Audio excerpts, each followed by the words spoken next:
Sorry, hello. Good afternoon, ladies and gentlemen. Um, Before beginning today's program, I would like to ask for a moment of silence as I go through the acknowledgement of the country, please.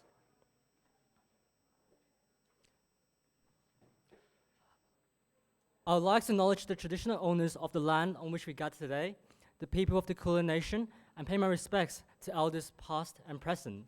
I would also extend that respect to any Aboriginal and Torres Strait Islander people joining us here today. Thank you all for the silence and welcome to NextGen AI Conference 2025. Thank you.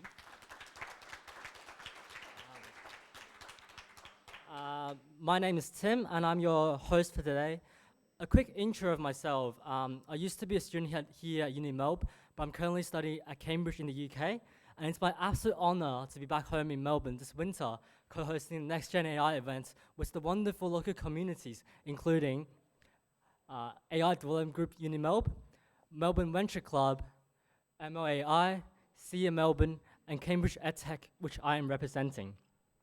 Also, a huge thank you to the Melbourne Connect team for supporting us over the last few months. The tremendous help has really helped us in countless ways, and thank you very much. So now today's conference isn't about, a boy named Tim finding his way back home to Melbourne, escaping UK, most importantly, and meeting a bunch of new friends here in Melbourne. It's about something that's far more exciting and important. It's about AI, the future of AI, and the next generation. We are here to discuss where we are heading in this dramatical era of technological change. Our core team believe in the acronym, the value of I to the power of 3. Now, I to the power of 3 is not I cubed or, I, in terms of me, the pronoun. It means something very different. It symbolizes for a multiplied and amplified effect of innovation times integration times implementation, where we believe that we together should be imagining, acting, and connecting. At NextGen AI, our co-hosts and the community want to foster a space for wild imagination, cross-disciplinary collaboration, and immediate actions to transform ideas into tangible solutions. Our journey this year started with last week's hackathon from the 23rd to the 30th of August, where 30 teams innovated on really messy real-world problems. And they've done amazing and unbelievable products which will be shown later into today. Today at the conference here, the ultimate goal is to integrate the voice and the perspectives of different talents, researchers, innovators, industry experts, and entrepreneurs to discuss how ideas and discussions can be implemented for real impact. Now, before I dive into any of the core discussion today, I would like to just please allow me to briefly run through the agenda for you today. So now we are in the opening talk where I'm doing the speech. We'll be hearing from our supporters just lately after me. Followed by that, we'll be hearing from Professor Edward Howie to deliver a keynote speech to us. And after that, we'll be having a panel discussion of two groups. The first one is of amazing corporate leaders, and the second one is of the outstanding AI founders. And we'll be jumping to a short break afterwards. After the break, we'll be back for a live demo of very inspiring pitch decks, 6 teams. And at the end of the day, we'll be closing up today with a wonderful showcase of the hackathon products from last week.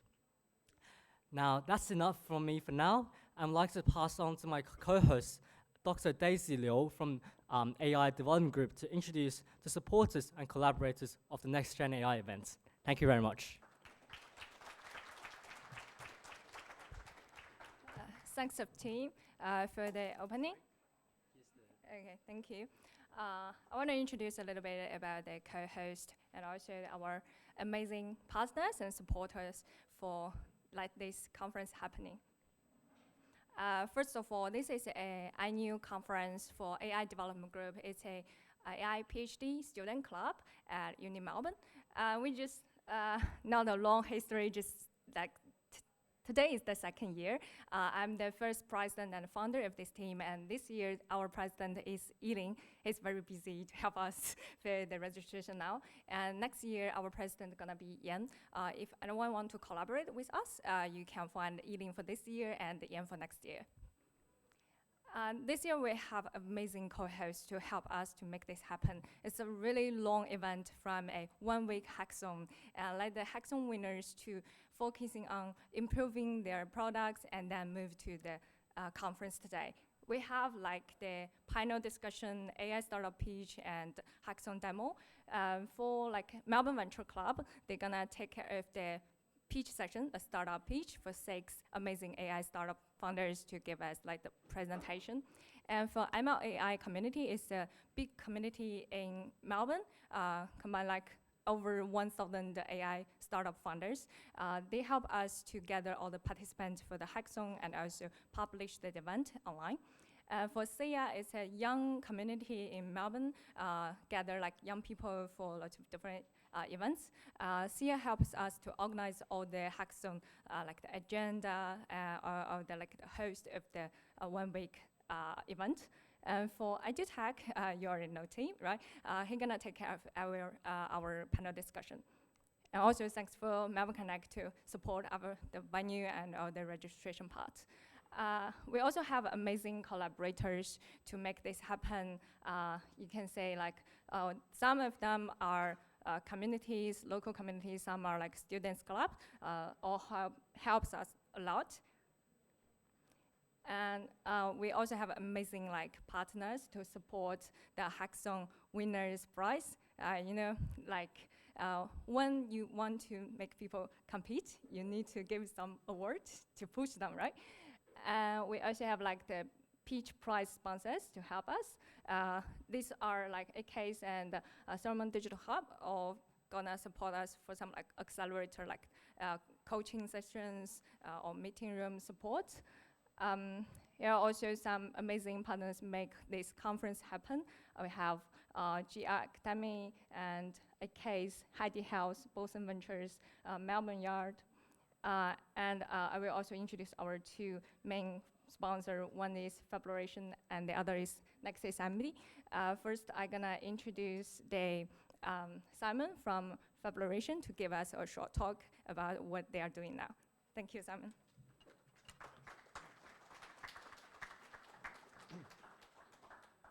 Thank you.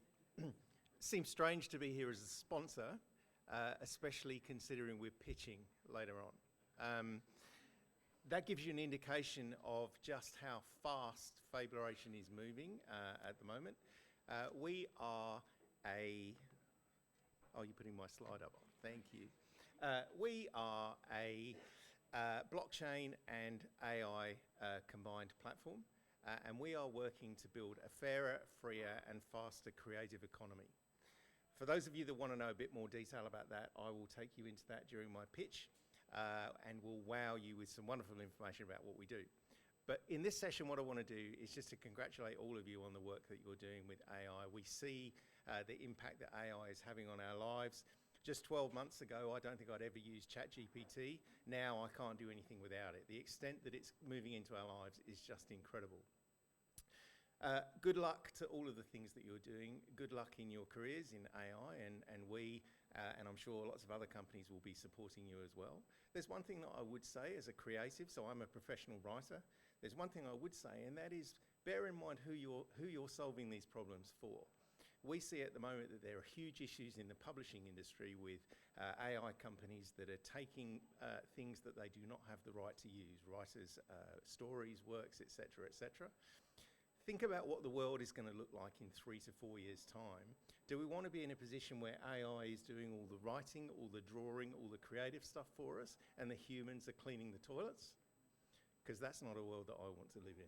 So just think about how AI is going to impact those things, and let's make sure that we do AI for the right reasons. As a supportive technology, it's got some wonderful opportunities for us, but let's get the right ones. Thank you.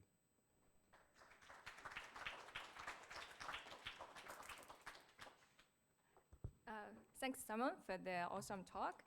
Let's move to our next supporter, NextGen AI. Let's welcome Andrew to the stage. Thank you.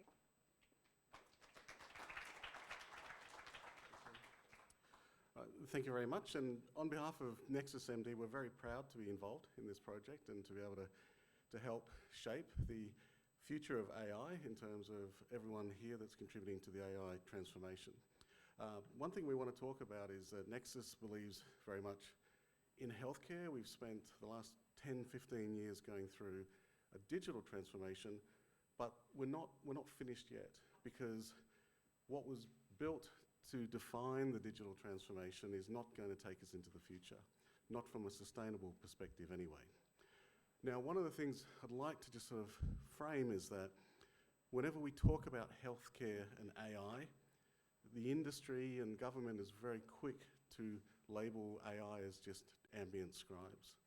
And whilst that's a very key part of productivity improvements and opportunities in AI, there's a lot more that can be done.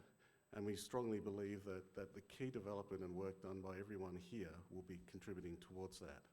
It's a very complex field, medical and healthcare applications, and you need a very complex network of AI agents to be able to develop and deliver some really tangible improvements as we go through. So this is who the Nexus team are. You're going to meet more of us while we're here. We'll have Fina talking as part of the panel coming up, and our CEO and founder, Mike Xu, is here, as well as Kevin Sang, who's one of the judges in the panel. So we're really excited to be part of this group. And we are a native AI company. It shows it can be done, it can be built. We don't need to rely on the technical debt of all the applications that exist, but we're very proud of being able to bring all these new generative AI agents to the market. And certainly around the opportunities with natural language processing. Why are we doing this and why are we here? At the moment, every year, about $10 trillion US, so about $15 trillion is spent on healthcare per year for 8.5 or 8.25 billion people. Now actually, of that, about half the money is spent in North America for 350 million people.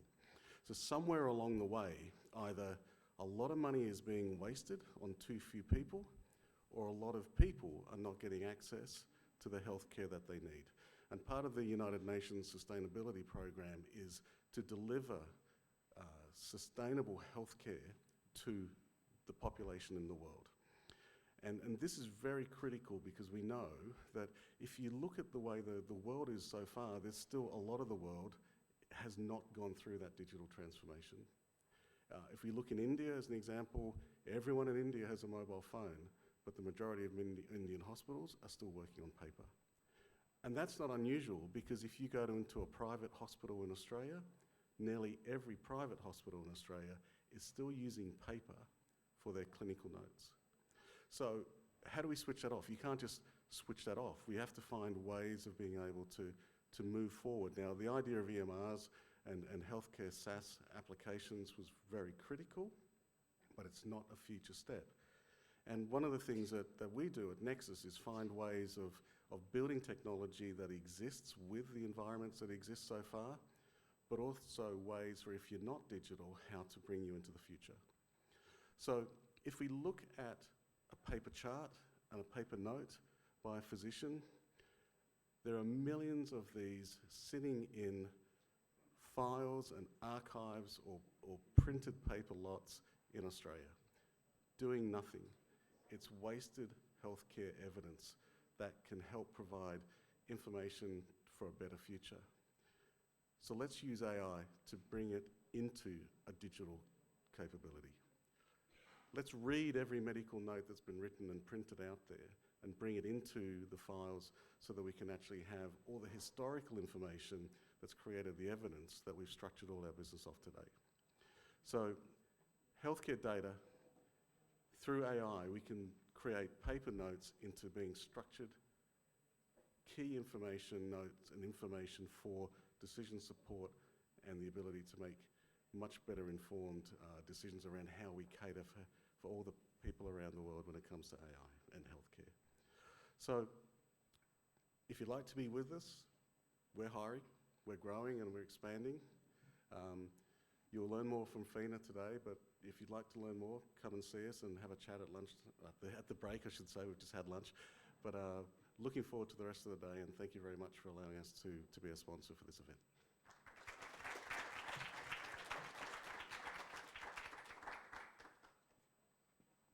Oh, thank you so much for these speeches.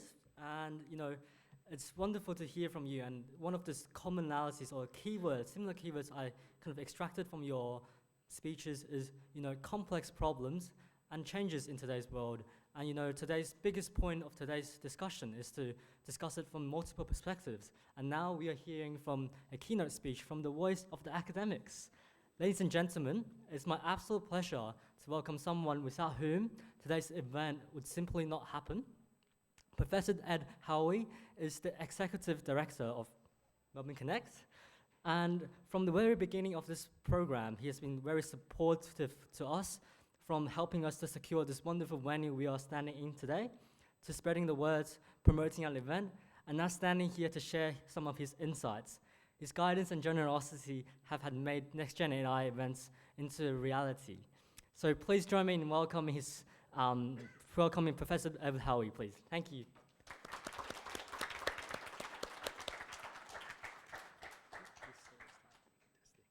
Hello, thank you for the nice welcome.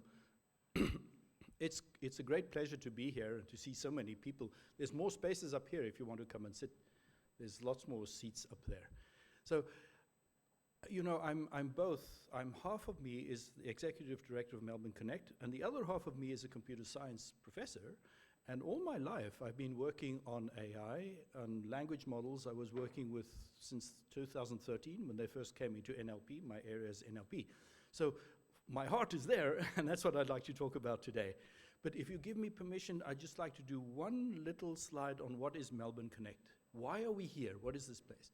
If you think about a university, they started in the year like 1100 in Bologna in Italy, the first formal university. Students go, they learn the courses, they get some kind of diploma. That was the beginning.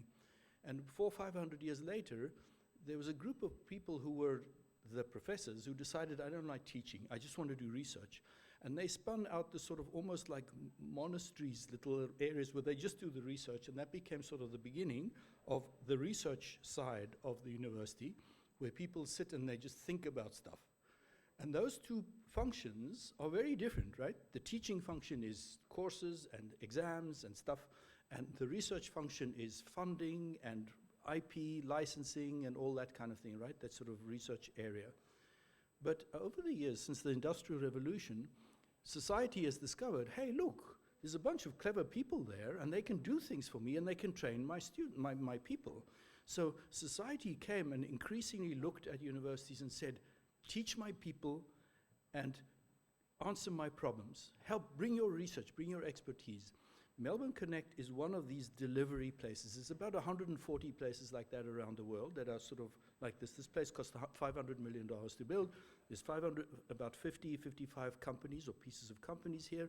There's all of IT, Department of Computer Science, other things, lots of stuff, other people here, an entrepreneurial center and a training center, etc.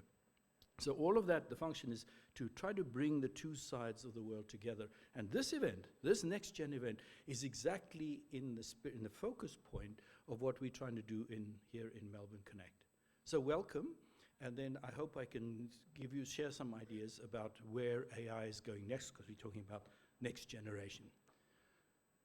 So let's think about, for a minute, let's look, as you know, AI started in 1956, right? Or just around then.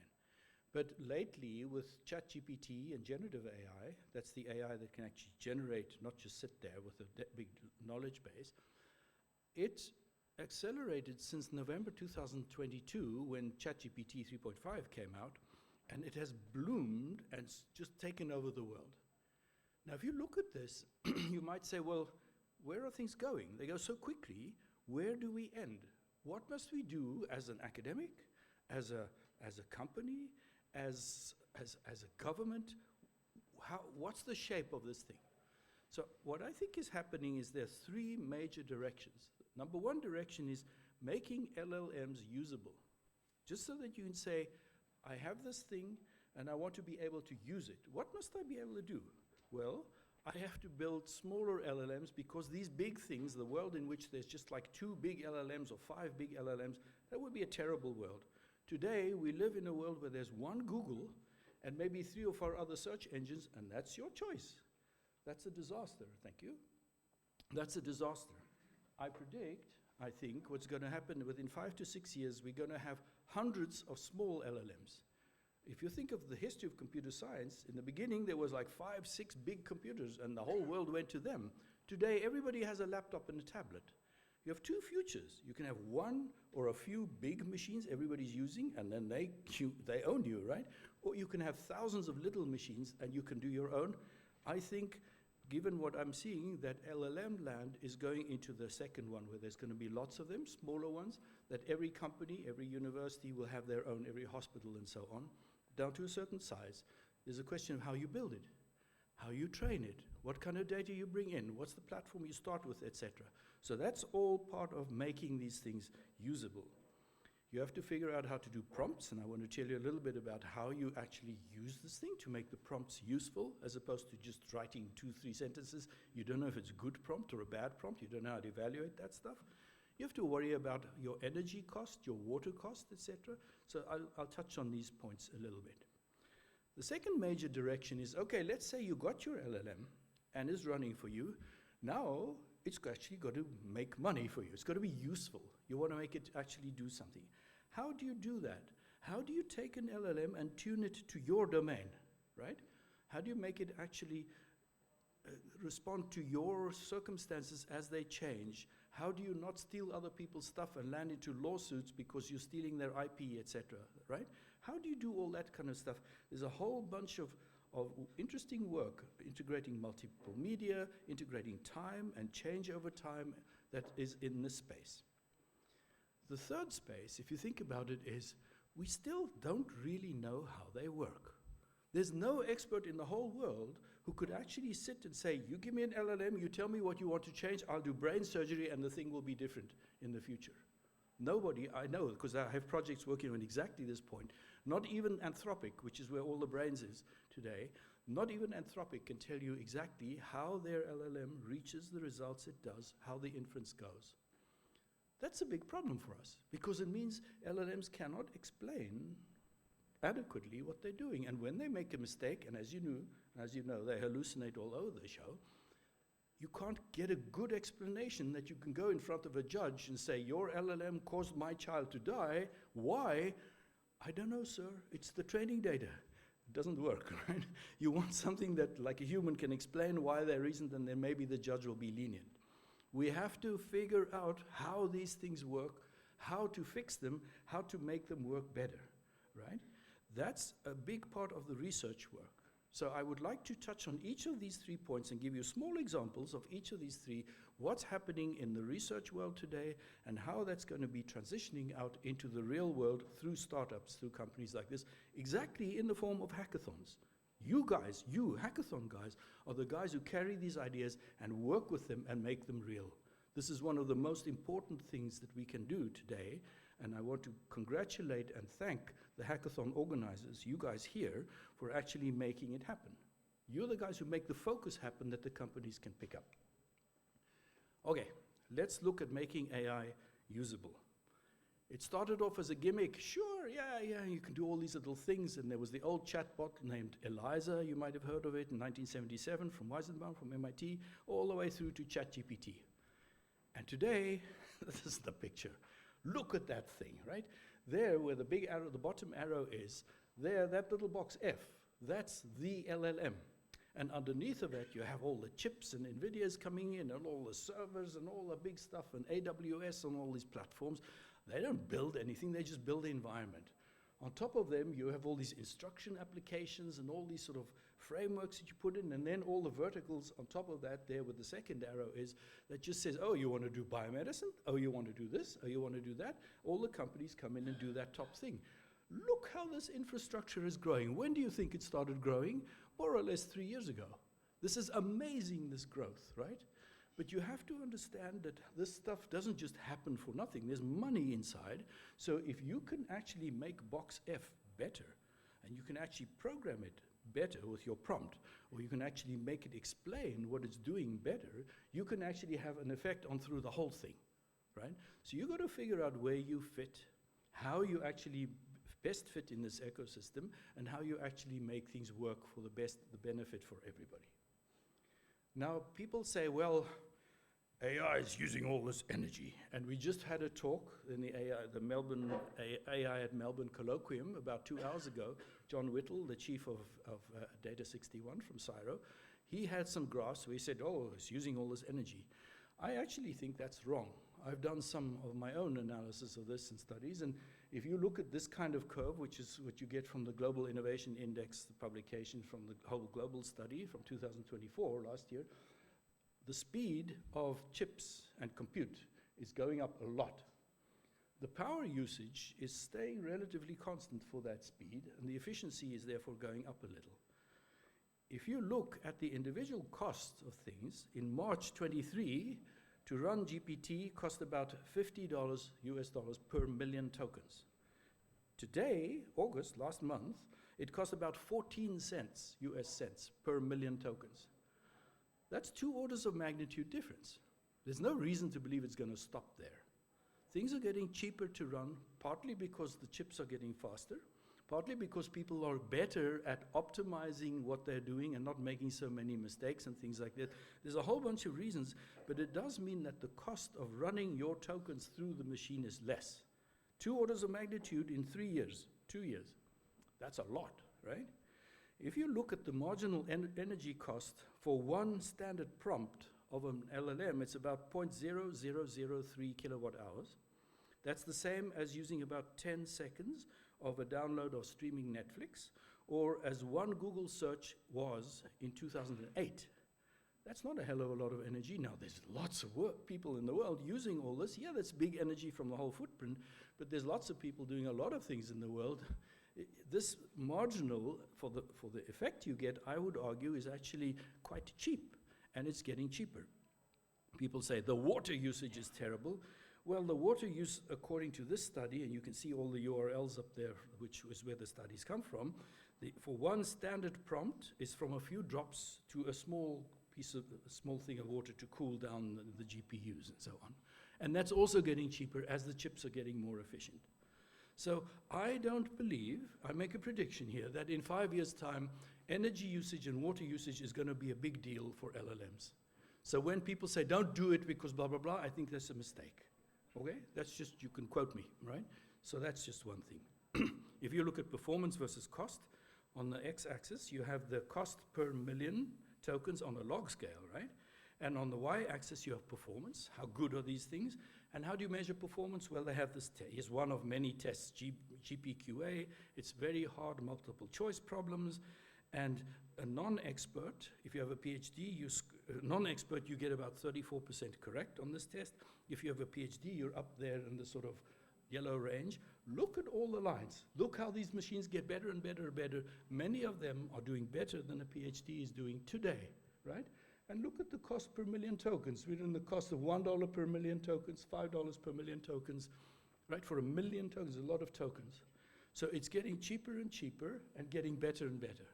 That curve is not going away. That's why I think we are going to have a lot more small LLMs tuned just to your area. I don't care about chemistry. I don't care about astrophysics. I don't care about going to the moon or astrology. I just care about my own particular whatever it is. So give me the base model, like QN, some cheap model, and let me train my own thing on top of that, and I'll put him there in my basement, right? I run it on an H100 or an H200 maybe, right? Which costs me what? $10,000, $12,000 Australian? It's not impossible anymore. I need to know how to download and install the thing. All the students today, all my students are downloading their own versions of QN today by themselves on their machines, right? It's not impossible to run and train your own LLM. So don't go and buy Copilot, and don't go talk to Anthropic and pay through the nose. Just wait and make your own, okay? For this sort of thing, for performance and environment, things are getting better fast, rapidly. That's the end of section 1. Is okay? You're with me? Yes? All right? Let's go section 2. How do we make this machine useful? Okay, so we got one in the basement, now what? Now the most useful application, if you look at the statistics so far, is on coding. These machines, because instead of having all of English, which has a vocabulary of about 300,000 words if you count names and things too. So in your head, you know about 120,000 words if you're a native English speaker. If you speak 2 languages, you know a little bit more. So let's say we put 300,000 words in the vocabulary. And we look at all the different ways you can say things. That's what an LLM is trained to do. That's why it takes 4 or 5 years to train an LLM big. But if you look at software, you got 300 words of Python, right?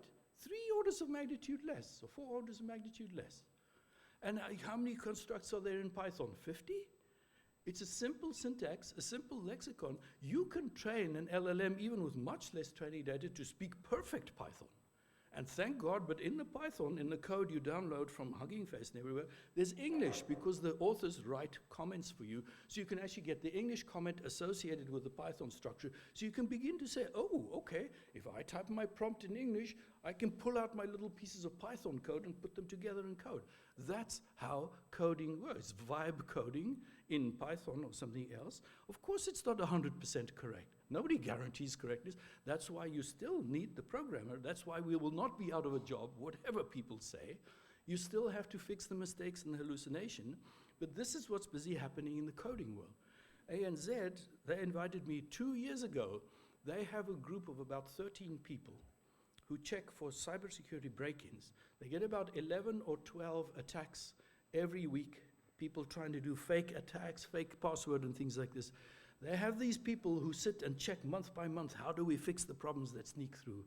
They started using ChatGPT's codex 2 years ago already, and they sped up their operation by about 13 to 14%, or maybe a little bit more, like 15 to 16%.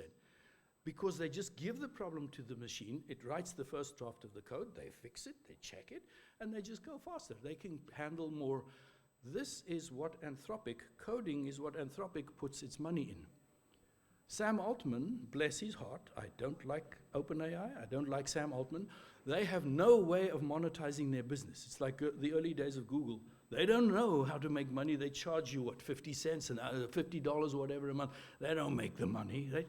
Sam Altman doesn't know how to make money. All the brains left him because they can't stand the man. They all went to Anthropic. Anthropic has brains, and they have a good sense. They know how to monetize their thing. They're doing code. Anthropic is focusing on code. The fact that you can run Claude is sort of an accident. Yeah, they're being nice to you, right?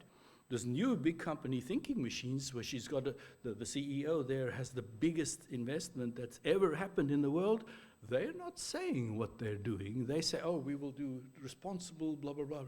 You say, what exactly is your responsible thing? Zip, nothing, no? My prediction, my belief is they're going to try to put an LLM in every cell phone, so that you will have your private mini LLM, not in your phone, on the cloud somewhere, that it'll know your photos, it'll know your phone number, it'll know your bank account, it'll know what holidays you've had, it'll know all about you, and you'll speak to this thing and it'll help you plan and run your life. And they'll put all the ethics and all the nice and all the responsible stuff in there and all the privacy. That's what I think they're doing, because there is the big scale. If I were doing an LLM company today, that's what I would do. And I would go big for the whole world, like Jeff Bezos did for sales. He said, the whole world, let's do Amazon for everything for the whole world. And look where he is today. That's what I think they're busy doing. So we'll see. So if you look at Claude, and you look at how Claude supports your coding, Claude Code, right, is actually a really nice package you can use today. You can put it on a terminal, you can do all kinds of things. I don't have time to go through all of this stuff, but Claude Code is a very easy environment to go upload and just write your code, and it'll help you vibe code, right? Help you actually make the code that you want to do. This leads us now to the different ways that coding is evolving.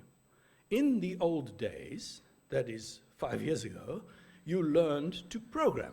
You learned Python, you learned Java, you learned in the old days COBOL, Fortran. In today's world, you speak prompt.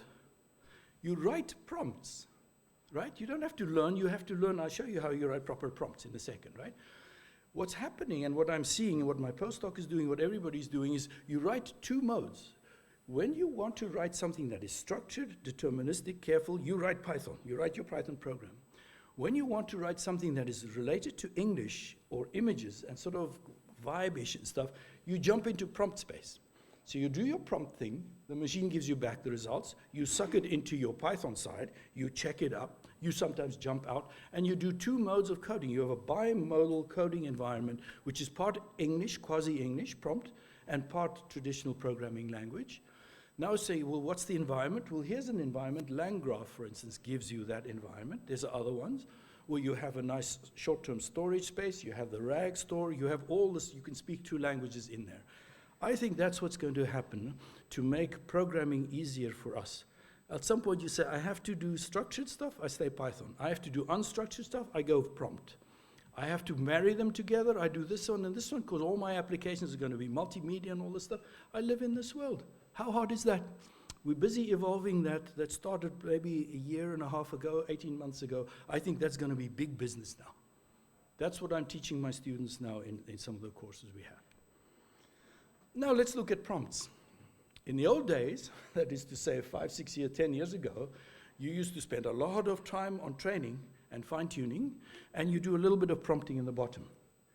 Look at the red line. Prompting is becoming more and more popular, where fine-tuning, do you spend a lot of time fine-tuning your engine and doing it? No, you don't, it's too expensive. You just prompt it better and you get the same result. We don't know today how to make a good prompt. We don't know how to fix our prompt. That's terrible. It may be that you don't have to fine-tune. It's all in there. You just have to prompt it correctly. How do you know? That's the question, right?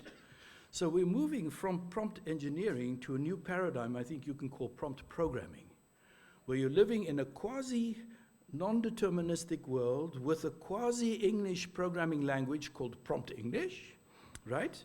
And it's not just prompt engineering, there's rules. I'll show you in the next slide, right? And you can actually then do all kinds of extra things in this prompt space, right? So prompt tuning becomes a big deal. Can you automatically improve your prompts? Can you put a prompt in the machine and say, make me a better prompt?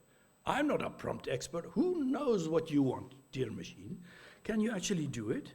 So there's all kinds of techniques for doing this there, but the best one is something you can think of as prompt, prompt evolution. Here's a technique that people have started developing now, where you take a starter prompt and it evolves to a better prompt. How can you do that? How can you make a prompt automatically get better? 2 steps. Number 1, you need the mutator. You give your prompt to the LLM, the same LLM. You say, hey, look, here's my prompt. Change that prompt, make it a better prompt. Keep the semantics the same, but just ask for more examples, do something, write whatever you want. And you say, give me 5 variations back. So this machine goes and it gives you, this is my input prompt, here's 5, 6, 20 answers, as many as I get. I'll show you an example in a second. Now you look at that result and you say, well, what's the better? I don't know how to judge a prompt. Let me take each of these variation prompts and throw them through the machine and see what comes back. So now I have a prompt and the response, number 1. The prompt and the response, number 2, number 3, number 4. I can look at this, the evaluator, me or my programmer or a machine, if I can evaluate, and I can say, that's a good one. Oh, that got better. This is not a good one. Junk, throw it away. Junk, good one. I keep the good ones. I go back to the mutator. I say, here's a better prompt. Please mutate that some more. And give me another 5 variations. Here's another good one. So now I've got 10 new variations. I run them through. I get new answers. I judge them again. I mutate. I evaluate. I mutate. I evaluate. I keep going up until my answers gets kind of constant. How hard is that? Right? You didn't think of that before, but think of this. You can do this afternoon. You get to a very good space where you can improve your prompt. There's some really nice results in this whole technique there. Okay? Can you evaluate the goodness of a prompt? Well, it would be nice if you can automate that. So here are some criteria. A short prompt is better than a long one. An accurate answer is better than a non-accurate one. A complete answer is better than a partial answer, etc. Many of these criteria have been studied in natural language processing in different fields: machine translation, information retrieval, language generation, dialogue processing. It's not impossible. I have not seen much work on this in the academic side, but this is coming. This is coming. 3, 4, 5 years from now, we're going to have a whole lot of papers on how you automatically evaluate prompts or prompt response pairs. So you'll have an evaluator that you can run that's automatic. That's great news, right? So now you have a machine, your own machine, and you can put the prompts in there, and they will run for you. It'll get better, and they'll run. There. What is this? Prompt tuning. Do we still have time? I still have a few more slides. Is okay, right? So prompt tuning. How can you, we've talked about this. Oh, I'm going backward. That's my problem. I knew there was something wrong here. So here's AWS. Okay, this is their prompt evaluation package. They give you something. If you read it, it's all good, true things, but they don't tell you how to do it. It's typical AWS. Until you pay the money, they're not going to tell you. So don't do AWS, just think, or come to us here. We'll help you. Okay. Now here's prompt obedience. And this is the work of Yilin Gang, who's sitting there. Yilin, your hand, please, right? Does this machine listen to your prompt? It turns out that when you write an LLM, you put on the top, a system prompt that says, be careful, do not lie, do not swear, do not tell untruth. It's about a page long. I can send you a real one, right?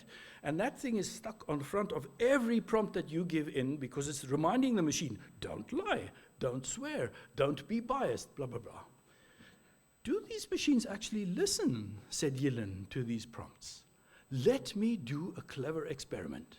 This is a genius experiment. What he did is he takes a prompt and he puts contradictory information in the prompt. So he says at the top of the prompt, I want my answer in Spanish. And then he gives the question. And at the bottom of the prompt he says, answer me in English. Now, what would you do as a human? You'd say, come on, do you want Spanish or English? No, no, no, no, no, no, no, no. These machines, they happily, some take Spanish, some take English, some do a mixture. It's a complete disaster. Then he says, I want a short one, 300 words maximum. He gives the question, give me a long answer, at least 500 words. Do you think they'd learn? No, no, no, no. Some go first, some go the last thing, some mix them. It's a complete mess. Every engine has its own behavior. The only engine that actually listens and discovers there's a problem is Grok, Elon Musk's Grok. Why? His theory is because it's doing the answer, it's getting the result, and then it's looking again on the second pass to say, here's the question, is the answer, is it good? And it says, well, there's a mismatch. You want Spanish, but you give me English. Something's wrong, right? Only when you do a two-stage thing can you actually get the result. So Yilin is looking at me kind of like, I'm simplifying your story, but this is basically, you can read the paper on arXiv. It's a very nice paper. The story is, these engines do not listen to your prompts, so you cannot trust that the engine is doing what you tell it to do. The best you can do is write a prompt, evolve your prompt, and then check.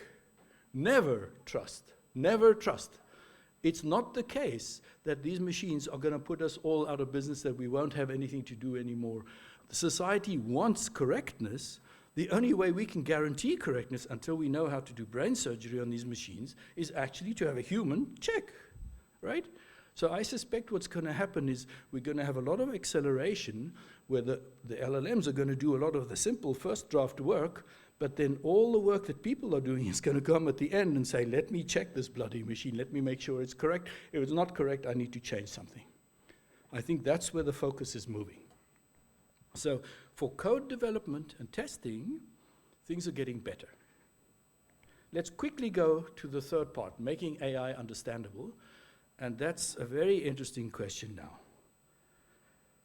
There's a lot of work on trying to understand how the LLM thinks on the inside. Now, if I look at you and I say, how did you come to this conclusion? And I ask you or my 11-year-old daughter or something, you will tell me your intuitive feeling of how you came to the conclusion. If you ask an LLM, you told me this. Why did you tell me this? It will tell you a bunch of stuff. The question is that true? Is that actually how the LLM thought? Is it actually how you thought? It's what you think you thought, but is that the truth? How can I possibly prove that what you said or what it said is actually the truth of how it thought? How can I make my claim strong, right? It's an actually interesting scientific question. I can't just query you because you can say anything. You can have a dream about how you thought, right? You might have been hypnotized to think you think a different way. What I would have to do is go into your brain and change your neurons. I would have to go into the LLM and change its wiring or its weightings so that I can make the effect that I want to make, right? If I can do that, and you tell me, this thing said this, I want you to say that, and I go in and I do my magic tricks, and now it says what you wanted, you would have to say, you know what to change. Especially if I don't change everything, I just change that one little thing. So I have a project now, actually a very interesting project with some students working on exactly this, and we have some nice results. So people have tried to do this. So Anthropic has a thing they call circuits, and there's a whole lot of literature about circuits, but it's not the same, it doesn't really work.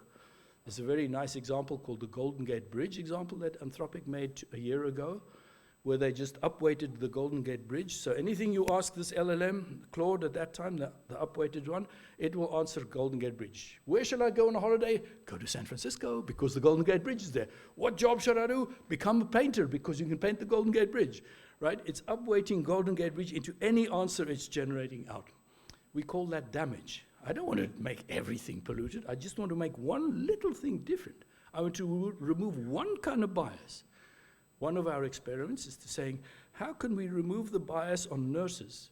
If you ask any LLM today, is the nurse a male or a female? It'll say female. If you ask any LLM today, show me a picture of a CEO, it'll give you a white male like me, right? That's bias. How do you change that bias?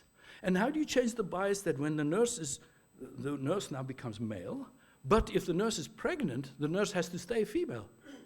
How do you do that? What neuron do you change? You show me the neuron to change to make that work. It's not that easy, right?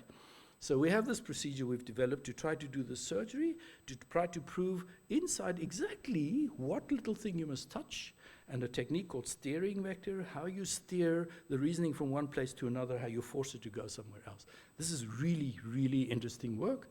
And if that works, 4, 5, 6 years from now, we will probably be able to much more accurately pinpoint inside the neural network where is the bias, where is the thing I need to update because there's a new American president, where is the thing I need to remove because it's just hateful or it's IP violation or something. We can't do that today. But if we can do that, we will say we begin to understand the LLM better. So if we could get that sort of capability, then for explanation and assurance, things will become better too. We're not there yet. I don't think it's going to happen fast. That's a difficult problem. But if you couple these three things together, we get smaller machines, cheaper to run, faster, not so much energy usage and water usage. We know how to program in bimodal with prompts and with traditional programming, and we know how to go between, and we know how to make our prompts better automatically. We know how to judge the goodness of a prompt, and we can actually do surgery on the inside of a neural network. Then we come to a very interesting world where there may be a little LLM for everybody, and you pay Telstra $50 a month and you got yours, right? And you don't like something, you do the right thing, it'll change it for you. Imagine that. That's, if you're an optimist, I think that's the path we're going. That's what I think is busy happening. So that's all. The conclusion is just what I said. Thank you very much.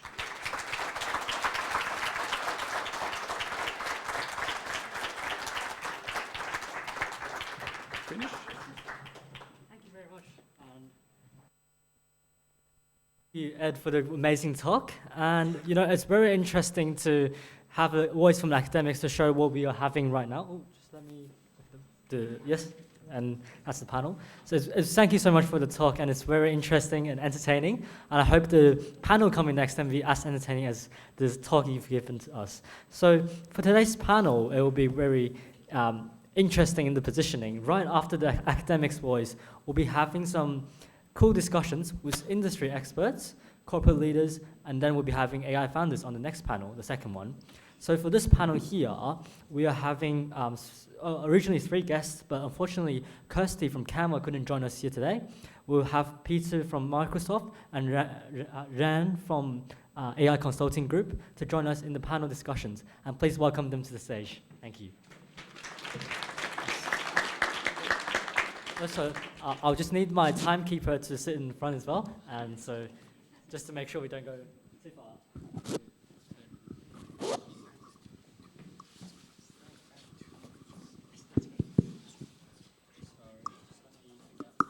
Hello? Oh, it works. It works. Great. So thank you for the full house as well. And just a reminder, if anyone gets thirsty during the panels, there will be free drinks outside just where you registered. It's just outside there. And yep, I guess let's begin. Is that okay? Great photos, right? Sure. Yes, okay. So first of all, could you briefly introduce yourself, both of you, and share the part of your work that excites you the most at the moment, please? Yeah, I can start. So my name's Ren. I run an AI consulting practice where we help companies, businesses to implement AI solutions. Prior to that, I used to work for Deloitte and NZ Bank, where we implement a lot of digital transformation projects. So the part that really, really excites me at the moment is actually to see how we can make real business value out of these amazing technologies. You know, what are some of the things that businesses can do right now so they can unlock more productivity, serve more customers, or provide a better experience? That's the part that really excites me at the moment. That's awesome, Ren. And I'm Peter Zing. I work at Microsoft, and I cover all the cloud and AI for higher education, TAFEs, and K-12 departments of education. And what really excites me is that seeing the empowerment that the students and the teachers and the staff, as well as the researchers, can have with AI and being able to do a lot more in the organizations, including the universities. I was previously covering the University of Melbourne as well, and it's great to see this, the Melbourne Connect platform, because I think more than ever, having the ability to get individuals building startups to accelerate all this adoption. The legacy systems that the larger organizations are is probably the biggest challenge in that adoption right now. Thank you. I think you are definitely in the right spot at the right time now here at Melbourne Connect. And it's amazing, and we should definitely have some kind of building like this in Cambridge as well. But, that's not the story for today. And tell us a bit more about, how is your organization is currently using AI, and where do you see it evolving in just maybe, let's say, next 3 or 5 years? Does Peter want to go first? Yeah, I mean, contrary to what Ed was saying, I have to say something about Copilot, because it just comes in our Microsoft 365 offering. But I think, one point I did want to make, it's all about the diffusion of the technology. I've got a 5090 at home. I'm running the local models like Qwen, and, I'm trying to get enough GPUs to run the larger models like Kimi K2, the DeepSeek and all those larger models. But at the end of the day, we find there's such a big gap between the experts and the early adopters versus just everyday people that are just trying to get by. I mean, they're all told to do more with less, including the people at Microsoft, because, not all of us are all technical. And by having a button that we could just press, like I want to set up a meeting in my Outlook calendar with someone based on these emails that have been going back and forth, clicking schedule with Copilot summarizes all the history of the discussion, the agenda it needs to talk about, and then switching it on during the meeting captures the notes and the actions that then drive those outcomes. So it actually increases a lot of our productivity. And so this is the only way I feel like I can survive and actually being more productive with less resourcing. So that's just one thing. But I think you might have all seen the equals Copilot in Excel. There's that new function, equals Copilot. I think that's really AGI at this rate, because having the ability to have the AIs generate all your sample data and just drag down, I think that diffusion in your everyday tools, they say they're going to replace Excel. They haven't done that in the last 20 years since I've been sort of in the industry, right? So this is how we actually get in the hands of everyday people and getting that familiar. Yeah, just to add on to that, so I'll probably say, because we have been speaking with and working with a lot of businesses, large enterprises, small enterprises to implement AI.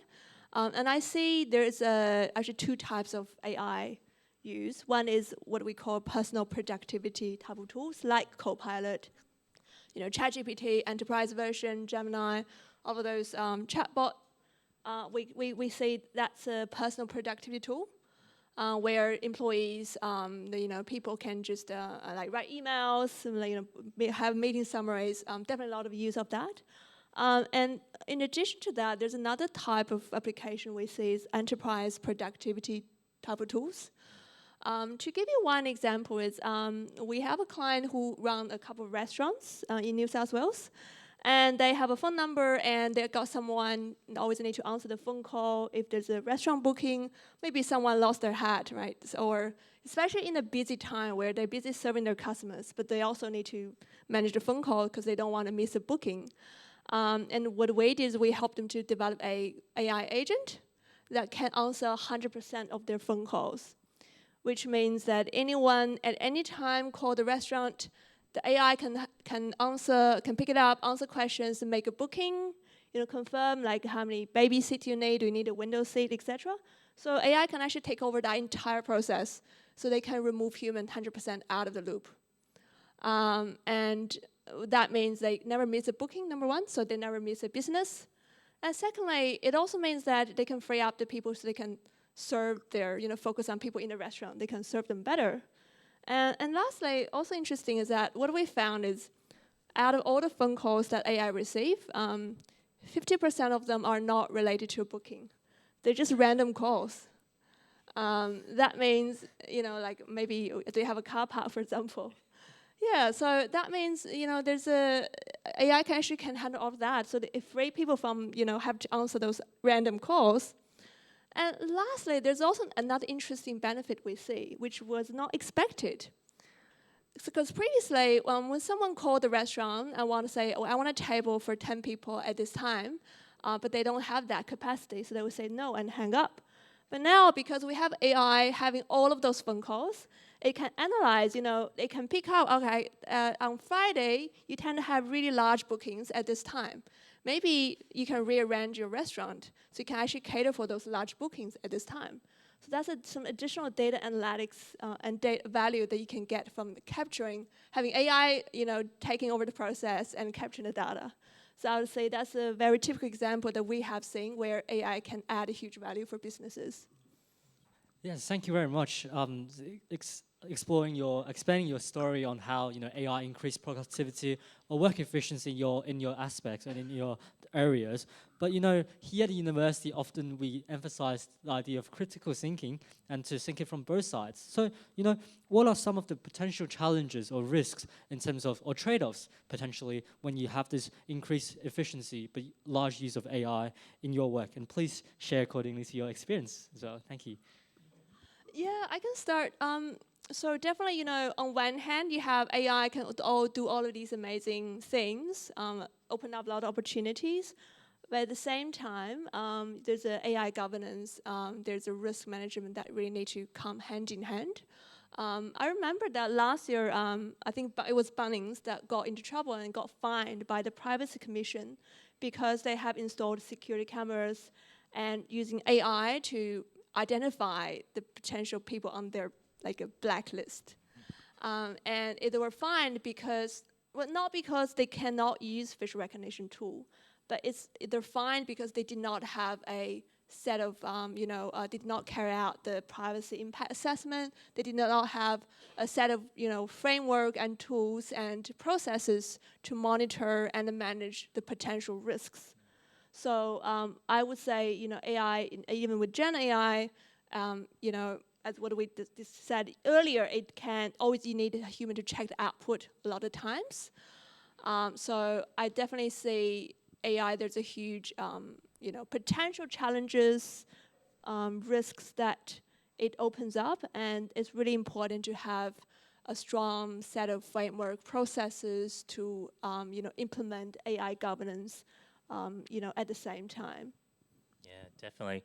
In the university space, and across all of education, really, I was just seeing a lot of bring your own AIs to schools. And so, the teachers and the academic staff are already dealing with these issues around potential data leakages and uploading of sensitive information, especially in the research space. which is why there is a burning platform for education. So that's why the universities are all building their own solutions. Now they could start with Copilot, but they could actually, the scanning might actually not have the right data governance, because you could have things that are not permissioned properly that's shared across others in the organization unnecessarily. So that piece needs to get done first. But a lot of the universities actually started with Azure AI because they can control which data sources get included in that initial chatbot or agent that they're building. We work with the University of Sydney initially with their Cogniti solution. So that's Professor Danny Liu, and that's been across over 100 organizations now with 100,000 users, because it was an educator built for other educators, and being able to communicate that and having IT on board to have that governance in place around what gets uploaded, connecting to their LMS tools like Moodle and Canva, Blackboard and D2L. These are sort of things that are easy to adopt, and it's actually a safe space to really collaborate. We've also worked across many of the other higher education and also TAFEs and K-12 government. In New South Wales, they have EduChat for all the year 10s and above, and they're actually rolling it out across all students this year. And having that accessibility for the students to learn in a way that drives curiosity, not just gives them the answer. This is what a Socratic tutor is meant to be all about. And I think more and more we're going to need more students to actually come out of the workforce knowing what questions to ask the AIs rather than just knowing the answers to things. Yes. Sorry, but just a pretty selfish question out of the schedule, because my background is in education as well, and I'm really interested in how big corporates like Microsoft is working in education. Could you please tell us a bit more about the chatbot? I think it's government released chatbot from the NSW government. Can you tell us more about this program potentially? Yeah, so the New South Wales EduChat, that's right. So that was built on the Azure platform using Azure OpenAI as the LLM behind that. And GPT-5 is pretty good. It's a lot more performant. They could have done a bigger model, but they're all about how many we can get into the hands as many as we can. But they did a lot of evaluations. They did sort of super important benchmarks and evaluations on the safety of it, because you're dealing with high school and also in middle school kids. And also, they had a really strong AI safety first government framework that they shaped for the New South Wales government, for the Department of Education. But yeah, having that, seeing I think initially they piloted over 50 schools, and they're just seeing how much it can help the teachers have that one-on-one relationship again with the kids, and not burdened by the need to create these, learning and assessment tools, and being able to have constantly answering to these homeworks and markings, but spending more on that, one-on-one student case. It actually really translates to how the students then graduate into a TAFE or a university, because those same tools will be available in a university as well as when they enter the workforce. So it's sort of AI throughout the entire student life cycle. Yes. Thank you very much. I guess we get back on track to the schedule. So, switching the gears slightly, because here there's a lot of, university students, there's a lot of researchers, and would you like to share some of the values you found in collaborating with universities or early stage startups, founders, or young talents in your work so far? And sorry, what makes these collaborations successful, if they are? Yes. Right. Start from our own experience, because we run a consulting practice, and all of our team members are based in Australia. Actually, we are seeing a huge amount of talents from the young graduates. This generation of young talents that goes into the workforce, that comes to our consulting practice, they're just AI native. They need to learn about. They just get on and roll with it. So we just a lot of our experienced developers and engineers, they're learning from these young generation. And at the same time, in terms of the other part of the question is collaborating with, early stage startups, researchers. Actually, ourselves, we are a bit like an incubator ourselves as well, because I think these days AI has empowered us to build something really fast. You can actually build up a product so much faster compared to, I'd say, 2 years ago, which means so many amazing ideas that can come to life really a lot easily, and we can start to validate, can go into the market a lot faster. So we're definitely seeing AI is really empowering the startup community and helping us to solve a lot of the pressing business problems that our clients are facing. Yeah, and we're definitely sort of seeing where the startups are actually going to be eventually dominating the future industries because, I mentioned the tech debt that a lot of these large organizations have, whether it's in health, whether it's in defense, even like a lot of the processes in place are so rigid that you almost need a startup to come up with a fresh and with an AI first approach. And that's eventually, because the change management in those legacy organizations is going to be so hard to change, and people only learn so much, and they say, okay, it's my extractive time in the careers. So there's new startups actually bring in that fresh ideas and capture a lot of the value in the customers that go along with it. So we have Microsoft for Startups. There's a lot of credits that are available. We also have the Azure Marketplace. So that's where you could actually get a lot of the incentives as an independent software vendor. And so you can list your product on the marketplace, kind of like our app store. And it's the same thing with also the Copilot agent store as well. So there's you're able to publish your own GPTs in a sense, but in the Copilot chat app store. And so there's a lot of avenues where you can tap into those solutions. And we actually worked with the University of Sydney with Cogniti, almost like a startup, because they also got funding from Microsoft to build out their marketplace solution with a partner. And so that's how we actually seeing universities and non-traditional startup land to be able to actually become and commercialize their solutions into the marketplace. Thank you. And another selfish question, but not as selfish as the last one, because we had 150 hackathon participants last week. This is for Ran, and last week, and they are all sort of innovators, entrepreneurs on the side, outside of the competition. And it's just that we are really interested in how incubators like the AI consulting group is finding these talents, or how, what's the value that you guys look for in terms of selecting who you put into the incubator? Yeah, I think that's a great question. Because if you think about, your startup journey where, traditionally you got to, you come up with an MVP or come up with some ideas, you do some early stage testing, and then you build the MVP product, and then you go to market, and then you try to, get traction. So it's that loop, and we're seeing it accelerating in terms of, be able to build a prototype or build even a working product. You can actually do that in a few days compared to a few months in the past. So where the bottleneck is going to be is actually, I would say, validating the idea. How you can now come up with a product idea so quickly, but now the bottleneck is really how you're going to test it, validate it with the real businesses or real users. So I would say that your ability to be able to test your idea by going out to the world, connect with your users, connect with the potential clients or organizations that your product will be helpful. That ability to go out there, connect with them, prove out value, and get early traction. That's where the real force to move the dial. Cool, thank you very much. And I guess a final question from me, and then we'll have a question from the audience.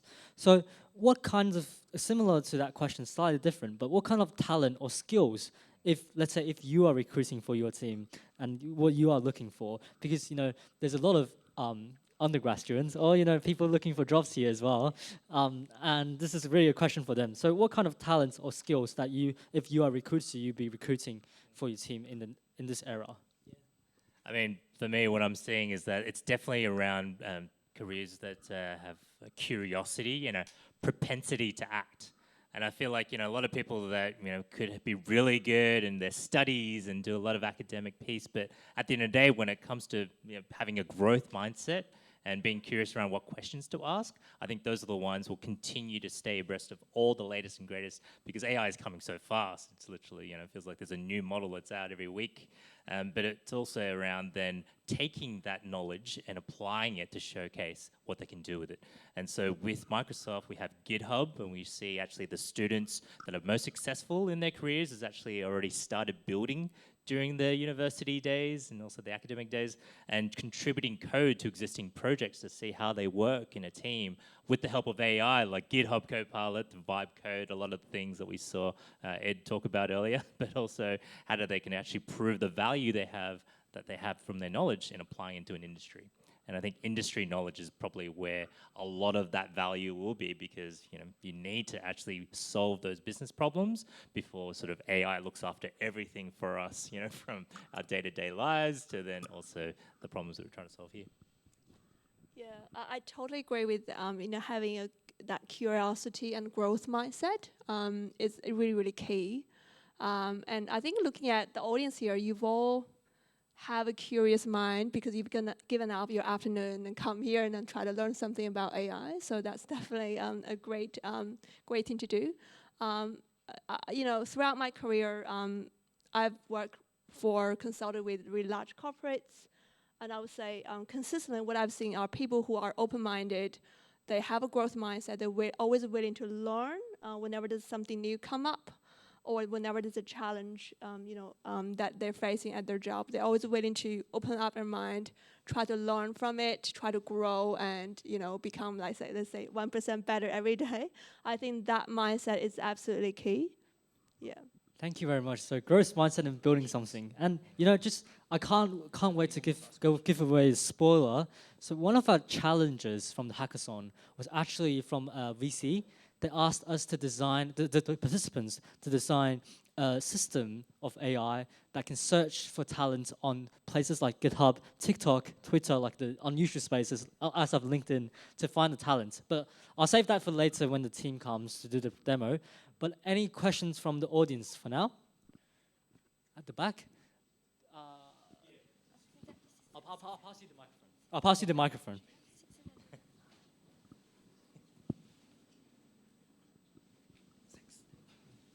Thanks for sharing. My question is, I want to follow up on AI governance. So since it's not everyone have open mind, they have a lot of concern.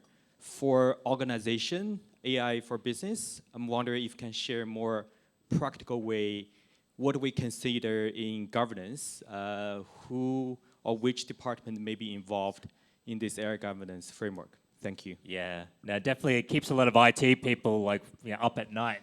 Because as soon as they say, oh, I'm going to use AI in my workforce, and I'm going to scan all your documents and make that part of the search function of the AI chatbot, they freak out, because I think a lot of people have some bad experience with cybersecurity breaches and data leakage. So data loss prevention is a solution that we make sure that that's embedded before any of these production level AI happens.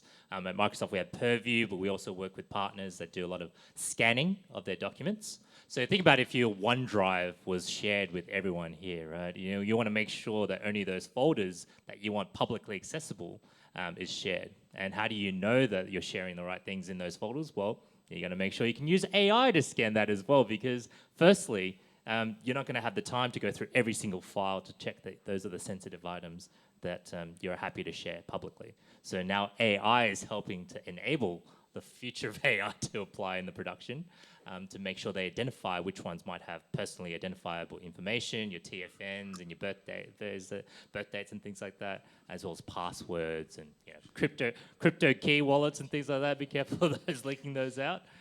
So yeah, that's sort of the primary objective there.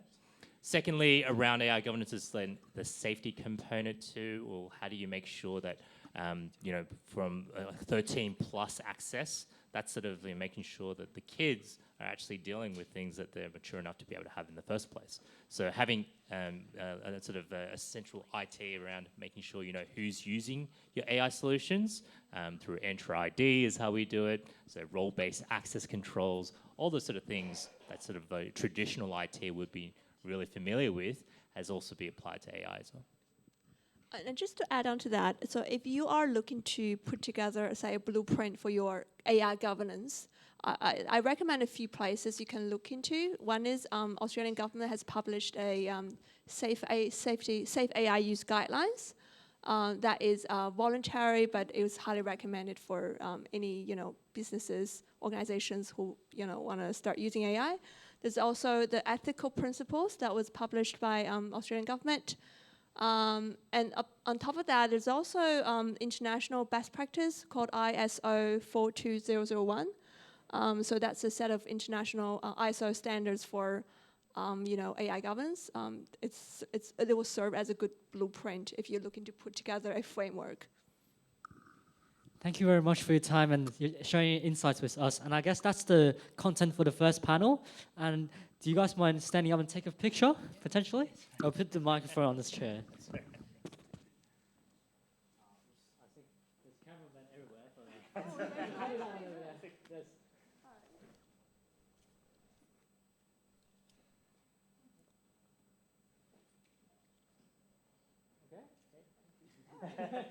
Thank you very much. Awesome. Thank you.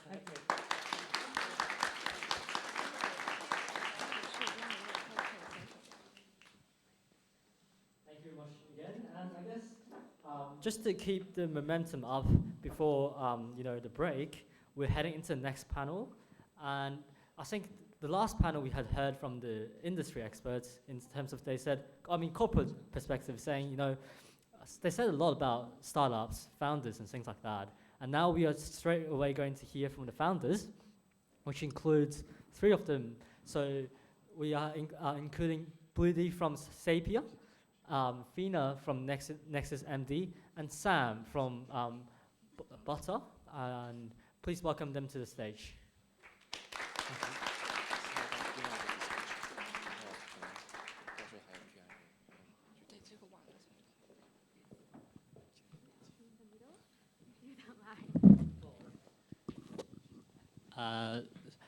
Tim, we need an extra microphone, please. An extra microphone. And I'll do the passing. I didn't realize our colleagues have, Sam, I didn't realize our colleague had the microphone, so I had to do a torch passing to the audience up there, but now we are having it here. So I'll be doing a torch passing again when we're having the question time. But I guess for the time person, we're starting in 1 second. Okay, sure. So thank you all for joining us here today. And please let us know, simply, who are you? And what inspired you to start your venture? And what problem you are trying to solve with the AI you're using? Thank you. Yes, I'll start. Yeah, sure. Does it work? Yes, it is. Hi, my name is Budi. I'm the chief data scientist at Sapia. Who am I? Well, it's interesting that I am a Melbourne alumni, and that I did masters here like 20 years ago. I took a class called Software Agents 20 years ago from a professor named Professor Leon Sterling. That then got me to do a PhD in software agents. But people those days are like, what are you doing? What software agents? Are you trying to build the matrix? Like they saw it as a toy problem. But now 20 years later, I feel, yeah, it feels good. Agents are back. A bit about my background. So what are we doing at Sapia.ai? So we are building, we started our journey in 2018. We are building a AI-based interview platform using chat to screen candidates, mainly for high-volume recruitment. So what we are trying to do is to reduce bias and also increase efficiency at the same time, provide candidates with a better experience, because most of the hiring processes are based on resumes, and we know that's broken and we know that's biased. What inspired me to be part of this, because I've been a candidate, I've gone through that journey, I know how hard it is to get a job. Yeah, that's. Thank you. Fina, please. Okay, hello. Hi, I'm Fina from Nexus MD. And so Andrew has already introduced a little bit about Nexus MD. And so I myself come here to Melbourne in the early 2024 to establish this company, Nexus MD, together with a few other co-founders. And before that, my background is in the digital health. I worked for ByteDance in the digital health department for several years before this company. And this is my first startup journey.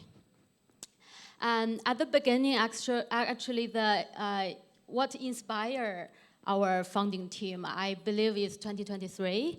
Everyone feel Gen AI is coming, and we all believe Gen AI gonna change us, gonna change our life, how we study, how we work. And actually, it did. Yeah, so today, I can't do my job without ChatGPT, I would say. So after running NextGen for 2 years, today if you say what inspired me, I would say, well, I heard a story just yesterday from my colleague. My colleague said, a doctor gave us feedback. Our product helped him to save 1.5 hours per patient. I feel so excited. I mean, that's the meaning of this startup, that we build this company to help doctors to alleviate their admin burdens. Hi everyone, I'm Sam. I'm the co-founder and CEO of Butter. Butter is the operating system for in-person connection. So we help people, clubs, but also brands to find, scale and monetize offline community. Very much built from my own personal experience. So I'm from Sydney originally, relocated up and down the East Coast 5 or 6 times before my mid-20s, and consistently was exposed to the challenge of building community, particularly as you become, you enter your kind of adulthood.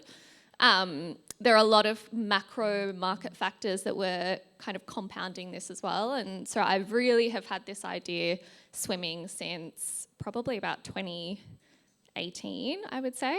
And we've had these kind of cultural shifts and market changes and even global experiences like COVID that have exacerbated this problem more over the last 5 years. And so the timing really is ripe for this type of product. So interestingly for us, we're actually leveraging the speed and evolution of AI to position our product as almost kind of the anti-establishment app, but also actually using AI to solve the problem as well. So kind of a two-sided approach, which is super interesting. Yes, thank you all for the intro. And I guess, when we talk about founders, it's about starting something. And when they talk about starting something, it's really about the early stages. So during your early stages of each of your ventures, what kind of support made the biggest difference for you guys? And, if notifying this will allow the audience, which probably 100 entrepreneurs here, to seek for those kind of supports. So what kind of support matters the most for your growth? Wow.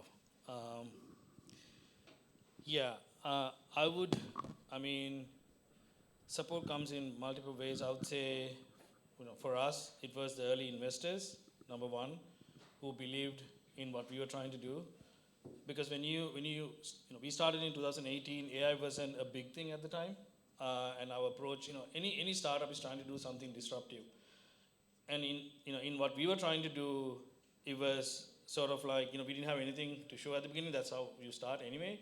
But we had to do a lot of research for the first year. So it was more like, I thought when I left academia that I've given, that's bye-bye to publishing papers. But in the first year in our journey, we published papers, we went to conferences, because part of building AI for enterprise was also building trust. So we have to kind of build that trust. So investors who believed in what we were doing at the time, and that was a big thing. And it's costly. I mean, you have to hire people with the right background, people with PhDs to start their journey. So early capital makes a big difference. The second, I would say, the early adopters, the people who gave us a chance, especially large enterprises who were happy to try this out, who are still with us. And that's a big support. So having those sort of, if we were the innovators, I'm sure there are a lot of innovators here. One thing to remember is like, if you're doing something really disruptive, figuring out who your early adopters are, that's as important as solving the problem you're trying to solve. Where do they live? Where are they? Who are they in a company? How do you tap into them? So that, and people who are happy to embrace that, that was a big help. For me, I think at the very early stage, I would say the investment and the community are the most important factors. Like for community, like NextGen, our company, we joined the Microsoft Founders Hub and also the Google Cloud. They also have startup programs. And we also joined the Activate run by Ant Health, which is supported by the government. And we were introduced to, experts in different fields like product, like designer, like expert in cybersecurity and TGA regulations. they are all very important for a startup to keep this business in a good track. And this is very important. And also, as mentioned, the investment is also very, very important. And so except for the money itself and the benefit itself brings, I would say a good investor also give you very strong endorsement when you talk with potential partners, potential clients. They will know if they choose you, that means you're a great company. So that's actually a kind of endorsement, very good endorsement, yeah. I would take, just to kind of provide an alternative view, so we investment 100%, but we actually started Butter by bootstrapping it. So I started Butter myself while I was still working, funding it myself as well. And that, I think, was really important for us to actually be able to get investment. So it's very kind of challenging to get investment, particularly in the space that we are in. So speaking with very much a Butter lens, so for us, we needed to almost have those proof points in being able to, you know, really kind of build that grassroots growth and engagement and authenticity to then funnel into getting investment. So I would kind of say, you know, there's potentially more than one path to building a startup as opposed to going straight to VC investment. For us, what was really valuable was teaching ourselves things. So my background's commercial business. I have 10 years in brand and marketing and knew that I wanted to start a tech company, an AI native tech company, but I started as a solo founder, so taught myself to fill the gaps of the knowledge that I didn't have to be able to bootstrap it. So I taught myself to code, I taught myself to do product design, I built the website myself, that, you know, leveraging platforms like YouTube, Udemy, all of those kind of tools to be able to bridge those gaps and just have a little bit of that hustle to do it yourself, I think is really valuable to be able to grease the wheels. And then alongside that, agree from the sense of those early customers, we spent a lot of time speaking to consumers, understanding what the problem was at a really granular level. And I think for us now, that has served us really well because I now know all of those customers by name. I see them around, I speak to them. If they have challenges, they come to me and we work through them, whether they're bugs or, you know, design requests or that kind of thing. But it kind of builds that kind of inbuilt loyalty from the outset, and it can give you a little bit of flex when, you know, you might have product issues or distribution issues, that they are, you know, a little bit more loyal to you than they would be from the outset. And I think from an organic growth perspective as well, it is really important to build that connection with your audience and not kind of have a hands-off, you know, sales-led approach in that regard. Yes, thank you very much. And, you know, a lot of us is building product these days, and sorry for adding another selfish question, but this time it's for all three of you. You know, you all mentioned how you interacted with your users, and this is very extending from Sam's response to last question. How do you find in today's era, like with your users, depending on who they are, the relationship between AI company and the users is different to like a traditional company and their consumers? What's the difference do you find in today's world, potentially? Maybe let's start with Sam, potentially, this time. What do you mean? So, you know, today's company works in very different ways with the AI. And, you know, is there any changes that this revolution or change bring to the, you know, corresponding customer and business relationship? I mean, it's interesting from our perspective where integrating AI completely from end to end in how we build the product. So for us, it is, you know, the hook in to actually be able to understand our customers and get those insights and understand why they're doing what they're doing, what's influenced them, how are they thinking about this problem. So I think it's changed it in that sense that we're able to get more of that upfront insight and make more informed decisions. Yeah, that would kind of be the biggest impact for us. Thank you. Fina? Okay, for me,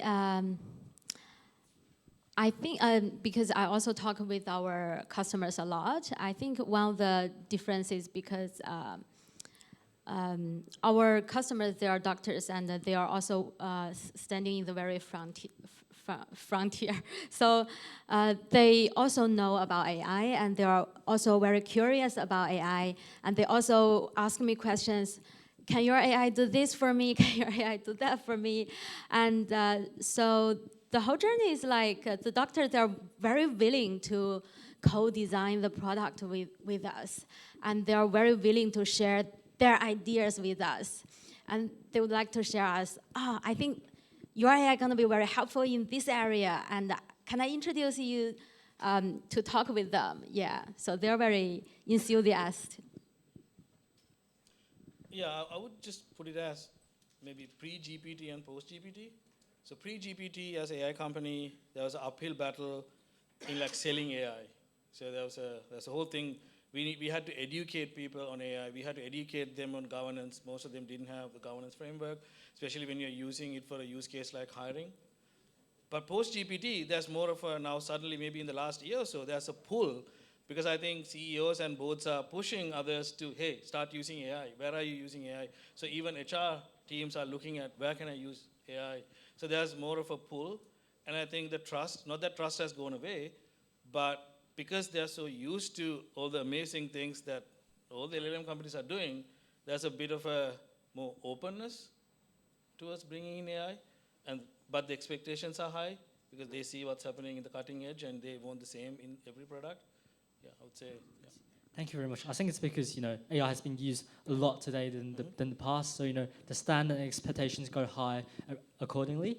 So in terms of what you said so far, in terms of the support, the building the product, the customer relationships, what is your biggest unexpected or expected challenge, depending on you, in building your company and venture?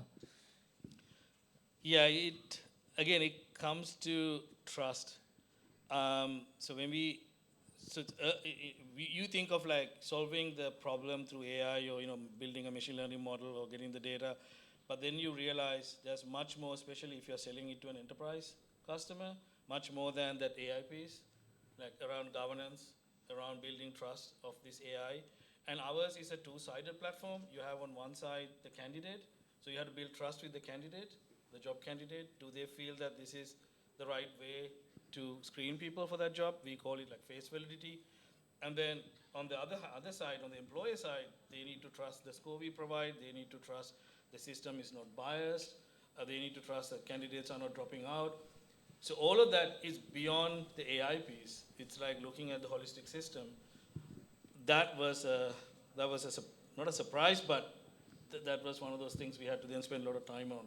So early on, we built a framework in 2019. Now AI governance is a thing, but we built our own framework called FAIR, where we define dimensions, how to think about an AI being used in hiring. So we had to do all that groundwork, but now it's good because there are a lot of governance frameworks. Even governments are thinking of governance frameworks. So it's a good thing, but we had to do all that early on, which was beyond just building the actual piece of AI. Cool. Challenge, right? Yes, a challenge. The unexpected or expected challenges. Okay, from my point of view, actually, during these 2 years of startup journey, I think the biggest challenge for me is like, I realized there is a very huge gap between user and paying user. The way I learned this is when we build the prototype, and then we go to the market, we do the product market fit. And I was thinking that if the product is good, the doctor will pay for it.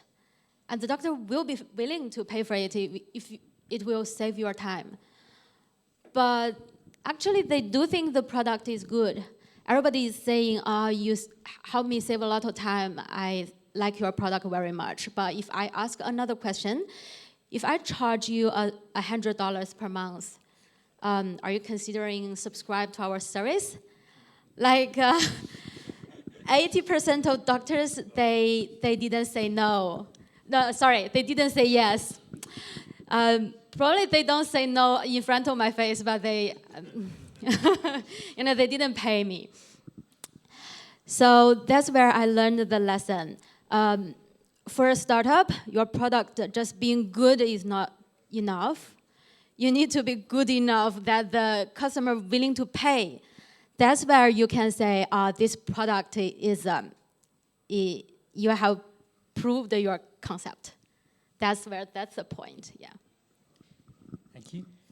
I think Sam. for us, so we've built a custom ML model to basically move throughout the entire product to drive discovery within the platform, introduce people to each other, inform, essentially kind of a TikTok for you page and how we curate those recommendations and use a proprietary algorithm to do that. But then also from the ops side, the biggest challenge with connection and building ongoing connection is, organizing to catch up and staying in touch, and how do you do all of those things? And so for us, our biggest challenge is leveraging AI in a way that's ethical when it comes to offline connection, but also doing it in a way that's almost invisible. Like a customer just wants to engage with the product. They don't want to engage with an AI agent within the product. So how can we leverage AI to do what it needs to do in an invisible way to kind of sit under our infra layer?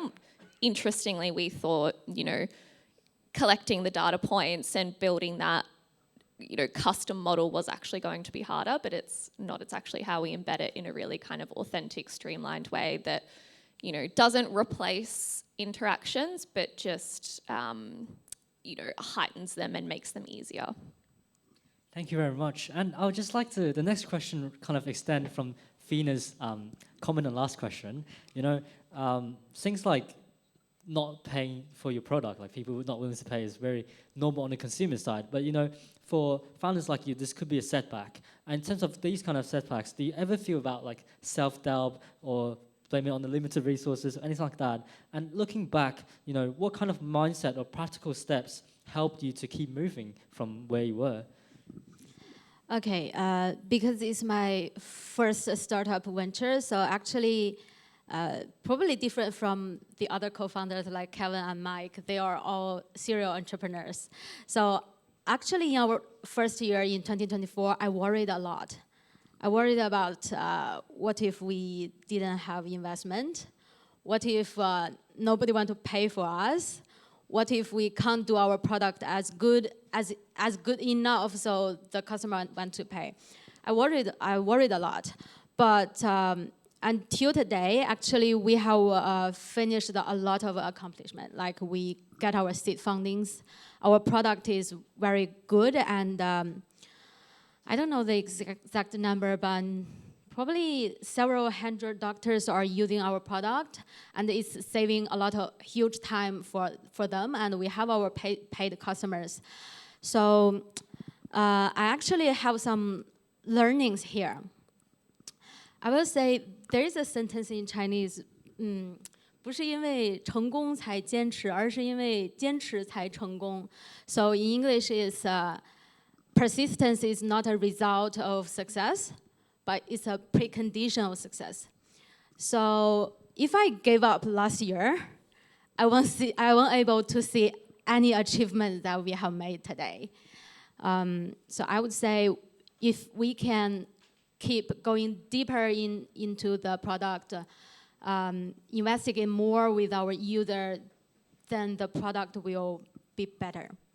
Then one day when you look back, it will be different. That's your mode. Yeah. Thank you. Anything to add from Buddy and Sam on this question, potentially? Well, I mean, if you're a builder, if you're an engineer, it's natural you'll worry a lot about what can go wrong. That's typically how you think.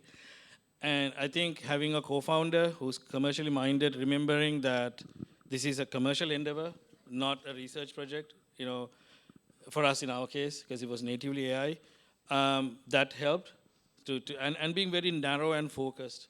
So I think you can't do everything. Like especially as an engineer, you worry about all of those things. You want to do all of that, but you can't. You have to be very focused, very narrow, and that helps a lot. And also the people you hire initially.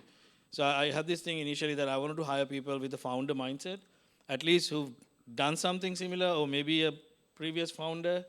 So most of the people that joined initially had some of that. They tried something, they knew the challenges of starting a company, so that helped. Thank you. Anything from Sam, potentially? Yeah, couple of quick ones. So particularly self-doubt for me normally arises in relation to alternatives. So what if they're building a better product than me? What if they win the market faster than we do? Blah, blah, blah. And so there is one saying particularly around startups in that they're more likely to die by suicide than by murder. And I think that's a really good contextual piece when it comes to competitors. You know, you're more likely to, you know, run out of cash before you get beaten by a competitor. So to think about it with that lens, and that definitely helps me. I think the other piece as well, building a startup, is like climbing a mountain one layer of paint at a time. And it's those kind of everyday incremental steps. It is, you know, a massive task, and I think it can be very easy to get overwhelmed by that, but it's literally one foot in front of the other. You're climbing a mountain one layer of paint at a time. And to your point earlier, when you look back and see how far you've come, that's kind of the contextual piece. It's like, oh, we are making progress. It just, you know, it is step by step. Thank you very much. And I guess the final question for me here is something very different to what we've been talking so far. So now, I guess, turn off your mode as your roles in your current venture. Switch on the mode of the founders. Try to have a founder instinct. You know, now try to bet on one of the undervalued or underexplored area of AI or AI tools, and see, you know, pick a side, pick an industry, or pick a direction that if you're starting a new startup from scratch right now, what would it be and why?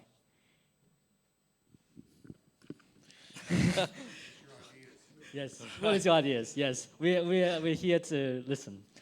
So it's actually steal some ideas. well, yeah, it's like going to, like, I don't know, 1999, 98, like the dot-com boom.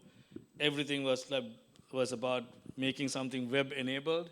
I guess there's that happening now. There's like AI enabling things or making things AI native. So anything is possible. But as more being a tech focused person, I see a big gap in AI evaluations. So eval, you know, what we call eval tools. I think Ed was touching on this in his talk.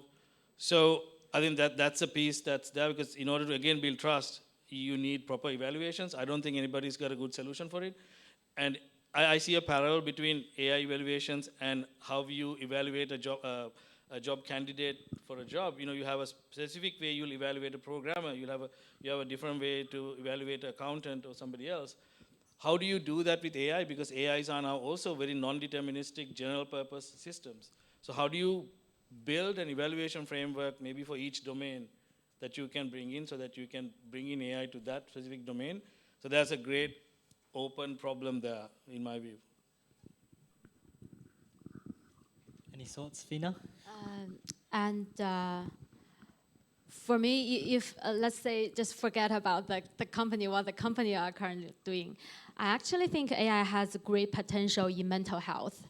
And as the professor just mentioned, in the future, actually, we can have a smaller size large language model which can be used in our smartphones.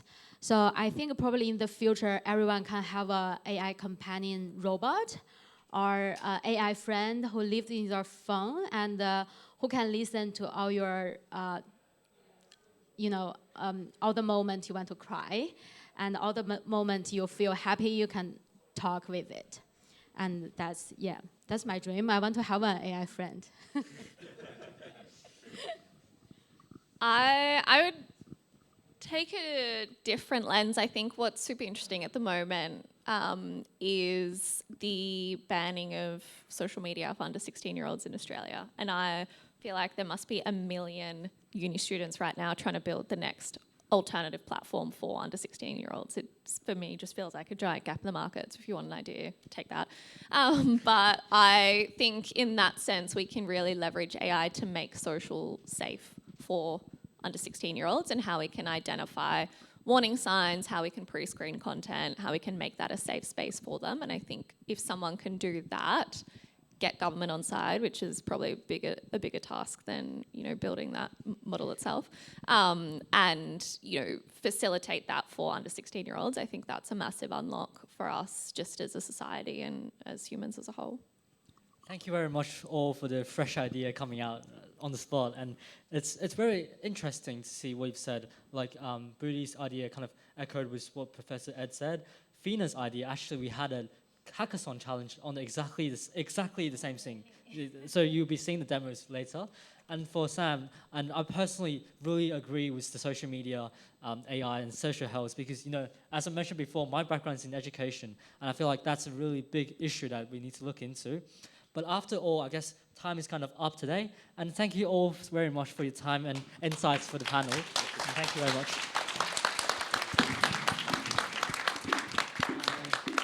Please, we'll probably need a cameraman again to just a quick photo, and.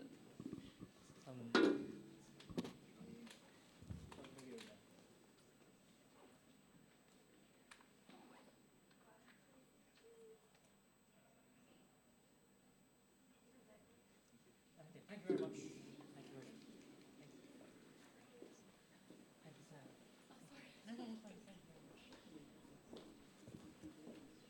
All right. Thank you all for being very helpful listeners and attentive audience. And I guess to take a quick breath for both, myself, the host, and all the audience, we're heading into a short break. And just a quick reminder: toilets are upstairs, and the drinks are just right outside the gate where you do the registration. Yes. There's a few toilets inside as well, but you might need to queue for them. Thank you very much. We'll be coming back in 10 minutes around 4. Thanks.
Hey, hello everyone.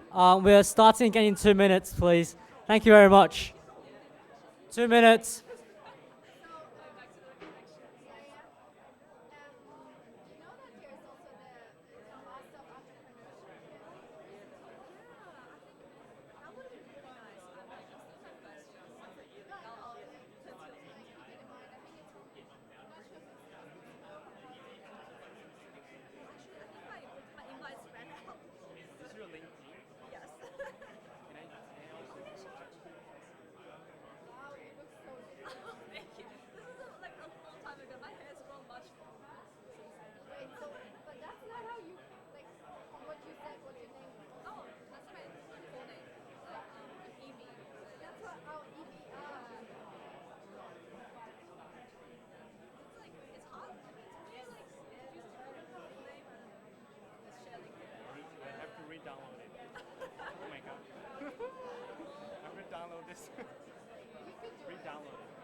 Thank you very much.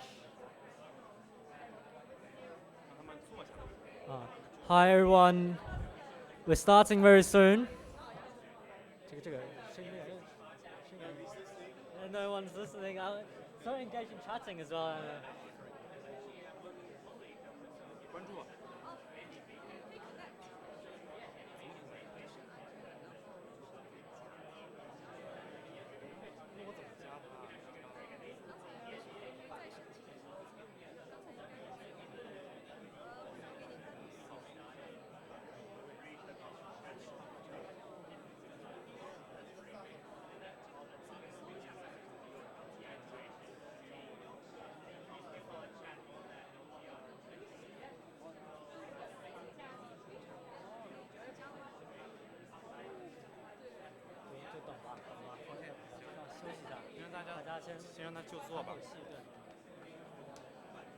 Hello everyone, we'll move to the next part, so please have a seat.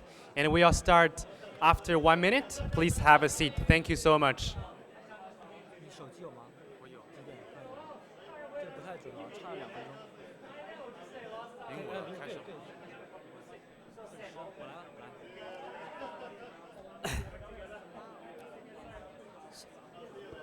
Hi, hello everyone.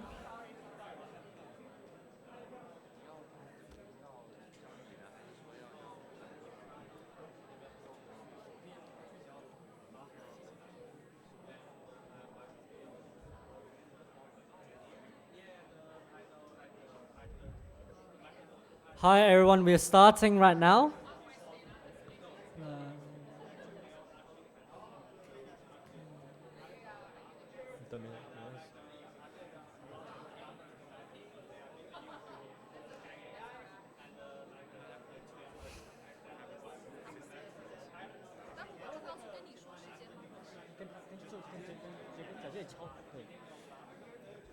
Hey everyone, sorry to disturb your wonderful discussions.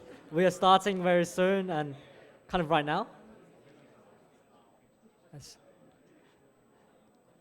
Thank you so much. I guess after 2 hours of very amazing stories from industry experts and young entrepreneurs, there's a lot to discuss and have conversation about just over the last few minutes, but we're heading back on the schedule. So now we're heading into something very different. So our co-host, Melbourne Venture Club, has inserted a sort of like a mini pitch competition within today's agenda, and I'll be handing over to one of the co-host team, Oscar, to give us more information on this. Thank you all. Hello everyone, welcome back. And hello everyone, my name is Oscar. I'm Zhu Zhougong, and I'm also studying in UniMelb. I'm studying media and communication and also screen and culture studies. And I'm also event planner I'm the photographer and original musician, and also I'm the host today. So we are gonna move into the AI Startup Pitching Showcase. Are you excited? Yes, let's do it. So we have 6 teams, and first, I'd like to thank one of our co-hosts, the Venture Club of the University of Melbourne. And it's a student-funded and student-managed and a student-operated nonprofit club.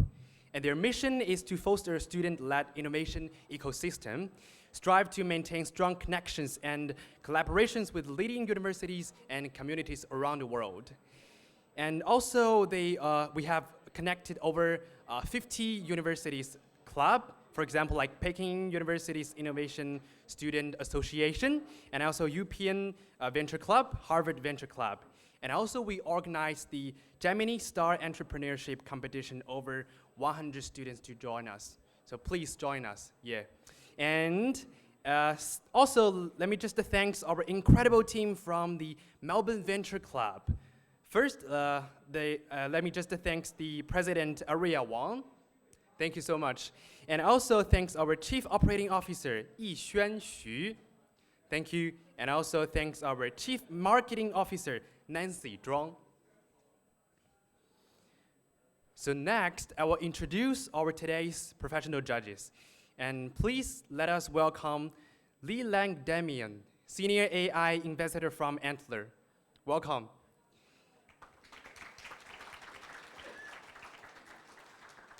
And also welcome Raj Rayat, Ambassador from Airtree. Welcome. Let's welcome Connie Ren, Partner Director from United Elevator. Welcome. Let's welcome Alan Cui, Managing Partner from Boson Ventures. Welcome. So it is our great honor to have our professional judges today. So now let me just introduce the rules of our pitch session. This is a really important part, so our team members, please listen carefully. And so each team will have 7 minutes to present your pitch. And after each pitch, our 2 judges will ask 1 question each. And the team will have 3 minutes in total to respond. So the presentation time is 7 minutes, and Q&A session is 5 minutes. So that will be 12 minutes in total. And after the final pitch, our judges will take at least 10 minutes to calculate the scores before we announce the results. And also to help us stay on track, we also have a timekeeper for this session. Thank you, Evie. Yep, and she'll give us the clear signals when time is up. So please stop at that moment and please keep an eye out. All right, so the most exciting thing. Let's welcome the first team, Team 1, Archiva AI. Welcome the presenter, Jimmy. Welcome.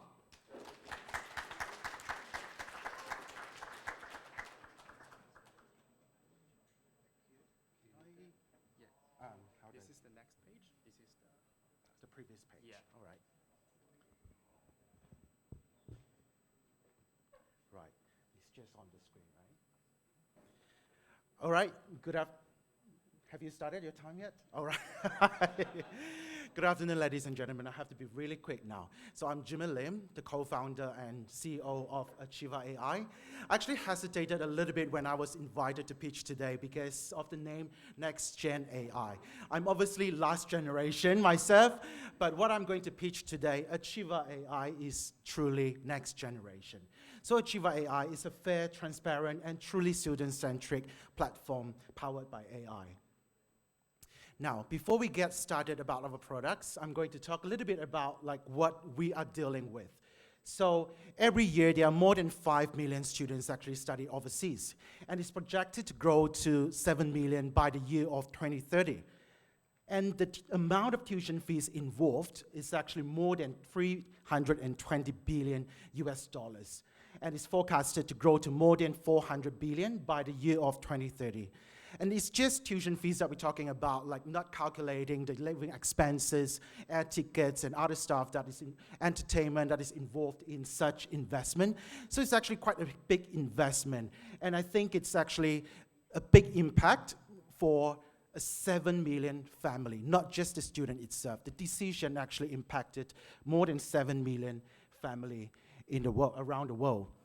So I'm not going to go into in details, the old world and the new world. So why do we build Achiever AI is a question, right? It's such a huge industry, but there are still a huge gap and loophole in the industry itself that need to be fixed. So that's why we built Achiever AI to solve most of the problems here. One of the reasons that we wanted to solve is actually to eliminate the bias and minimizing human error. So obviously, in a lot of advisories that are being provided to international students are maybe impacted or influenced by commissions, the commercial value of placing the students to certain institutions. And this is the main reason why we wanted to build a transparent and a fair AI to solve this problem. And making sure that it's a full transparency to the students who are applying multiple universities or multiple destinations in one single platform as well. So we are providing that visibility to students. And most importantly, is connecting students to the right personnel for accurate guidance and reliable guidance as well.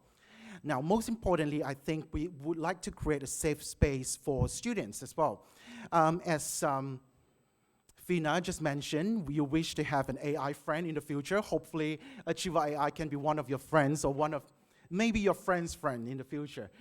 Because we want to create that safe space. Students can ask any questions, can have any conversations, and be able to get the guidance and the supports they want and they need from Achiever AI. And most importantly, is empowering students.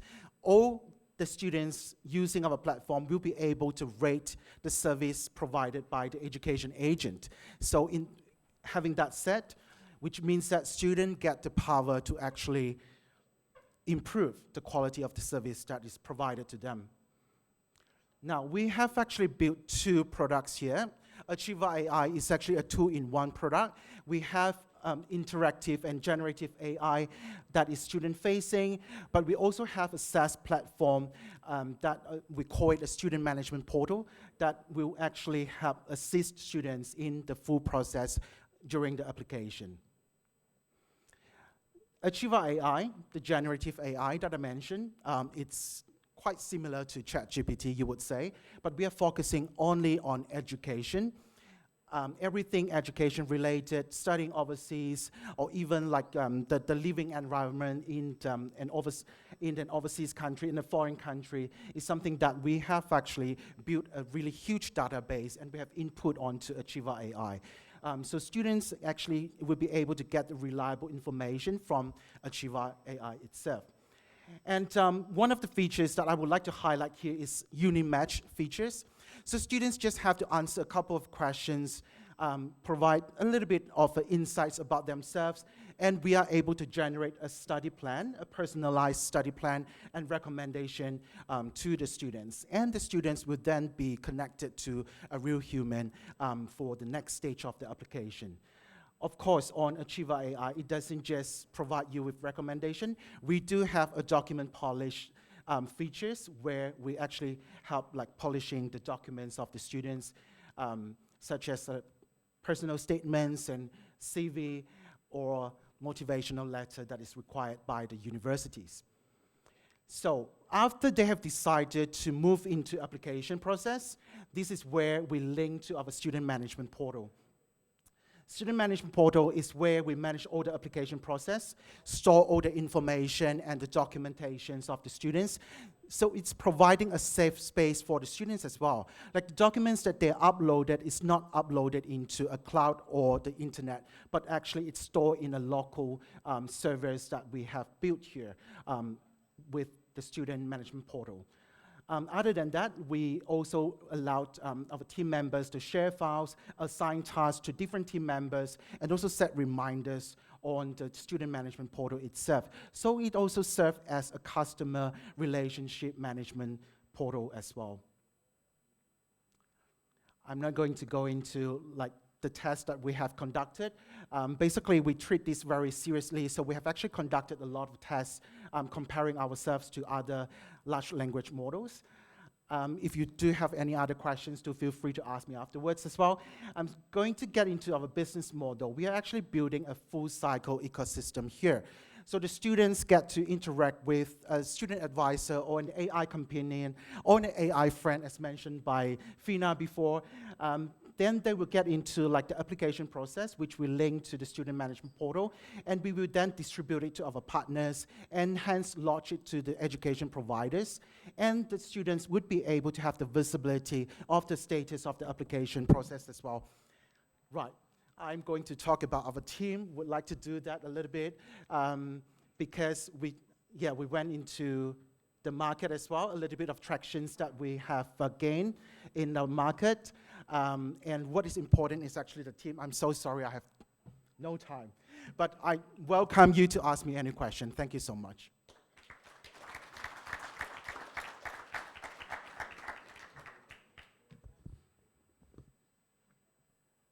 Okay, we're going to move to the Q&A session. So please our judges to ask questions. Okay, I'll start off. Thank you. So there seems to be a lot here. Can I just try to understand what your core product offering is and who you're selling it to? That was actually part of our business model that I didn't get to talk about. So we do have subscription fees. So we have subscribers. Education agent will be like the student management portal users, but we are marketing it to the students. So the AI is actually student facing, and we have a B2C to B model, which means that we do generate leads from students, and then we pass on the students' leads to the education provider, the education agents that we work with. So it's a network of education agents that it's basically our subscribers, and students would be the one that we serve on the platform. It's free of charge. Okay. Can you, I mean, just from what I saw, it was a CRM. So like if we assume that's a B2B, you know, first business model, how does that link to going to students first from a B2C side? So we have two products. So basically the front end is the student facing. So students get all the interactions with the AI itself, asking all the questions, generating like the profile, having the study plan. And then they will be linked to the B2B end, which means to the education agents. They will be like, they will be assigned to one of the agent partners that we have. And so that is how it's actually linked together. I'll help you out. Well done on the pitch. I'll help you out. Tell us why you're the right person to build this. So we, as I'm going to quote Mike Tyson here. So Mike Tyson once said, everything is an idea until you get a punch in the face, right? So execution is the most important bit. So we have the professional and experienced team, and at the same time we do have the young and innovative team as well. So it's a good mixture and a good blend of the innovative and young, as well as the matured and experienced like myself. Thanks for the pitch. I really love the ideas. So I just got one quick question. Like, could you dive into a little bit more about the revenue streams and the profit streams, and also like any benchmarks you're using? Because I know that you have done a lot of tests already. Yeah, so please dive into a little bit more about that. Thank you. Thank you. In regards to revenue streams, it's actually in one of my slides as well. I didn't get to present that. So we have multiple revenue streams. We do have like the B2B commissions. We do have the B2C commissions, as well as the subscription fees. And what we are getting right now, like other than the subscription fees, is actually the marketing support from the universities that we work with. So it's on another slide as well that I didn't get to say. We are endorsed by a lot of providers right now. A year into the business, we're actually endorsed by more than 35 institutions all around the world, especially in Australia itself. And knowing how efficient Australia universities can be, the public ones, we are actually in a really efficient track in securing all those agreements and endorsements. Thank you, Jimmy. My question probably is around so you are solving a very complicated problem, and a lot of startups actually try to solve before. And especially I want to understand a little bit about the agent side, because in Australia particularly, for example, for Uni Melbourne, they only have very few agents work with them. So which means this value chain is actually quite consolidated. Exactly. And as someone play in that value chain, you kind of doesn't really have a bargaining power to communicate, to actually negotiate with those agents. So how you think your position in that value chain, especially when the B2C side is not really a recurring. So at least for the application side, it's a one-off, or like in 3 years, they probably apply for something else, right? Okay, multiple questions here. So I try to answer as much as I can.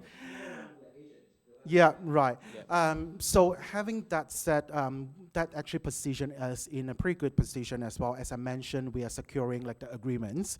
Like you mentioned, the prestigious universities, they wouldn't be providing agreements or representation to a lot of agencies. So obviously we are getting all those endorsements. Okay, time's up. I'm sorry. Thank you so much. Thank you. Okay, thank you so much. So before the team 2, let me just introduce today's distinguished guest award presenter, Mr. Paul Hammer. And Paul Hammer MP, he's the Parliamentary Secretary for Jobs, 维州经济就业增长助理部长, and he's also the state member for Boxiu and Boxiu 选区州议员. So Mr. Paul Hammer is the member for Boxiu and Parliamentary Secretary for Jobs in the Victorian Government. He's a strong advocate for strengthening Australia-China trade and economic partnerships. He champions Victoria's collaboration with our largest trading partners in trade and investment, international education, research, innovation, and startup ecosystem exchange, fostering opportunities for shared growth. Welcome.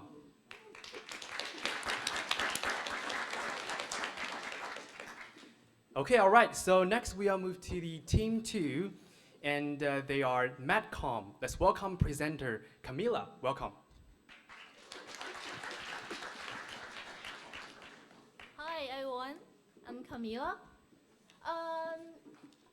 We are building the backgrounds of healthcare and a digital twin that goes beyond doctor center.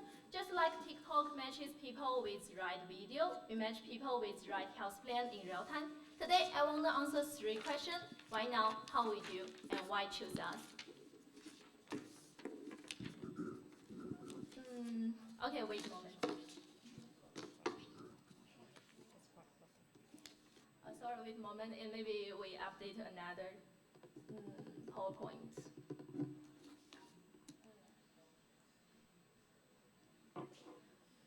Okay, maybe let me skip it. The timing couldn't be better because you can see that the AI in healthcare and GLP-1 drugs are booming. Look at him and hers. Could you believe that their company stocks double in 2 years just by embodying AI into telehealth? So this company successful can prove one thing: people are willing to pay for AI in healthcare. MyCom builds infrastructure for AI digital therapies and personalized health management. Actually, the logic is quite simple. We will use amount of current user data to train AI model, and the data-driven model will provide personalized solutions for users. And nextly, the user high-quality feedback will back to our model. It's like a continuous loop, you know. Let me go first. Okay, we start with obesity, because you know just one obesity linked to over 200 chronic disease like hypertension, diabetes. Actually, GLP-1 drugs bring people in quickly, but real challenge is how to keep weight off. And our train can solve this problem. It works like daily coach, helping users sustain results and moving into chronic care. I'm skipping. Okay, here's our strongest advantage. On the user side, we already have over 218,000 subscribers with high retention, high quality, and high LTV. And secondly, we have over 20 top weight loss media accounts appealing online users continuously. On the partner side, we work with more than 20 pharma companies, including Novo Nordisk, Lilly, Innovent, and more than 200 healthcare institutions. And the most important thing in terms of revenue, the ecosystem is already generating more than 600 million RMB a year. So this isn't just a slide dream, it's a real business scale. Health our AI agents like train on millions of medication history that users are willing to upload. So when user asks some question about healthcare, the reply doesn't guess. It already know what work in real life. The user's active engagement is our stickiness. That is our edge over menus and hints. Health our another models, multi-vertical models, is too complex. Maybe let me explain it briefly. On the left side, you can see all data we plug in from wearables, CGMs, even medication records. And the mood in the middle, we put it all together. So a 5-minute doctor visit turns into 1,500 hours of AI insight. And the outcome, 19.5 success in weight and sugar control, nearly 0 side effects, and the real-time disease monitoring will be provided. Here's our AI hardware ecosystem. All devices like CGM, smartwatch, all will connect to our model platform together. Because we have strong tools, so the impact is quite clear. The cost will be reduced to nearly 0, and the efficiency will be maximized, while the user engagement and LTV will be significantly enhanced.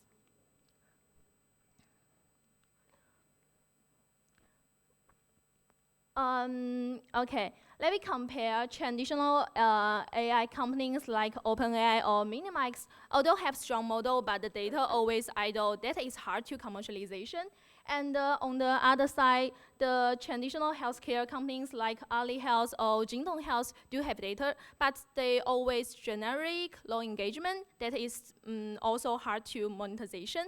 But Macom sit in different and new supports. We start from real users, but we go further. High willingness health data and a proven monetization loop is our base. Our team brings top talent from both Australia and China that covers 3 dimensions: business, products, and science. Lawrence is our CEO, is a serious entrepreneur in consumer health. And Simon is our CFO, come from Morgan Stanley, held multi-billion cross-border deals, and Furu product for over 2 billion digital health platform. And Hong Hao have 26 years in biopharma, including 15 at Novo Nordisk. And from Australia, I focus on communication and strategy and have maybe a bit of experience. And Si Yu brings McKinsey and CSIO experience in digital transformation. And our chief scientific advisor, Grace Zhang, come from Hong Kong University and UNSW, have deep background in medicine and biomedical engineering.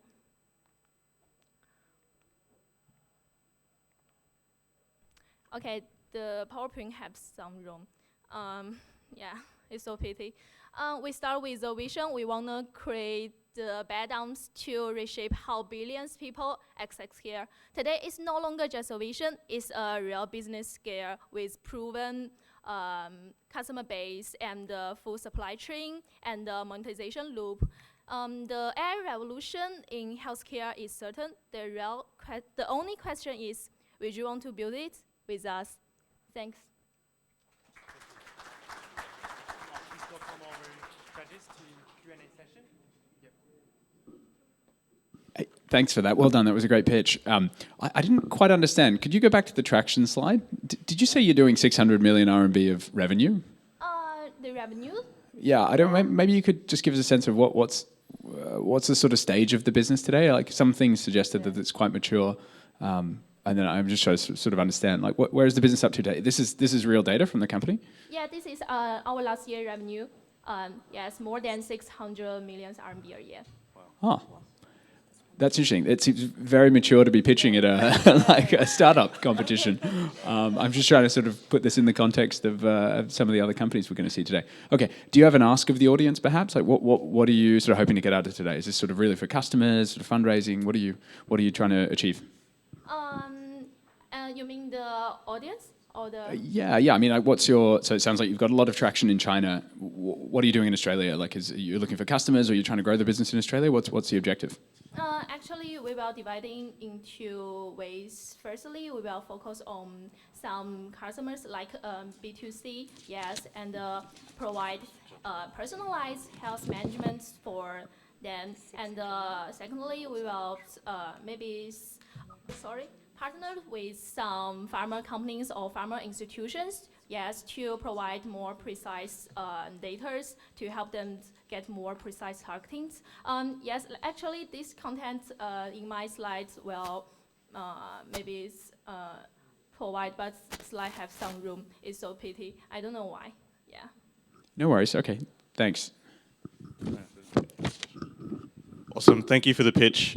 It's pretty funny. I think you should be here, actually, giving advice to the startups. But yeah, I guess I'd just love to, I mean, what's the long-term vision? Like, where do you see this going, let's say 5 to 7 years from now? Say it's here in Australia. Like, what do you see the user flow look like and the experience for, 5 to 7 years from now? You mean in Australia? Yeah, Australia, globally, yeah. Yes, as I mentioned before, in Australia, maybe in the next 2 years, we plan to set up our pharma companies to partner with some farmers in healthcare institutions, yes, to provide our service because we have amount user data. Yes, that is our strongest advantage, and as I mentioned before, monetization loop. Yes, I think in the next 2 years we will set up the cooperation with the pharma companies. Yeah. Awesome. How do you think about regulatory risk? So if you're based here in China, you're based in, the company's presumably based in China, like how would you expand to Australia or US? Like I would assume there'd be like a sovereign data risk. Yeah, it is a interesting question. We already considered about it, and we have the AI model trained on millions of medication histories, and on our technicals, apartments, yes, they said that it can solve this problem by the model, through some calculations, yes, and actually the China data have some common with Australian data because we focus on weight loss and the sugar control firstly, and actually it's a common difficult, yes, not different, maybe not have a lot of difference, yeah. Okay, thank you.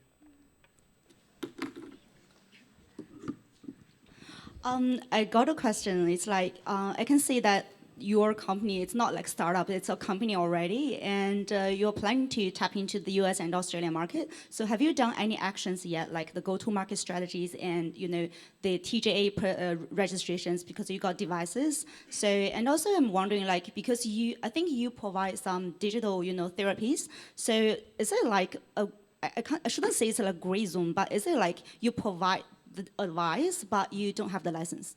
So I'm just wondering about that. Thank you. Thank you, questions. Actually, we just focus on consuming healthcare. We don't provide some actual devices for some real symptoms or real cancers or other things. We just focus on maybe consumer health. Yes. So maybe when users have some tough problems, yes, our system will transfer into humans to solve these problems. Yeah. Maybe just curious. So what's the Chinese name of this company? Maikang. Maikang? Yes, Maikang. Okay. It's a Hong Kong company. Okay, thank you. Thanks for our judges and also presenter. So next, let's welcome Team 3. Senstride, welcome presenter Justine.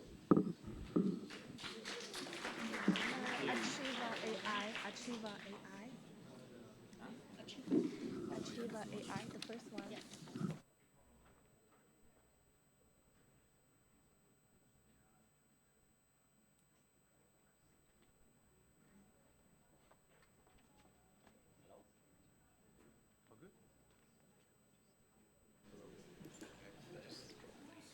Wait.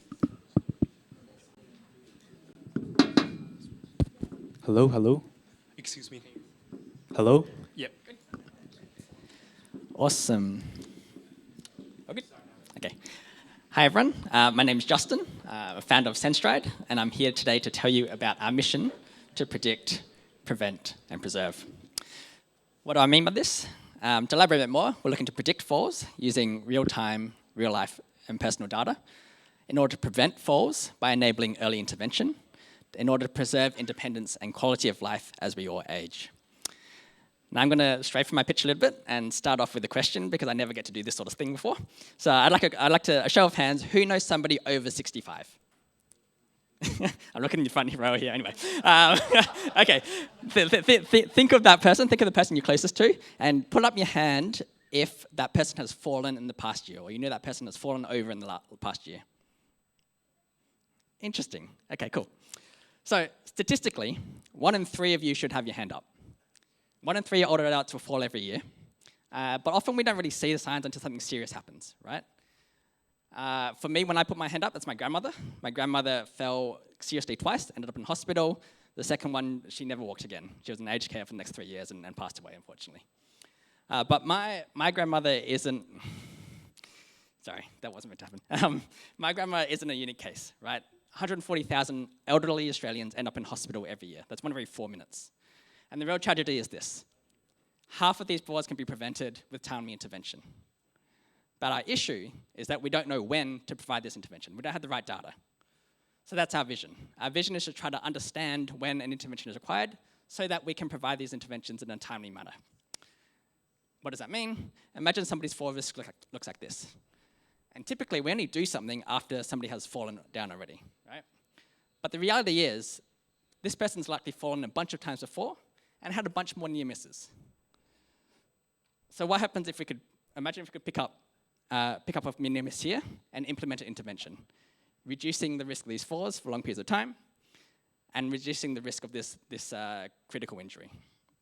And obviously, this is really dear and personal to myself, but it's also a big thing in aged care at the moment as well. There's a new Aged Care Act that's coming in that's really increasing the mandates around falls reporting and falls management, individualized. And it's only going to change the aged care market increases and people spend more and more time at home. And this is a really big thing for us. We've had 2 aged care providers at our really early stage provide $50,000 worth of their own resources in order to help us develop our product. So what is our product? Our product is probably pretty simple if you think about it. What we're trying to do is measure how people move, construct a falls prediction model to predict when they're going to fall, and then use that to provide timely intervention. So what's the secret sauce? Why are we interested here? The interesting thing here is that current wearables and current devices only detect movement. And movement is great for understanding what happened, but it's not good for understanding why it happened. And this is really critical in the context of falls. So imagine Tom, your elderly neighbor, walking down the street, and you suddenly pick up this massive change in his movement, right? Is that him tripping and falling and stabilizing himself? Or is that him dodging a dog that's running down the street, right? Context really matters when we talk about dynamic situations such as falls. And so that's what we're seeking to do. We're seeking to create a new model specifically around falls prevention and falls prediction, which takes into account both movement and contextual data together, providing unique insights into the ability to, unique insights to the falls prediction. So what does that mean? Ultimately, what we're aiming to do is move technology from falls detection to falls prevention. If you want to look at it another way, clinicians are great at preventing falls, but they have 2 major flaws. Number 1, they can't clone themselves, they're not completely scalable. And number 2, they're not omnipresent, they can't be there all the time. And so that's what we're trying to solve here. We are still early stage, and I acknowledge that right at the front. We don't have 600 million RMB in revenue, or billion RMB, or whatever that is. So we're still working out our we're still working out a business model. But we're imagining two types of products geared towards either in care or at home, and at a price point which is sort of familiar with other technologies in the force management space. Numbers, again, still working them out, but no matter where you look at it, whether you look at specifically a consumer market where individuals are looking at buying their own devices, or whether you're looking at aged care providers, specifically looking at aged care providers or people in aged care in countries with a high net worth, high worth countries, and government-funded aged care as well, there's still a significant market we think that can be addressed by a product like this. And obviously, things are changing, and changing very rapidly over time. As I said, where are we now at the moment? We've partnered two really innovative aged care providers, and we're running feasibility trials in a couple of weeks actually, which is really exciting for us. And we're continuing exploring to get more partners on board as well. Team, I myself, I've spent the last decade or so developing devices for physiotherapy and occupational therapy. Whoops, thank you. Physiotherapy and occupational therapy, including a robot for stroke rehab, which has been commercialized a couple of years ago. Tommy is a AI expert. He's a resident AI guy. Unfortunately, he's not here today. He should be pitching. He's got a lot of experience in developing models for medical diagnosis. And Mingray is our gun device engineer, a lot of experience in algorithms for movement analysis and wearables. And obviously strongly supported by a large advisory panel as well. So what are we looking at now? Currently, we're developing proof of concept, which has been funded by a government grant at the moment, which is very exciting for us.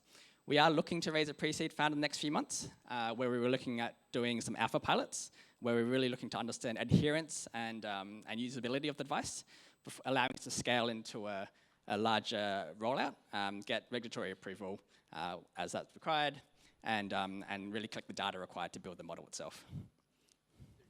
30 seconds. Okay, awesome. Two asks today. Number one is talk to people. Talk to your 65-year-old friends about falls prevention. They might not need it now, but it is something that's a bit silent, and we really need to understand that a bit more. This is a link to a government website which has a lot of resources around falls prevention techniques and interventions. On our side, I'd love you to help us out if we can. If anyone knows anyone in aged care that would be interested in having a chat, would more than love that.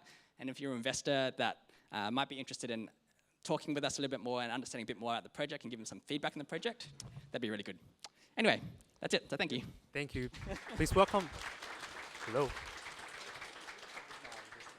Please welcome our judges to ask questions.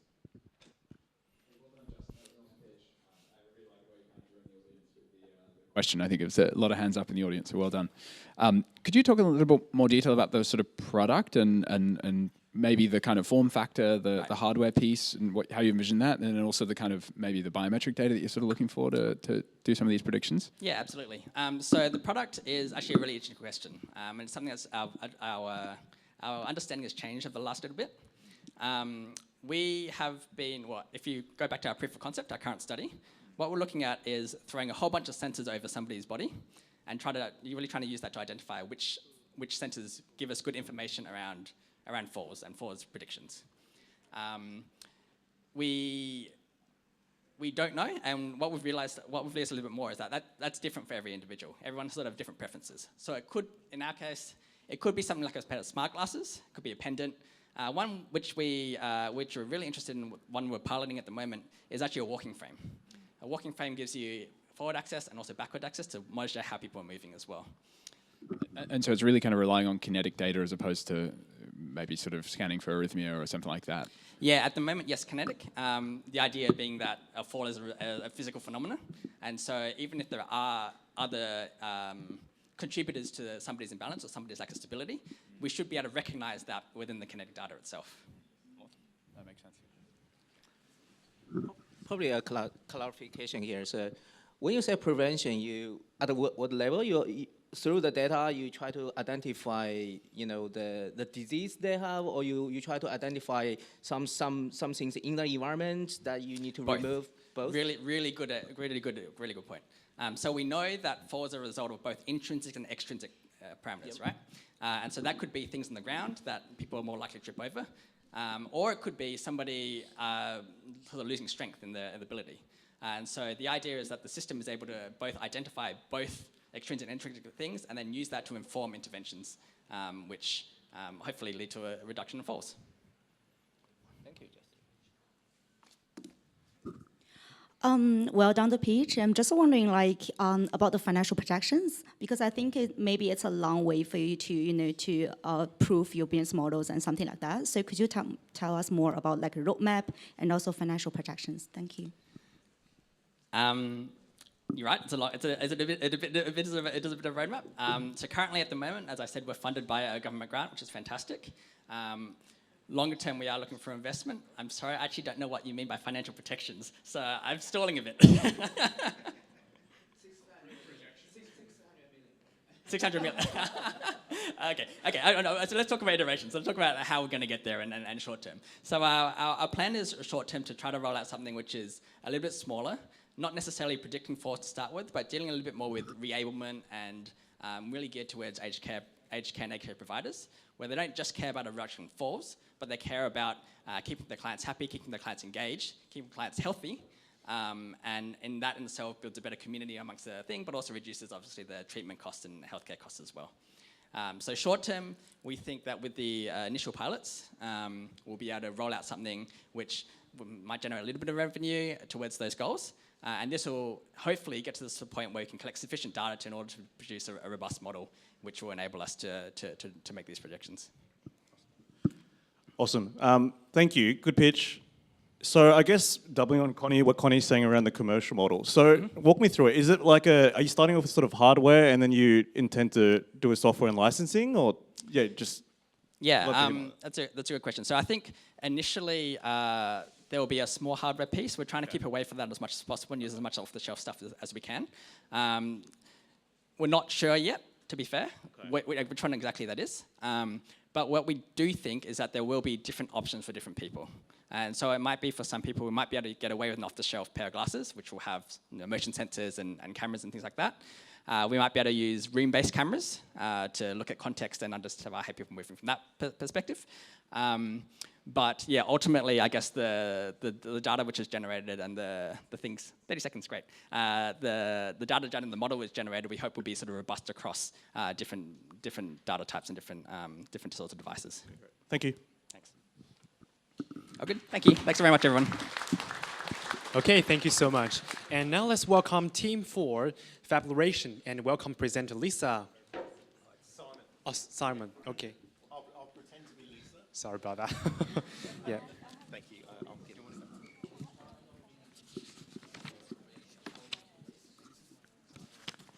Yeah, I mean, I think, should I just wait for those guys?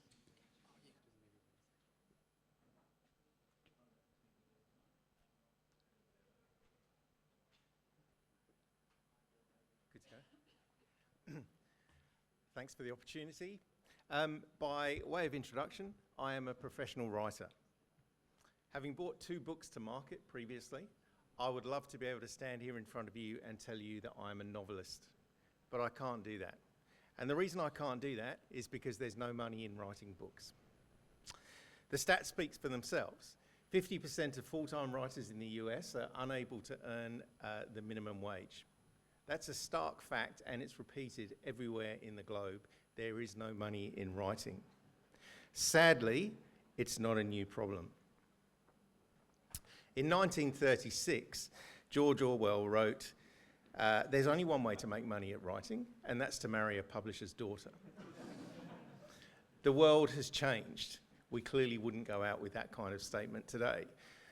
Those are the words of the past. But unfortunately, they're also the words of the present, because right now, writers can't earn money from writing. From Fabulation's perspective, what we're trying to do is to make sure that those are not the words of tomorrow. The truth is, the economics of publishing are broken. Most writers struggle to find an audience.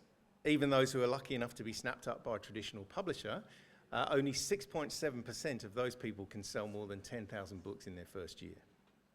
And if they bring the book to market on their own as an independent author, 90% of those books sell less than 100 copies in their lifetime. While those numbers made me feel better about my own sales, I won't tell you how many I sold, but it was more than 100,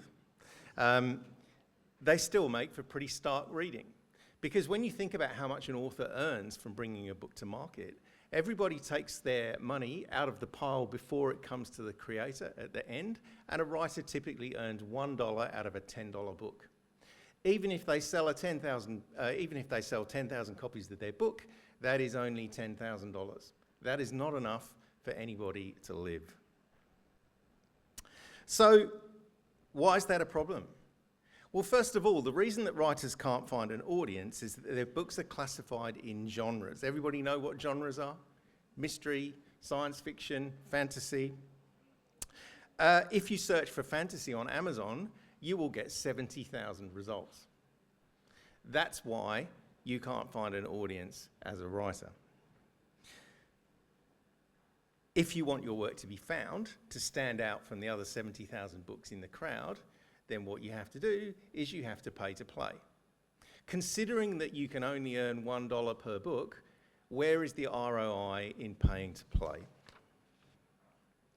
Genres are simply a marketing tool that were made up by the ancient Greeks. It was quite easy back in those days. Your book was either a tragedy or a comedy.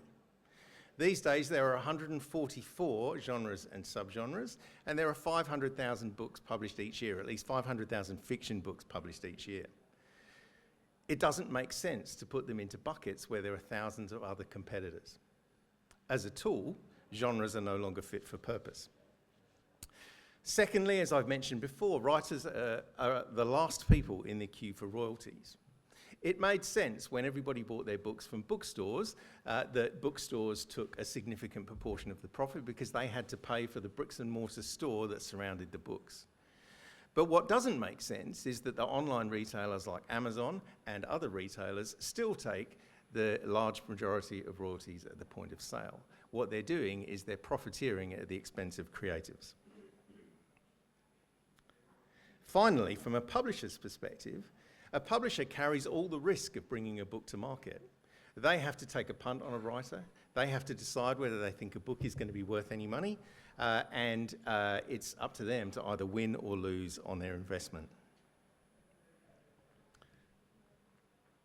In today's world, there's no such thing as discovering anything. Everything we are fed in our reels is the subject of an algorithm, and those are profit-driven and run by corporations. A reader rarely comes across... Oh, this is confused, sorry. There's a whole load of stuff going on the screen here. A reader rarely comes across a new book accidentally. What they do is they stumble across a book. Hopefully they don't fall over a book, if we take it our previous presenter. If they stumble across a book, the reason they stumble across it is because somebody paid to have it put in front of them.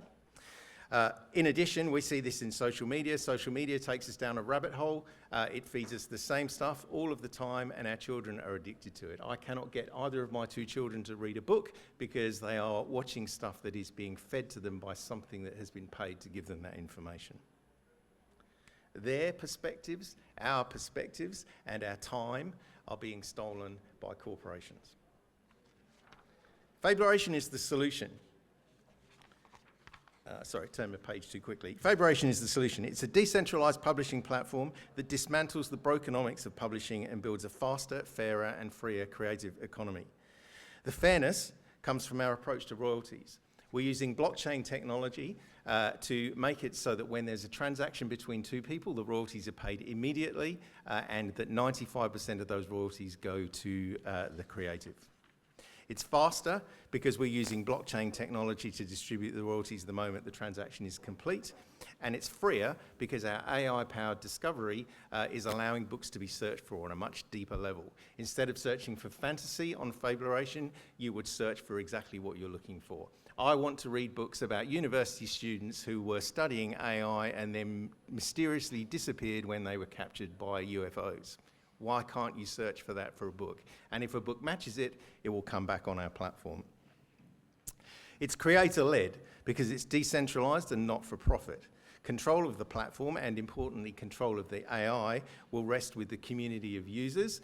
And what that does is that gives us the confidence to take the story of AI out to the publishing market, which is a real sore point for writers. Thank you. Fabulation is a place where readers, writers, and publishers come together, and they work together to guide and shape the future of publishing. On Fabulation, you'll find words that matter, new trends, and formats you weren't expecting. We've assembled a team that includes, I can't go backwards. That includes me, Lisa Wade, the FinTech Female of the Year 2024, who is a blockchain expert, an award-winning publisher in the UK. Thank you, and I need to stop. Thank you very much. Thank you so much. So please welcome our judges to ask questions. Thank you. I have a clarification question before I get to my main question. So the problem here is that attention is not distributed fairly to smaller publishers? And the solution is distributing that more efficiently? No, the issue is beyond small publishers. The issue is with all books and all publishers, whether it's independent or traditional. Okay, got you. Okay. So if we assume from like an entertainment industry standpoint, I mean, I guess my perspective is in gaming, movies, music, where 90% of the attention floods to 10% because it's just a hit-driven industry. Yeah. How exactly is that solving for, presumably, books have the same sort of dynamic? Yeah, they do. The answer is that actually what happens, it's funny having to lean down, sorry. The answer in the publishing world is that people are having to pay to play for promotion. On our platform, there's no promotion allowed. The AI search brings back pure search results that allows one book to be brought back above the other. So if you're searching for a particular type of thing, it will bring that back as a result without manipulation and without pay to play. It's pure search. Okay. So if you apply that to other industries, it can actually work in those two. Okay, thank you. Well done, Pete Salmon. And my question is it kind of like a Web3 startups? Like, because I see that you got token there. Yes, Web3. Our challenge is that we need to bring Web2 audience to a Web3 startup. We're working with a Web3 company called CloudTech, who are actually incubating us as a product. And we're working with an AI expert company called Keep Simple AI, who are on here, who are building that component for us too. Thank you. So could you elaborate more about like the token structures and also like how you're going to engage with the communities? And also, is it like the token ties to the IP, the profit streaming, like something like that? Yeah, well, I don't think I've got time to answer that question. The simple answer is that what we're doing, rather than, if you look at crypto is a token without a particular value. It's just in the market. What we're saying with ours is that every word has a value, which is almost a real word asset in that effect. So. All right, probably my view is a little bit similar to Lee. It's like I feel for the artist words or the entertainment, or even especially artist world. There's some people try to solve the similar problem in the painting area, in the artist words. But the point is, in the reality, people only got the attention from the top one. So the most beautiful painting and the most wonderful writing part, right? So especially with the AI, in the AI era, and painting, music, and novels can be generated. So lots of middle or even lower level like writer will be disappear, will diminished. So I'm not so sure whether this is a real problem to solve or you understand something. Yeah, we're actually trying to solve that problem. So the issue is that writers, it's difficult to know as a reader whether a writer is any good or not because we actually don't get to find their books. So as a reader, it should be up to us to make our minds up as what is good writing and what isn't. And currently we're not being given the opportunity because other books are pay to play ahead of us, even though they're not very good. How many of you here have bought a book that you've paid $15, $20 for and actually didn't think it was any good? I'm sure that everyone has had that experience. And the issue is the market's subjective and it chases profit. And what we're trying to say is, well, no, you as a reader deserve the opportunity to be able to make your own mind up as to whether a book's good or not. And you can only do that if you can find it. Thanks, Simon. Great pitch. I think what you're describing here is really like a network-driven business, which are really beautiful things, very powerful business models once they get to scale. But there's obviously a big valley to cross there before you get to that kind of scale. What are some of the, like, let's say you kind of build the infrastructure for this. What are some of the immediate steps you'd take in the near term to sort of build up both the volume of publishers or kind of writers and then also kind of consumers, buyers on the other side? Yeah, sure. Our first task is to 30 seconds. Thanks. Our first task is to raise money to take our beta product into an MVP, which is what we're currently trying to do. Our next task is to build content, put content on our platform. We've currently got 6 publishing partners who are going to give us their content. We then need to go out and get more publishing partners to have that content. And then once we've got enough content, we believe that we'll have the ability to then go out and start attracting a readership. Yeah. Nice. Time is up. Great. Thank you. So much. Thanks. Okay, so thank you so much. Next, we are going to move to Team 5. Welcome Ping and welcome our presenter, Lightman. Welcome. You want to use the microphone or this one? Okay. So how do I? This is the next page? This is the last one. Okay. Thank you. Okay. Hi, I'm Lightman Wang, and I'm the co-founder of Dropping AI. So Dropping AI actually is like the AI-powered job assistant. It's not just for the resume optimization. It's actually to like end-to-end job, to find the job solutions. So the Dropping AI actually is founded this year, and we wanted to try to resolve the problem is the job seekers, they cannot find their job. And we everyone know the employment industry or the market is very bad. The job seekers don't know where their resume is going out to match the requirements of the recruiters or the companies. So for the Dropping AI, and we know, so I think the scariest things of AI area coming, we know is someone maybe lose your job.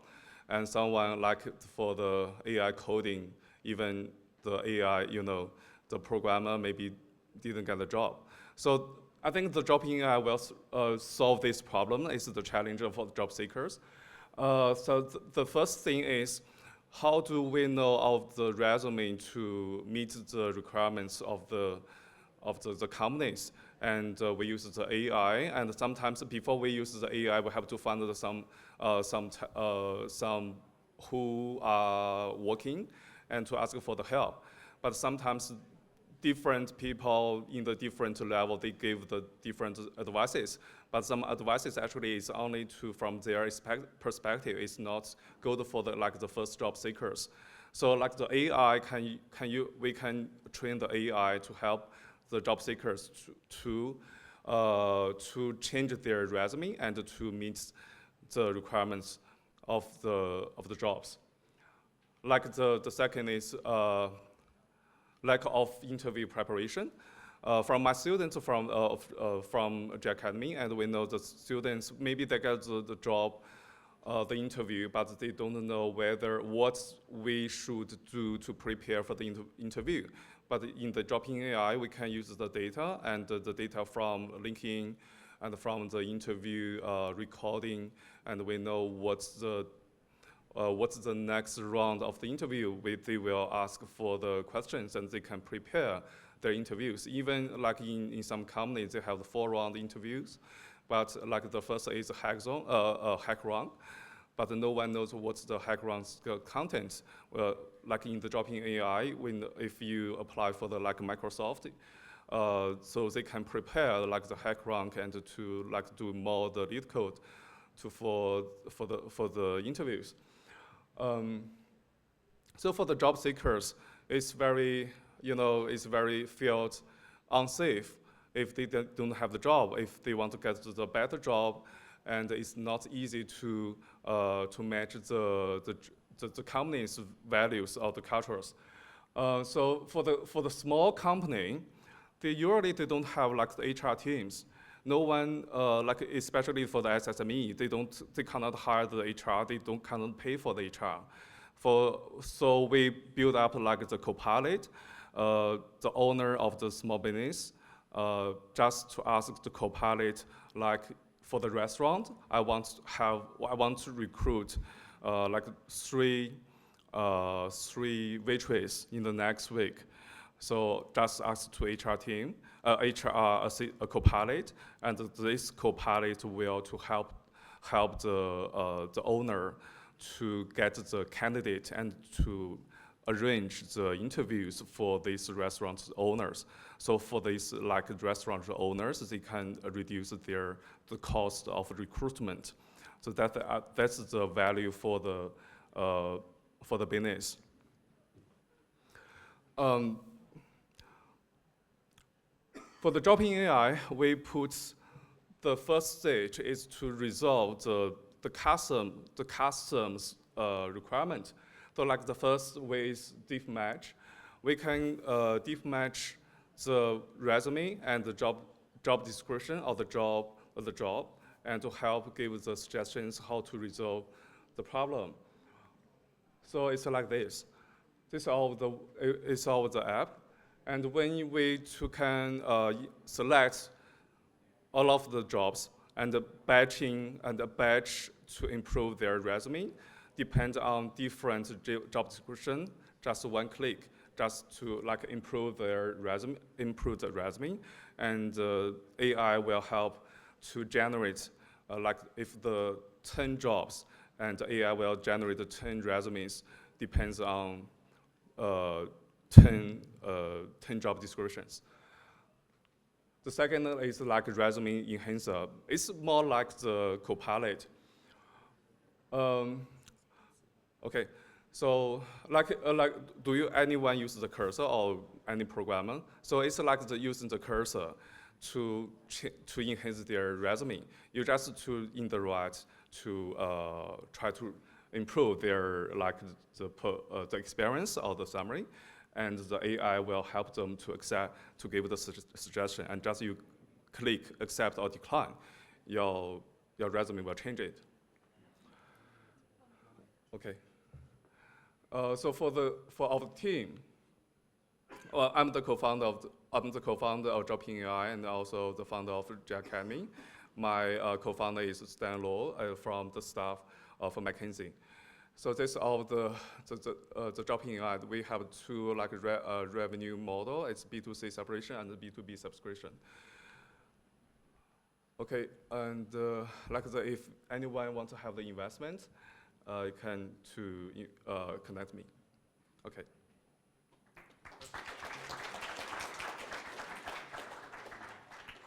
Thank you. Yep. So please welcome our judges to ask questions. Thank you.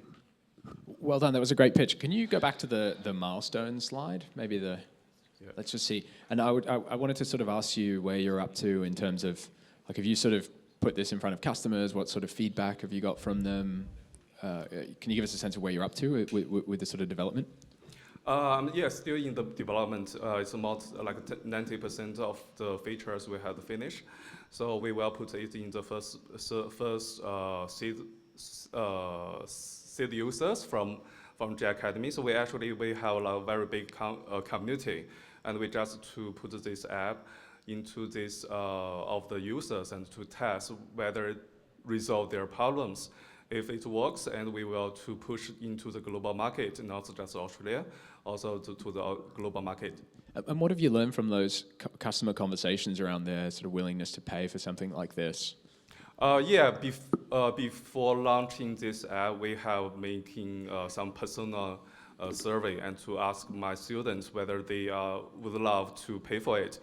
And especially if someone of the first job seeker or who seek the job, they know if someone want to optimize their resume, they will pay like at least $100 to just one version of the resume.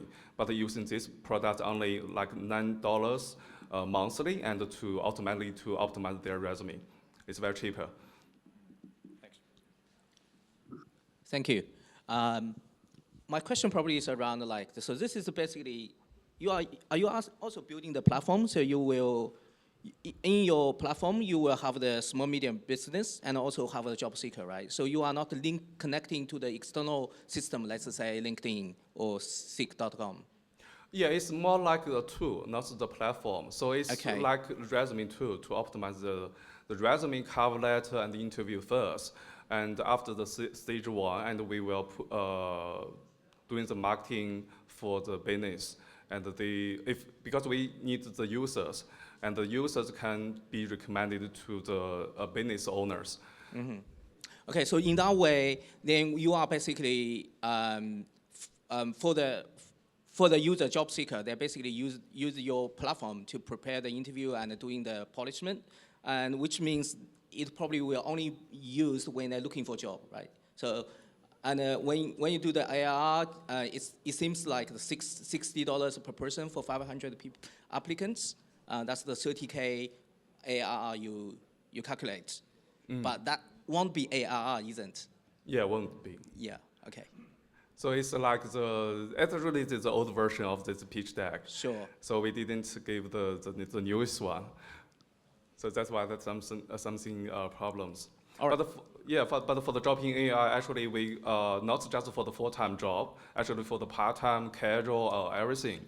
It's just for, job in AI also recommends the jobs we have to everyone can input their jobs, opportunities, and if someone like copy the URL from one job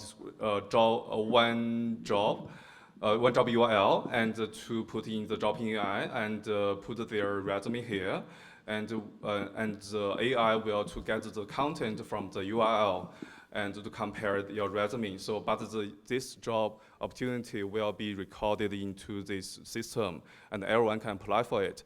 So it's more like the tools, not just for the platform.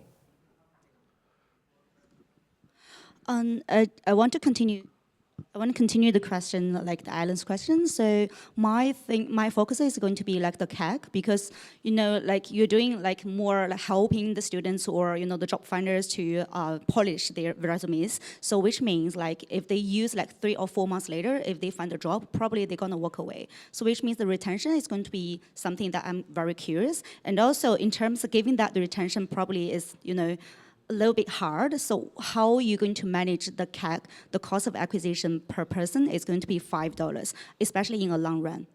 Yeah, it's like dropping as a job assistant. So we call it's not resume tools. Actually, the job assistant. If someone like working full time, actually they want to have extra revenue from their like after weekend. So like dropping AI can help them to find the extra job and to get the more revenue. So that's why we build the AI to help them to recommend the jobs. Okay. All right, thank you. Okay. 30 seconds. Okay. So this is the job. I'll do a quick question. Okay. Yeah, how are you different? I mean, this is a very competitive space. There's a lot of these that I see, probably on a weekly basis. So how are you different to every other AI resume tool? I think I compare other different like resume optimization, but actually they cannot end-to-end to resolve this problem, because I'm the founder of J Academy, and we have a lot of students. If there's the tools can really help the students to optimize their resume, I can recommend these tools, but actually there's any one of tools. That's why I wanted to build these tools by myself. Okay. Thank you. Thank you. Perfect. Thank you so much. And next, let's welcome Team 6, and they are Care AI, and let's welcome presenter Melvin. Welcome. Do you want to use this one or my? Sure. Yeah. This one. Sure. And this is next page. All right. Is this working? Can you try? Hello. Yeah. All right. Hi, everyone. My name's Melvin Chen. I'm the CEO and founder of Care AI. About 14 months ago, we started the company on a journey to address what I think is one of the biggest problems facing healthcare, which is admin burden. Just to give you a sense of the magnitude of the problem at hand. say let's take the US market, and there's two analogies we can draw to see the size of the problem. The US market on aggregate spends $4 trillion on healthcare per year. Of that, 1.3 trillion is associated with admin burden. A lot of that is humans putting data in and out of databases. Now, when I got to Australia, I noticed, actually, I thought that number can't be true.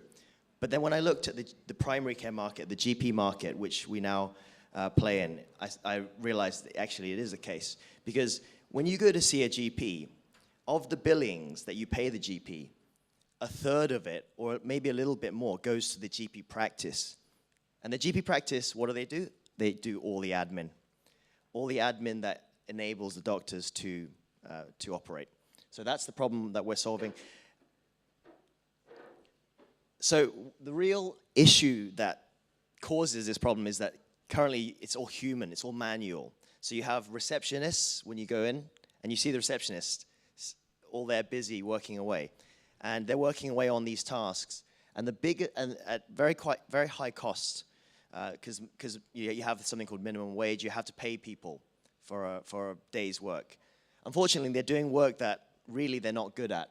And what we found when I looked into this was that 40% or a little bit more of this work is associated with documents.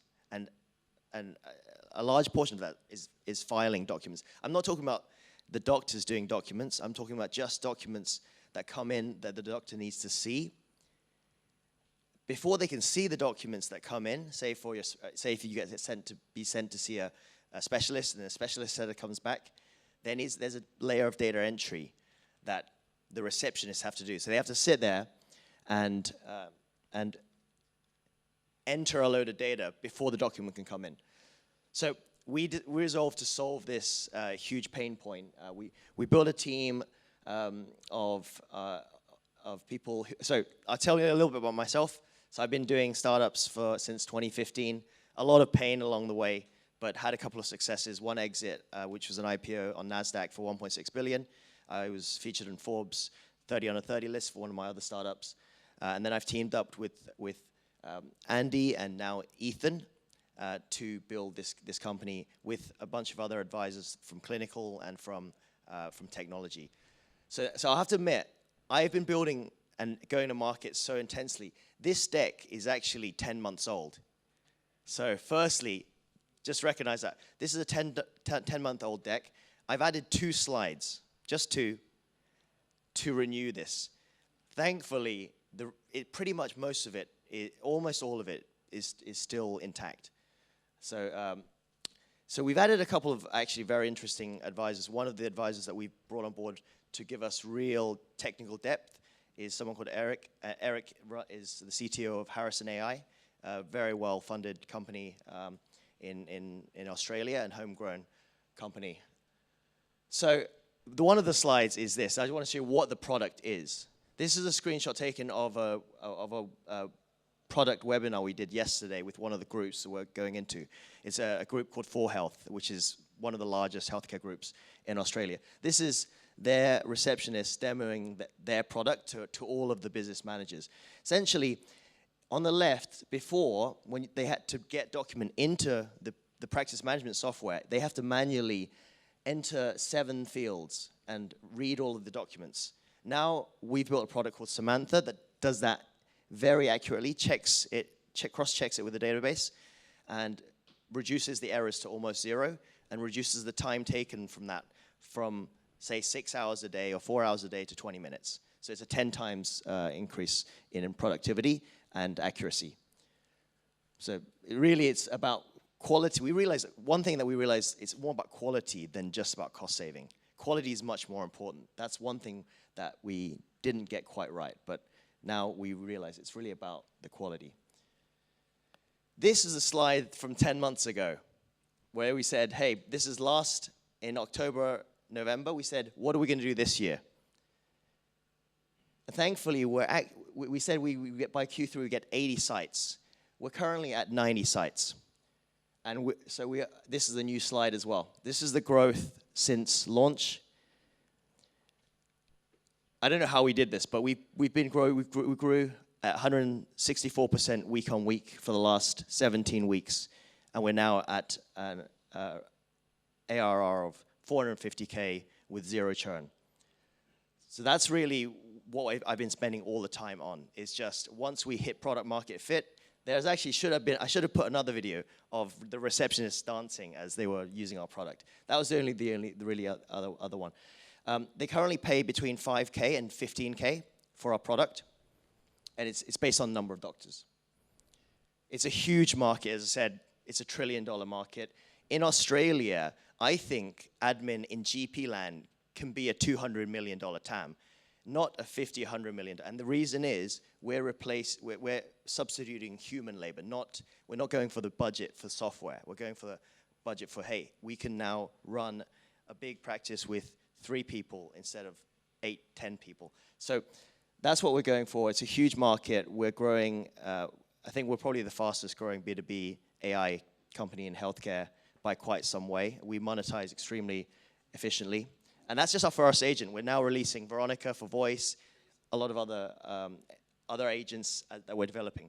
And as the groups come on, I think I'll be very disappointed if we don't hit 1.5 million of revenue before the end of the year. And so, and this has all been, so far we have a very lean team, 6 people, and we'll be growing that as we continue growth. So that's it. Thanks for listening to my presentation.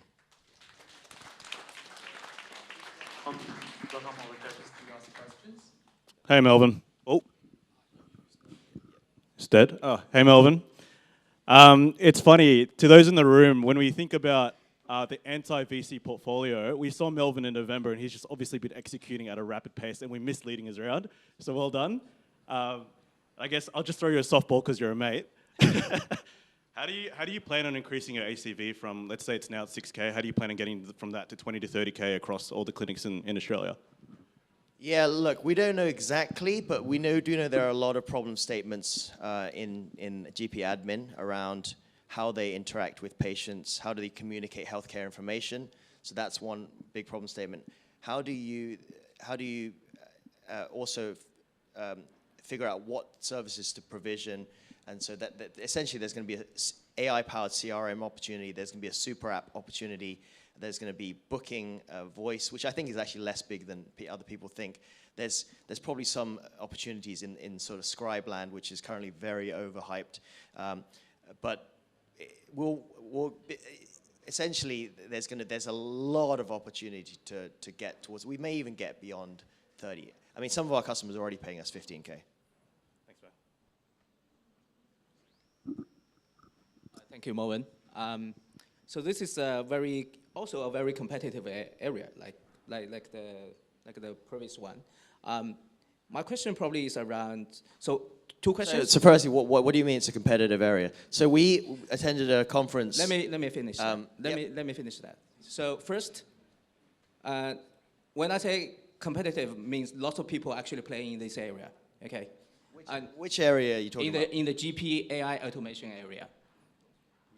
Okay, so my first question is around your profile. So the 60 GP or 90 GP you get, what are those GPs? Are they like GP chains or small GPs? Yeah, we have now 7 GP chains, including some of the largest GP chains in the country. And the second question related to that is why you guys and not others? Because we actually know there's a 2 group are also looking at this GP space. And one of them, they have the AI solution, and they are buying the GP chain to implement their software. So I just want to understand, so you say it's competitive. I think AI automation in general is competitive, but we found a niche where we had now realized, and that's why we've been growing so fast. At the BP Summit, BP is 85% of the market for the PMS for GPs. Some people were saying they have demos and they have this product and that product. We realized we are the only game in town. We dominate the niche segment for importing documents, which takes 30% of the receptionist time. No one has solved that problem. So in terms of competition, we have a 6 to 9 month lead to anyone who would want to do that. We built a product that's so slick and so good that that wouldn't make sense. It would be like me trying to do just a hot dog. And some people have asked me, should I just do hot dog?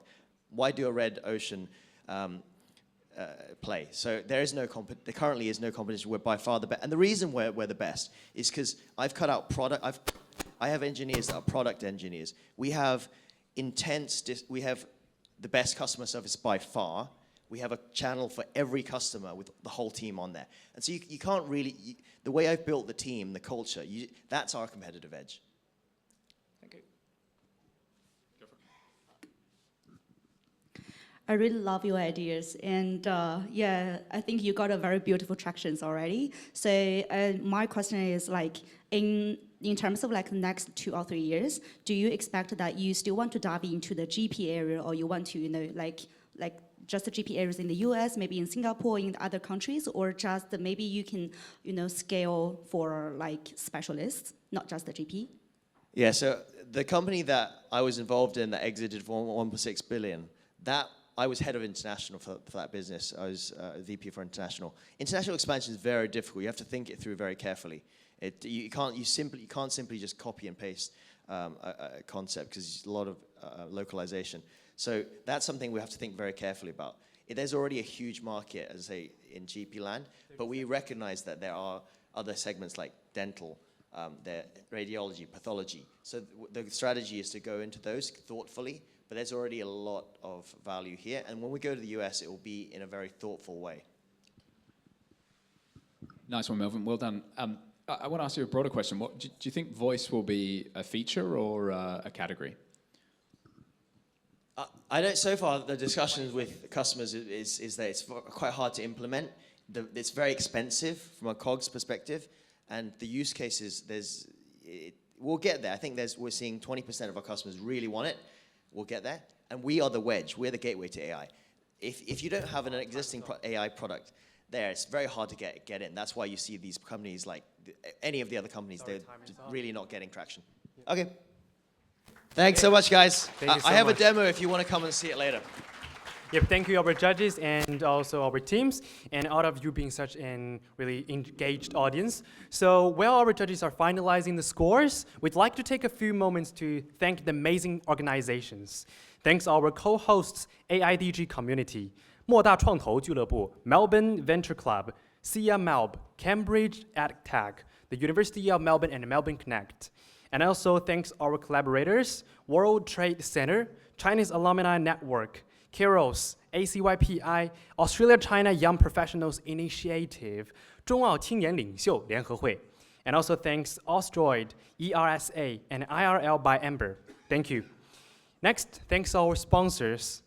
Thank you, Fabulation, A Case, Cremorian Digital Hub, Boston Ventures, HighLink, Mailliard Education and Support Center, also the GR Academy, Nexus MDAI, and also TRAE, Alibaba Cloud. Thank you so much.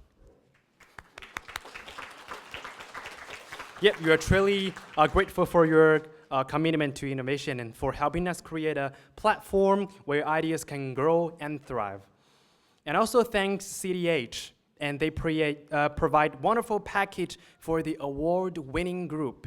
So for the first prize, they will provide a slot at the next live deck breakdown event with the real VC, coaching sessions with Allinson, and use of CDH Clubhouse, and also small meeting rooms for follow-ups. And also for second prize, they will provide office hours and also coaching sessions with Leo Robos, and use of the CDH Clubhouse, small meeting rooms for follow-ups. And also for third prize, they provide the use of the CDH Clubhouse and the meeting rooms for follow-ups. And also we have to use, thanks to our sponsor, A Case. They will provide $500 bonus for first winner. Ooh, great, yeah. So now we're just waiting for the final results. Then we'll announce the top 3 teams of the AI startup pitching showcase later. Yep.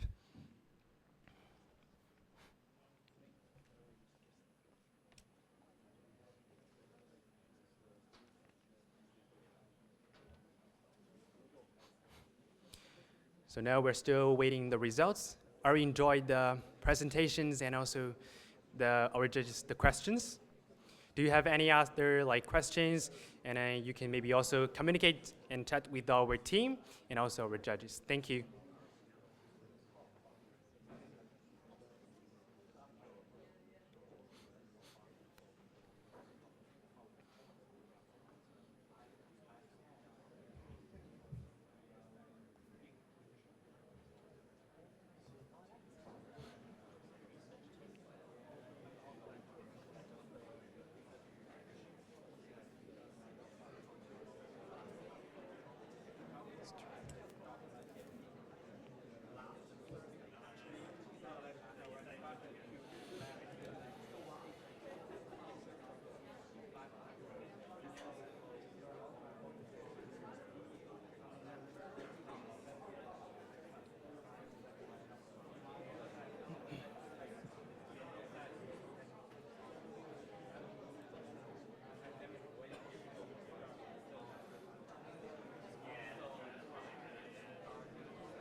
Okay, everyone, I got the final results. Oh my God, this is exciting time.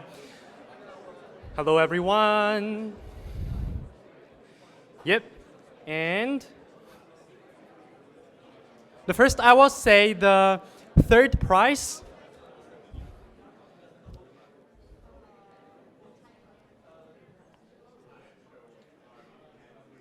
Okay, so the first, I will say the third prize is Archiva AI. Welcome. Archiva, and welcome Mr. Paul Hammer MP to present awards. Welcome our presenter, Archiva AI, to come to the stage. Hello.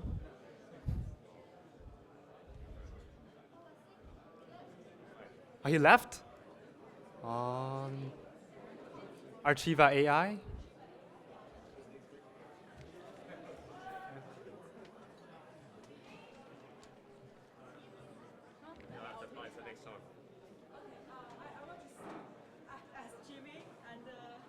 Yep, maybe.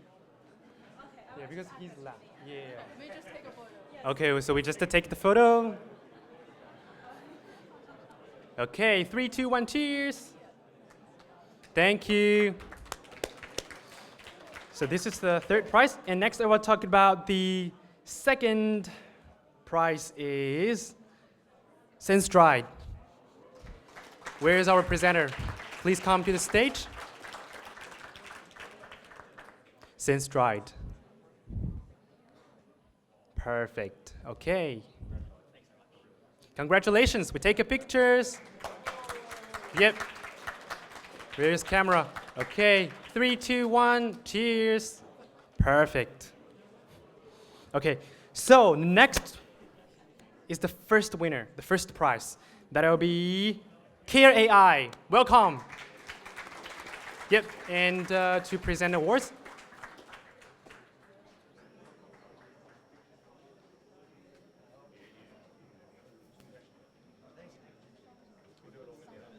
Well, congratulations.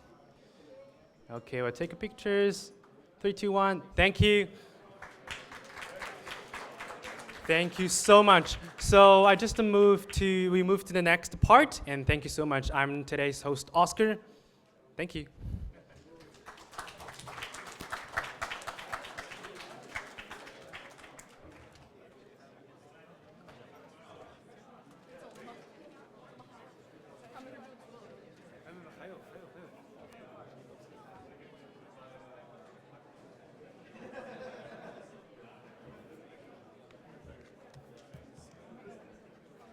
Oops. I'll just let the traffic go slowly.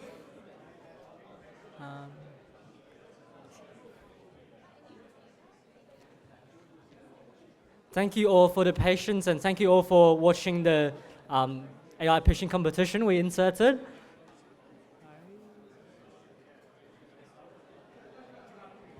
Sorry guys, we're going to the next section, sorry. Yes.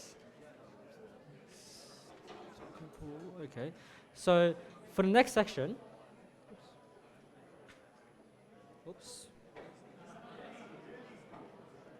we're just having one technical issue here. Just one second.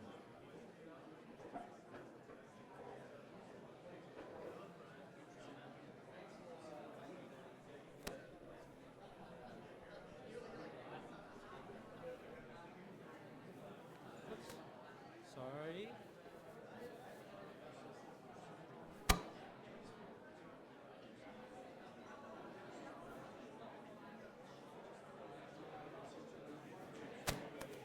Sorry for that. I guess it's the new sayings today. We always have technical issues at tech conferences. And we'll just let the people go slightly and move into the next section.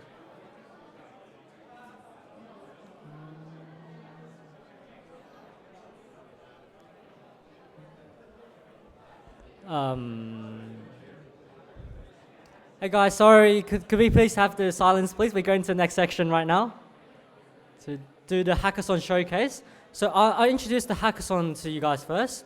So basically what happened in the hackathon is it's not a typical tech hackathon, you know, where it's for the tech bros. They have a coding problem like a math question and you do it. It's something very different.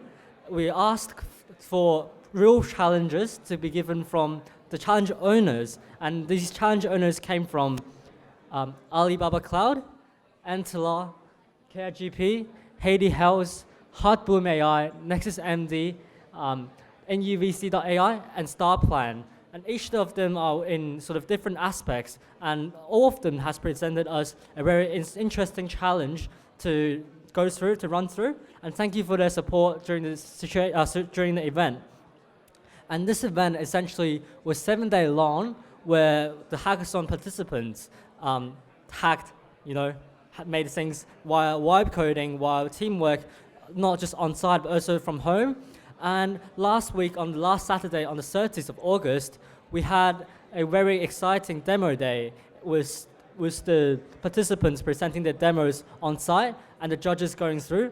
And this week, we are inviting all the 8 winners of each challenge to be here to do a showcase of their solutions. It's a bit like the Shark Tank the show, but we're not doing a competition. Everyone's a winner, and we're here to welcome them to join us on the stage. And there will be a final prize to be reviewed at the end of the day. And thank you all. We'll be welcoming your first team from Nexus MD, the challenge, no pointer, sorry.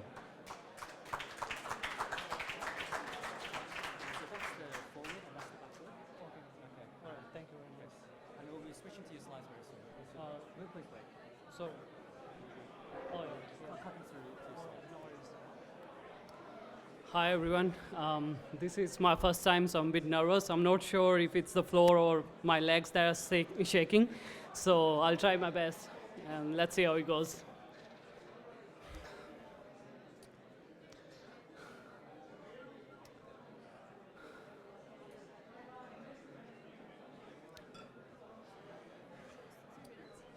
Three minutes. Yeah, three minutes.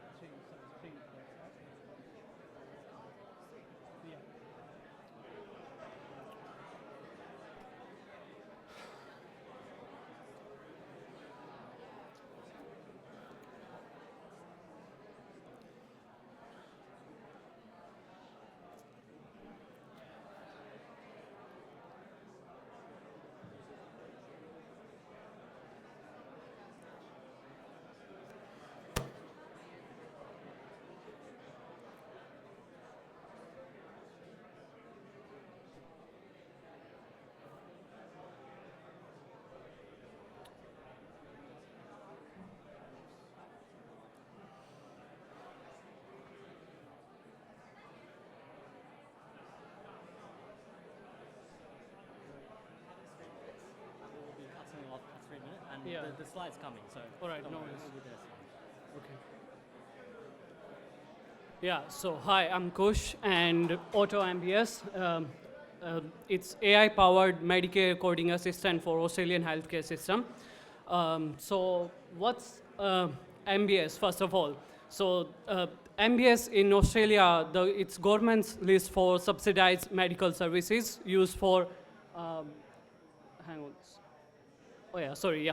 So used for, there are certain sets and rules for these medical codes. It's used by clinicians and hospitals to bill for Medicare services. And there are each service has its own item number, eligibility and restrictions and all. Now, the challenge, the current rule set is kind of large, complex, hard to understand, and there are a lot of complexities in that. Billing is kind of risk sensitive most of the time, and there are a lot of different parameters as well, age restrictions and all. And unless you are an expert in the field, it gets hard for you to kind of do those code generations and all. Now, in terms of the solution, the Auto MBS kind of does the heavy lifting for you. What that means is like it ingests and then understand, evaluate, match, and then explain the codes for you. Basically, the result is kind of a speed-up process where you are not wasting a lot of time and you get the codes right away without any sort of trouble. So I'll just do a live demo of the product, which this is just an MVP built during last week hackathon. So just the video would kind of pick up the pace, but yeah, you basically sign in and you see the dashboard where you have a couple of options to generate the codes or see the existing record. You start creating a new analysis. You fill in the patient information in the form, and the information then goes to the model and in terms of a JSON context. The model then matches the information with the knowledge base and then predicts the output. You get a complete result with the accurate medical codes, with a confidence factor and a lot of other information as well. You can kind of follow up your the model with your other queries. You can ask follow-up questions and get the results. And once you're happy with that, you can generate a report with like a PDF report with the form information, the codes and everything. You can go back to the system and check the information, check existing records, pick from where you left it, and then just delete the records. So yeah, that's what was built during the last week. The market potential is kind of big in terms of like just a regular number. According to AIHS, there are like 163 clinical consultations happened last year at a growth rate of 6%. So if you are implementing this system in consultations, like even at a 0.1% figure, that's like gaining efficiency in 163 consultations. That's like real-time saving, real growth, and real value. Yes. Thank you very much.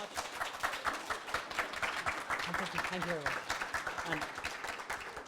And I'm very sorry to be an annoying person because their products are actually really good. And all of these products, by the way, are made, within 7 days. All you've seen today on the screen from the next 8 presenters are all just made in 7 days. And they only have 3 minutes to present it, so it's kind of unfair for them here today to do it. And the scoring and things like that were done before today. So today's really about demo and showcasing, and we hope you all enjoy this fun part. So let's welcome the next team who worked on NUVC's challenge. Welcome the team Next Mind, please. Thank you very much. You have 3 minutes. We'll knock first on 2, then knock on 3. Okay? Thank you. Starting? And this is for this backward. Okay. Thank you. Good evening, ladies and gentlemen. So before I started, I encourage everyone, if you have a phone, just scan the right side of the QR code to experience the journey with us.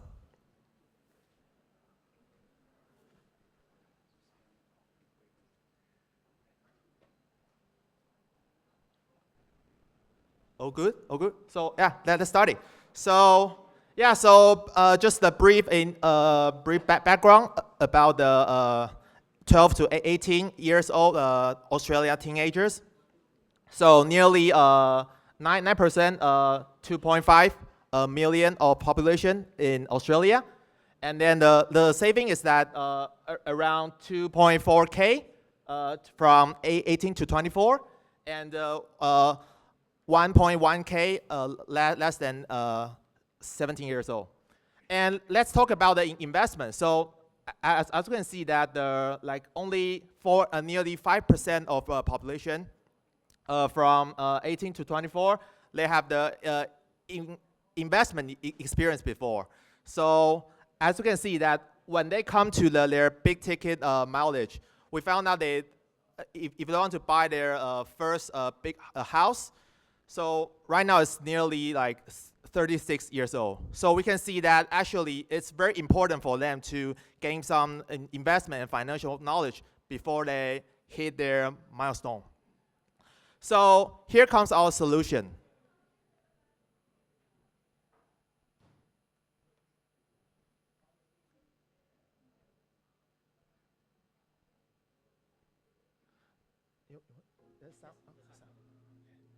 So we provide 4 different kinds of AI financial coaches, and we use the historical financial events as our mission.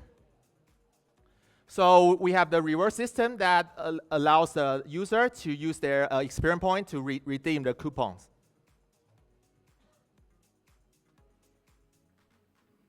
And all is generated by the AI. You can see there's a real-time response from the AI financial coaches.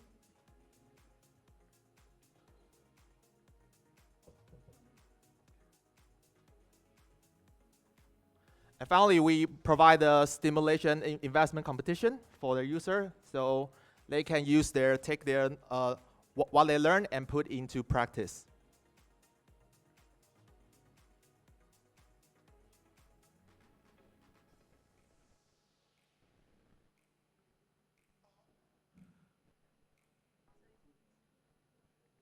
Okay, so next, here's our plan. So right now, we come up with two different tracks of our revenue. First is B2B2C, which what we want to gain the learn to earn and engage our platform with the users and with the merchants. And the second will be B2B, that we provide our significant financial resource, and we can collaborate with the existing investment platform. So the first one will be we have the counter sponsorship, and the second will be our compliance referral.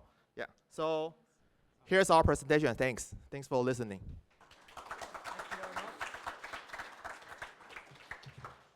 Thank you very much. I think the product, when I saw the video, was very inspiring. You learn kind of from history on investment opportunities in history that a lot of us wasn't born in. So it's something that you would never think about in the past. And the most funniest part of their demo video is they did a demo video to submit the proposal, and on the demo video, the participant somehow did every single wrong mistake they could have ever done. They went for every single wrong mistake, and it was very funny to watch the demo video. And I guess as we move into the next group, it's something that's very different from education and finance.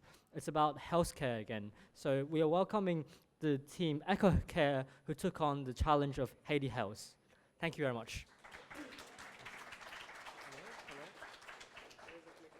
Clickers here, so that's forward, and this is forward. This is backward.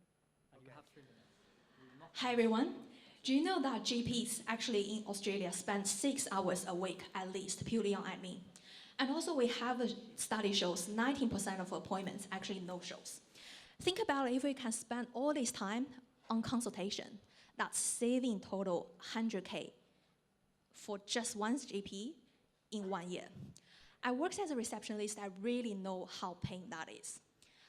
Even with online platform like Hot Docs, patients still prefer phone calls, especially for those in rural areas, aged, and whose English is not their first languages.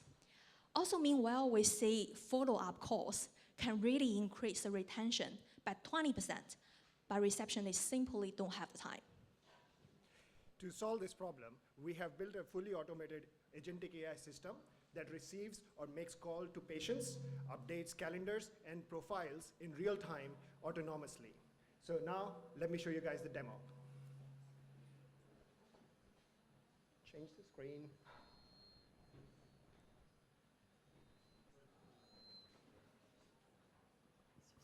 Wait, we don't have sound. We need sound. Yes, it's coming. It's coming? Yes. Can you rewind it? Yeah, so essentially over here, the patient is calling and then trying to book an appointment. That's the first task. And the patient is going to...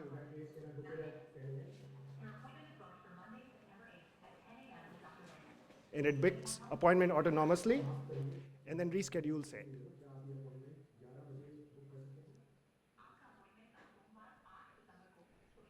And then live, you can change the language in the middle. So you can, and this is the second task, follow up after the doctor has consulted the patient, and then now clinic wants to collect more information. I'm sorry to hear that. I'll make sure to flag this for doctor review within 24 hours. Are you noticing any reactions to any prescribed medications? The rash on my left arm may be caused from the medication, and I also have headaches. Do you have any other concerns or questions about your treatment that you'd like to discuss? If my medication is reacting, so should I stop taking it or should I change my medication? That's an important question. It's best to speak directly with the doctor before making any changes to your medication. So I'll note your reaction and flag it for the doctor to review as soon as possible. So it doesn't try to become doctor, it only communicates the information. This will be reviewed And within then 24 updates hours. live. If anything changes or worsens, call us right away. Take care. Okay, go back. So we're not just a hackathon project. we really are building a sustainable business. So our model is very lean. Each call only costs them $2 and versus a 5 to 10 minutes staff time. And also the reminders are cheaper than SMS. Also, we have very flexible and affordable subscriptions, and we're eco-care. We're 24/7, multilingual, and we handle multiple calls at once. We help GPs and more to focus on care, not cost. More importantly, we're not just product fit, we're founder market fit. Thank you so much.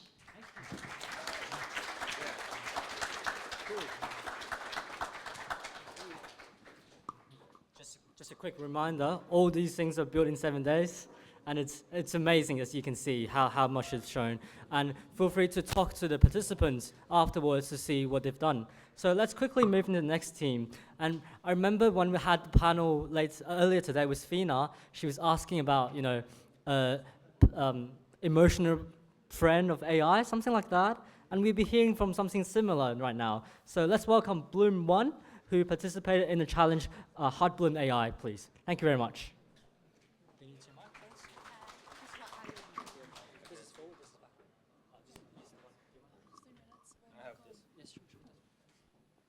Hi, everyone. Yeah. Hi, I'm Joyce. I'm part of the Heart AI Hackathon, Heart Bloom AI. So that's pretty much to create a AI companion app. Yeah, I'm leading the marketing and the go-to-market plan, and I have here is yeah, my name is James. I'm the AI dev. Cool. So basically, can anyone in here? I'll just. So our team covers AI, UX, product, and marketing. And a full stack expertise. With the problem that we have is 1 in 7 adolescents face mental health and challenges, and that's more than 50% that have actual health issues. Especially with post-COVID, there are more and more young adolescents and teenagers actually experiencing emotional issues and lacking that social and communication skill. And gaps and opportunities. So we've got the Gen Z and the tweens crave empathetic, playful space and a safe place where they can have real human interaction. As we can see, we've done some basic research. The teen wellness market is over $115 billion in terms of the AI companion adoption, and it's booming. So there will be predicted to be over 300 billion expected customers. So that's a huge opportunity for us. We'll just go back to here. So as you can see, there are many players already in the market. We've identified there's a lot of weaknesses. So that would be like that some of the games that are gamified will cause some sort of memory loss and also lack of privacy. We're tackling these 2 weaknesses to become our advantage in the marketplace once we do further research in the next steps. And our solution here is that Heart Bloom AI is going to be the AI-powered growth game for teens, making it personal development, which is fun and rewarding and that can be played. So basically, this app allows the teen or the adolescents to actually talk to that companion, which is Emma, which is Elf. Which we'll have here, as you can see. And as they complete milestones, their plant will slowly grow, and then they can collect more seeds to continue to, grow the plant. And they will be feeling like they'll be rewarded instantaneously. And for the teenagers, there's a sense of achievement of the milestone. And this also helps to build that social confidence as well, on building their social and communication skills as well. This is the working demo, which we'll play. Yeah, just show you guys a quick demo from here. So basically, we're building an AI companion. So multi-device supported, this on the desktop. I'm not feeling very well. I'm overwhelmed by the hackathon. There are lots of work to do, and I'm really frustrated about the teamwork. You see, she's thinking and the lip sync. Sharing how you're feeling right now. It sounds like the combination of a heavy workload and challenges with teamwork is really overwhelming and frustrating for you. That's Pretty a good, lot huh? to carry, and it makes complete sense that you're feeling this. All right, we can cut this. So, Can you tell me more about what's been happening? yeah, we can stop this. So So- basically, this AI companion can be on multi-devices, on your desktop, on your iPhone, on your iPad, and has built-in knowledge, right? He understands what you're talking about. He understands the industry. We are using a rack system to drive this, and also is support multilingual. That's it. Yeah, so that's pretty much to target the persona. Yeah. Thank you very much. Thank you. Thank you very much, and great, and I hope this answers Fina's earlier questions. And let's move to the next group from CareGP, the group GP Healer, please. Is it coming? Do you need the microphone?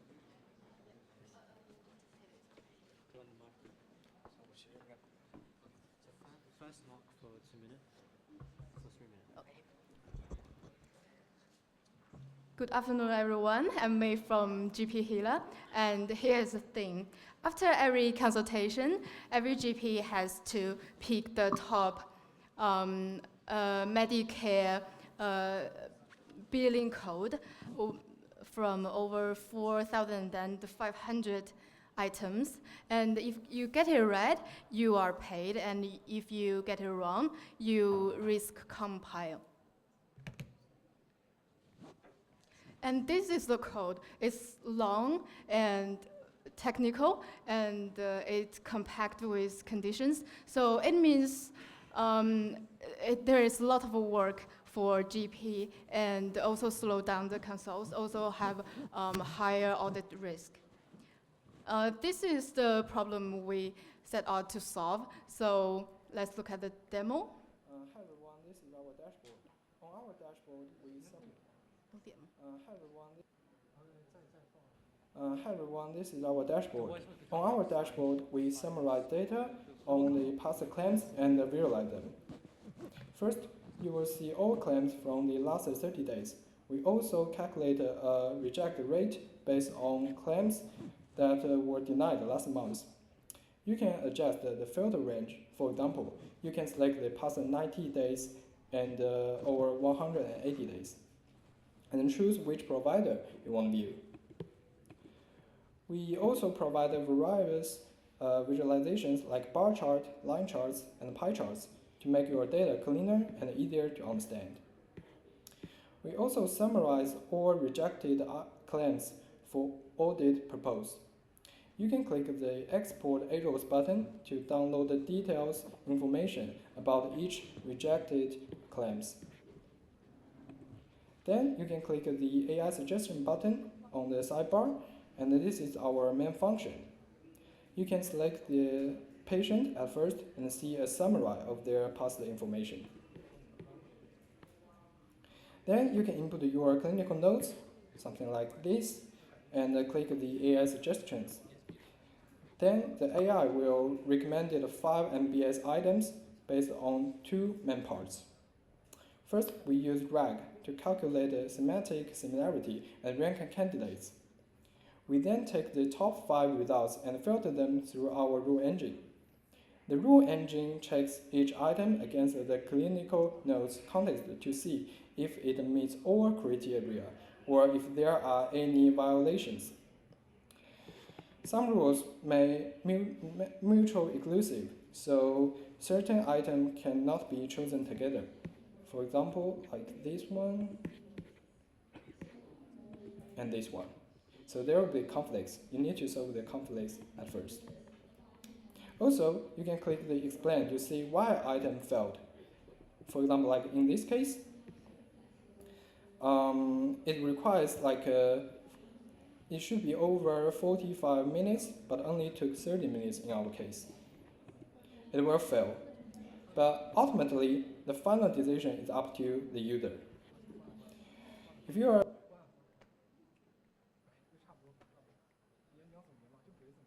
Sorry guys, time is slightly up. Sorry? Sorry. Thank you so much for the presentation.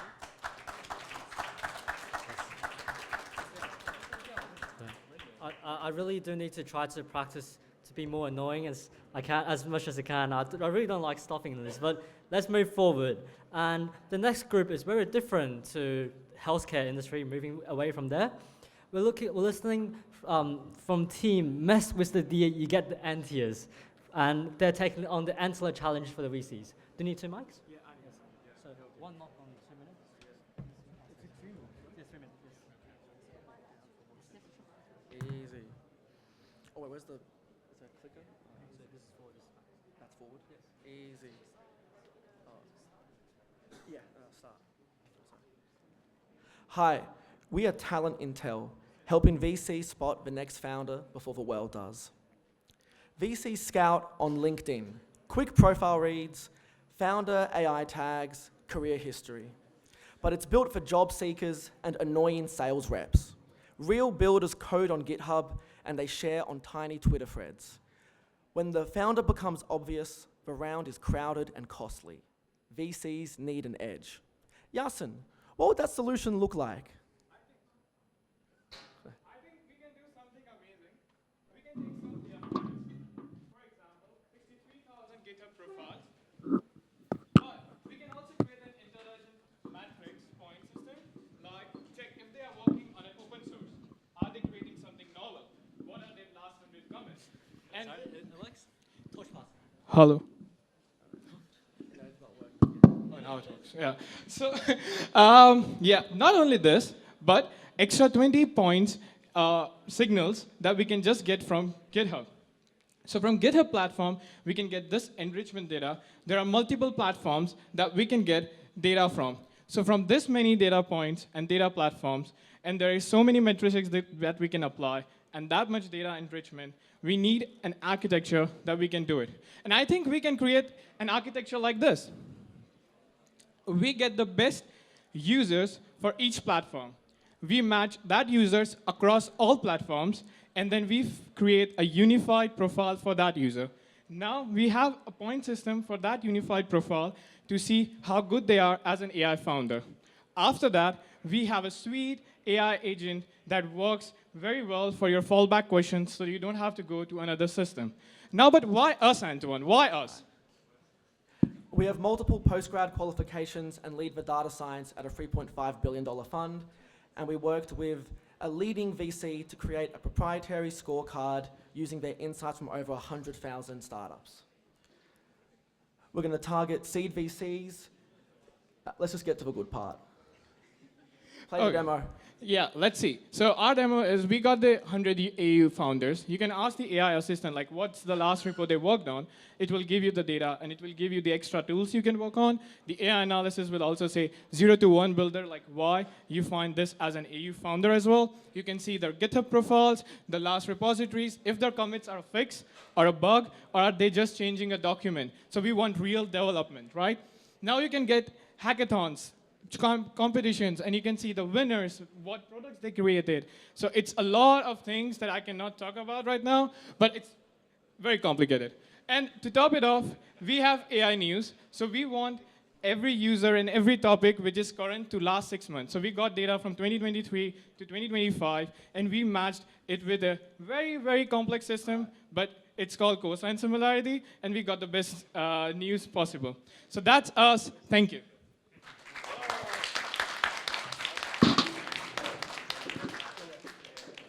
Thank you very much. I guess the biggest thought of myself after seeing their demo is that I need to post more stuff on TikTok so I can be seen by VCs in the future. And you know, let's quickly move to the next, after my bad jokes, I'm sorry about that. So the next challenge comes from Alibaba Cloud, and we are listening from Health Pager. Thank you very much. So that's 3 minutes. Just this one.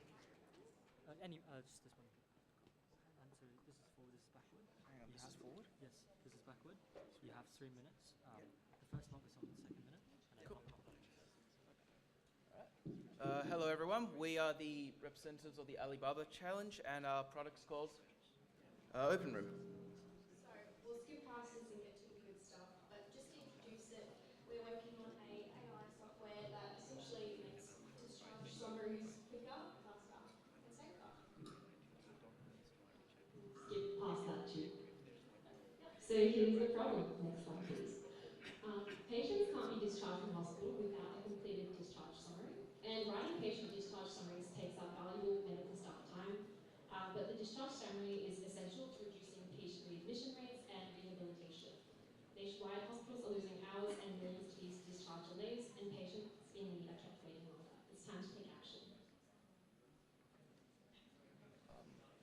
Sorry, the clicker's not working.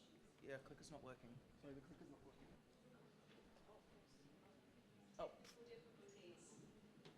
Now it is. Here are a few stats for you.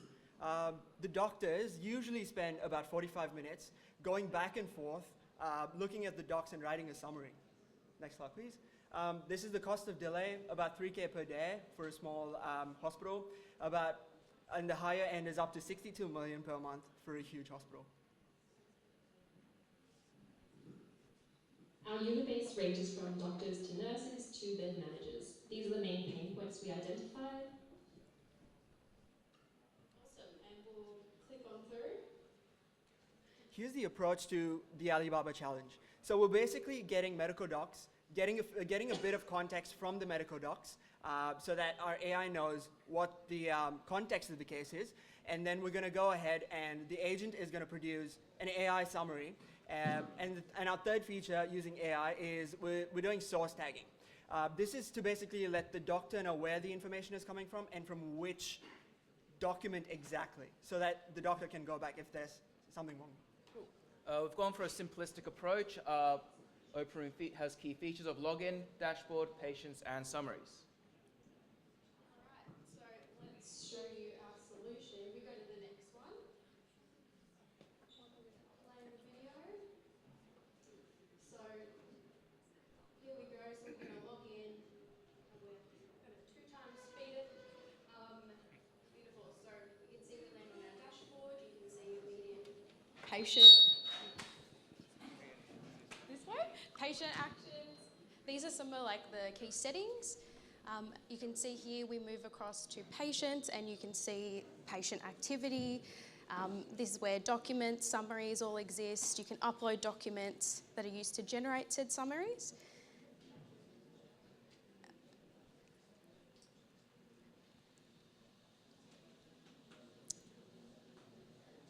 Then moving back, this is where the magic happens. So you can use AI to generate the summary, as you can see, and essentially that's the main crux of what we're doing here. 5 minutes to generate a summary that would have taken 45 for a doctor who can be treating a patient, which is much more valuable. Hello. We're just saying a little hello there to everybody. And yeah. So editability, which is great because you always need the doctor who's treating, the primary practitioner, to approve things before they go out. So we're not replacing any of the doctor's capabilities. We're simply taking out the admin so they can be treating patients. Yep. There you go. Thank you very much. Thank you. Thank you very much. We'll be quickly going to our next group. The next group took on the challenge from Star Plan, and the team's name is Darius. Please welcome Darius to the team. Thank you very much.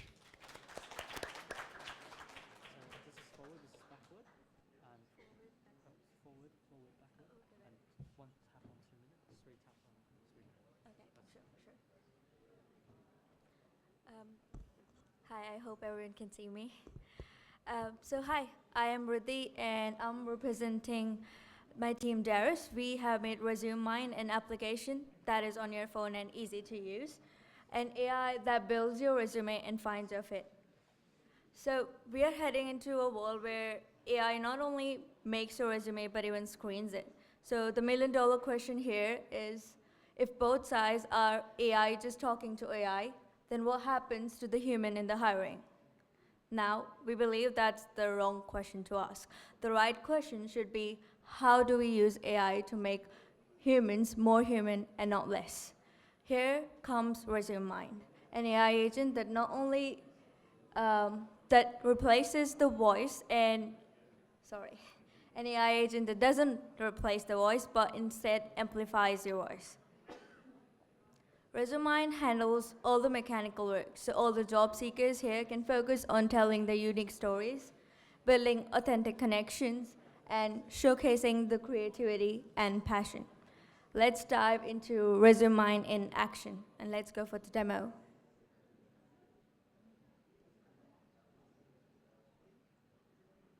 Your AI-powered career assistant. In this minute, it takes you from conversation to career. As soon as you come inside the app, we are asked two options, a job seeker and employer. Let's go with the job seeker.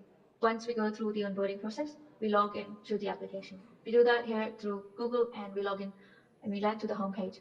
Here we can see this resume progress, and there are 4 options below, which is AI, jobs, and document. Let's go first and check out AI chat option. This is for a user who's new and has logged into the app, and you can talk to the AI as well as upload your videos.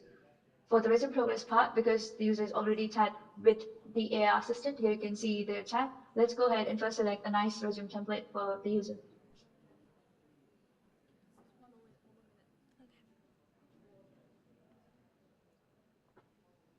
Select the color and the template, and yes, use this template, and let's come back. You can always see the user has come to the stage where you can apply for jobs. AI has suggested to apply for jobs. Let's apply for jobs, and that is already done by the AI. Let's explore more options to find out what the application has more to offer. Once we apply to more parts, here we can come to job section, where we can find a job, and we can see that we can tailor our resume according to the job. Let's do that, and that is already done. The AI has done spot-on corrections on whatever was needed, and we have checked that and applied for the job. Once you do that, we can not only download the resume on our phone, but even save it to the documents which is inside the app. Now let's go back. These were the important basic features of the user side of the app where a job seeker is applying.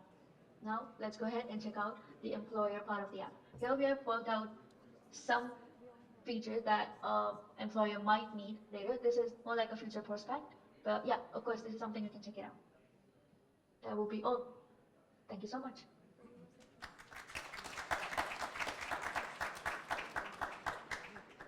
Thank you so much, guys. Thank you very much for the presentation. And I guess we're having our last group to present here as well. So we already had 8 groups, but last week at the final, the judging times, there was one team on one challenge who lost by 0.5 to become the second place. And his product is really liked by the challenge owners. So we believe that we should give the team a chance to present here. So please welcome Alpha Vision, who took on the challenge for Nexus MD. Thank you very much.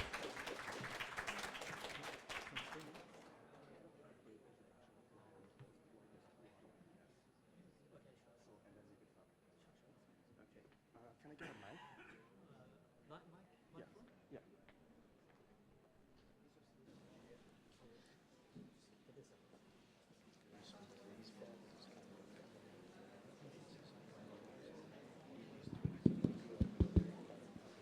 All right.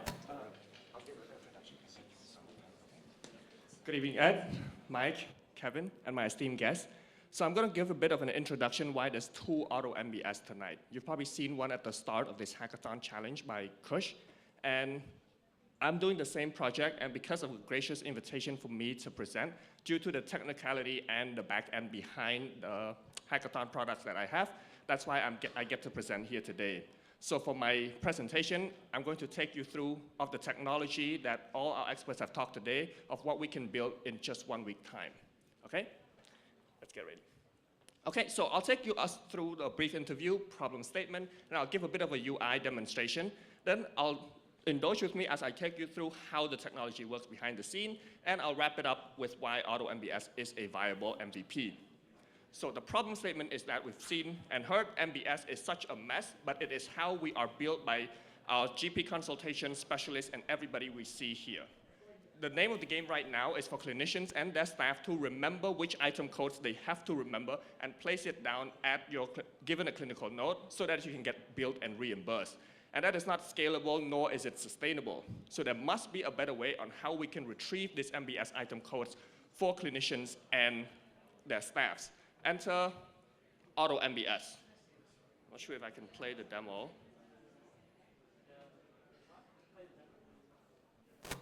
So Auto MBS takes in a clinical note, as you can see in a second, and then it will extract all the medical entities like diagnosis, durations of visits, so on and so forth. Then it gives you the matching MBS items that it has with a confidence score and reasoning. Staffs can also manually edit and retrieve and add in MBS codes so that we have human-in-the-loop production. It also allows staff to record the patient's ID for future follow-ups and for ease of billing as well. Now, I'll take you through of how the technology behind it works. The solution starts with a clustering algorithm. It's like matching Lego pieces. Instead of just searching a box of 6,000, we break it down to each of the categories of all the MBS item code that it describes. Like item 23 goes into GP, 24 goes to specialist, so on and so forth. Then, once we have the bucket, we need to know that given a clinical node, how and what buckets do we need to search for? I give you Bioclinical BERT MBS, our very own fine-tuned model produced by synthetic data. This allows us to know which buckets to look for given a clinical node. After that, we pass that information on to a reasoning agent of an ensemble. Ensemble means that we use more than one models to produce the result. Now, I would like to signal the strength of Auto MBS being that it is adaptable, meaning it's modular. I can change and add in whatever models I want to do. If there's a better models tomorrow, I'll add that one in. And also, it does not rely on closed commercial source models. So if the government or the clinician says, no GPT, no Claude, we can do that right away. I want to end on the fact that the solutions I'm pitching tonight isn't about providing you with MBS code and description. My idea is that if I can snap my fingers and reduce all the paperwork for clinicians and staff, allowing you to focus on what you do best, patient care and customer service, how much is that worth to your clinic and you? I've been Alpha Vision, and this is Auto MBS. Thank you. Thank you very much for all the presenters who presented today. And for now, we are heading into the next section of the Hackathon winner prize giving. So for this section, I'll hand over to one of our other co-hosts, Ray from CM Melbourne, to present us the prize and the awards. Thank you very much. Please welcome Ray to the stage. Hello, guys. Hello? Hello, guys. Hello, guys at the back. Hello, guys at the back. Hello, guys at the back. Hello. Hi. I love it. I love it. I love it. What's your name, by the way? Actually, like, I meet you for 3 weeks, but I still don't know your name. Maya. Okay, my name is Ray. Please remember me. All right. Okay, yeah, all right. So I just want to make this ending pretty fun. I don't want to do like a serious sort of conversation. So these are the winning team here. These are the winning team here, like 3 of them, okay? So today I'm gonna announcing the best project winner for 2025 NextGen Hackathon and the best market potential and also the best UX and UI design. So before that, I want to introduce the group that I represent. So today, I'm representing from my own Young's community called CM Melbourne. So if you guys see my clothes, you should know what's the name. And CM Melbourne is a youth co-creation community aimed at international students and new immigrants, dedicated to bring a warm and engaging social space for young generation in Australia. Each month, the community focuses on specific theme and organization diverse creative activities, including sport, outdoor adventures, personal growth, social networking, and deep conversation. We encourage members to make friends, broaden perspective, and explore themselves in a safe and enjoyable atmosphere. We also help business and non-for-profit organizations to plan and host events from youth generation insights, bring creativity, fun, and in-depth value creation for clients. Are you guys excited from the back? Are you guys excited at the back? I can see a lot of conversation going on. Like, are you guys choosing which team are the best? So before I'm announcing this, I want everyone just to try to reduce your voice. And I want to make this moment especially for all these members who participate in the hackathon, please. Great, great, so good. Round of applause, thank you guys. So in the past 3 weeks, for me, I'm kind of very emotional because I think we host an event that is attract a lot of people that I've never met before. Like I meet AI engineers, I meet UX designers, I meet people who work 24/7, I meet people who's even like during their school time, they have their own startup. It's crazy. It's like we meet the most intelligent people here in Melbourne. So although there's only like 3 prizes that we're gonna announce today, but I wanna say like all these participants coming today are all the winners for each challenge. So basically everyone is the winner. All right, so please show respect to everyone. All right, now, it's the time. It's the time. It's actually, okay. Which one you guys want me to say it first? Market potential, US design, or the winner? Winner? Okay, I'm gonna start with the best UX and UI design. Okay, so this team, hello guys. This team is a team of 4. I think it's a team of 4. So they are, all right, I'm gonna tell you straight away. So let's welcome the best UX user design team for 2025 NextGen. Darius, let's welcome. Woo! Welcome on the stage. I think you got one more team member. It's not coming today, right? She definitely lose this moment. All right, so. You are the winner, please. Come on stage. Cheer, please. All right, let's take a picture. Let's take a picture. All right. Okay, so you guys want to say something? It was really incredible how within a week we were strangers and we met and we finished the project. And it was incredible having to meet everyone in the hackathon and building something so awesome. Thank you. Again, for all these VCs and people who's interested in investing them, please consider them as a growing project, please, okay? All right, another round of applause, and let's welcome the second prize. Okay, so the second prize I'm gonna mention is the best market potential. So the way I see the best market potential is the price that all these judges think they can make money straight away. So again, VCs, please have a look, okay? So, not this one. This one's the winner, by the way. All right, okay, so this team is interesting. This team got team members from different backgrounds. So, which means they have Asians, they have Australians. I think they're from Australian. Maybe they're from other nations, but I don't know. All right, let's welcome 2025 NextGen Best Market Potential. Mess with the deer, you got the antlers.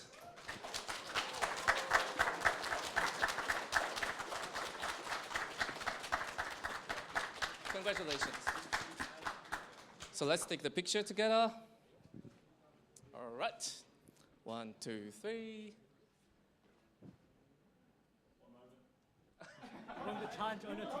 Come up, come up, come up. You want to come on the stage? Yeah, please, please, please, please. All right. 1, 2, 3. Okay, good. So you want to have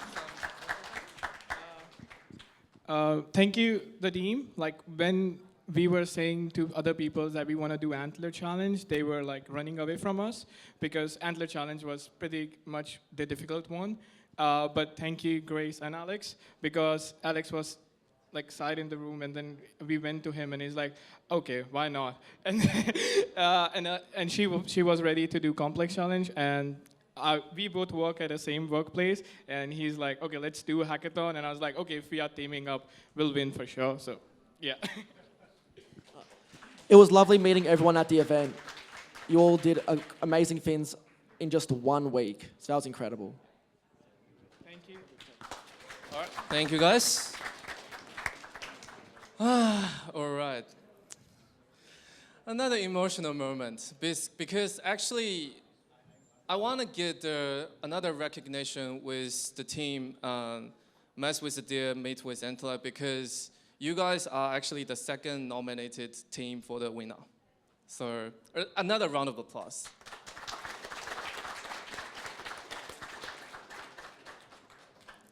All right, so I guess I must tell you guys the winner. So this team, there is a guy very interests me a lot because he is fun and tall, taller than me actually, taller than me. So if your team got a team member which is taller than me, you're probably gonna win this game. Well, the thing I really value about this team because their solution is so comprehensive so that they consider all kinds of aspects. And there's a word that I remember a lot. Actually, the pitch that happened last time is that they are not just building a hackathon, they are building a serious business. So let's welcome 2025 NextGen Hackathon winner, EcoKit!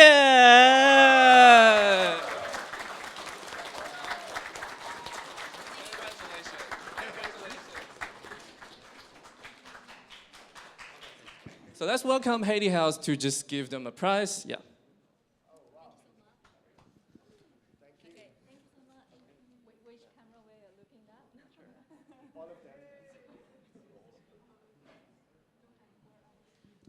All right, so what's going to happen next?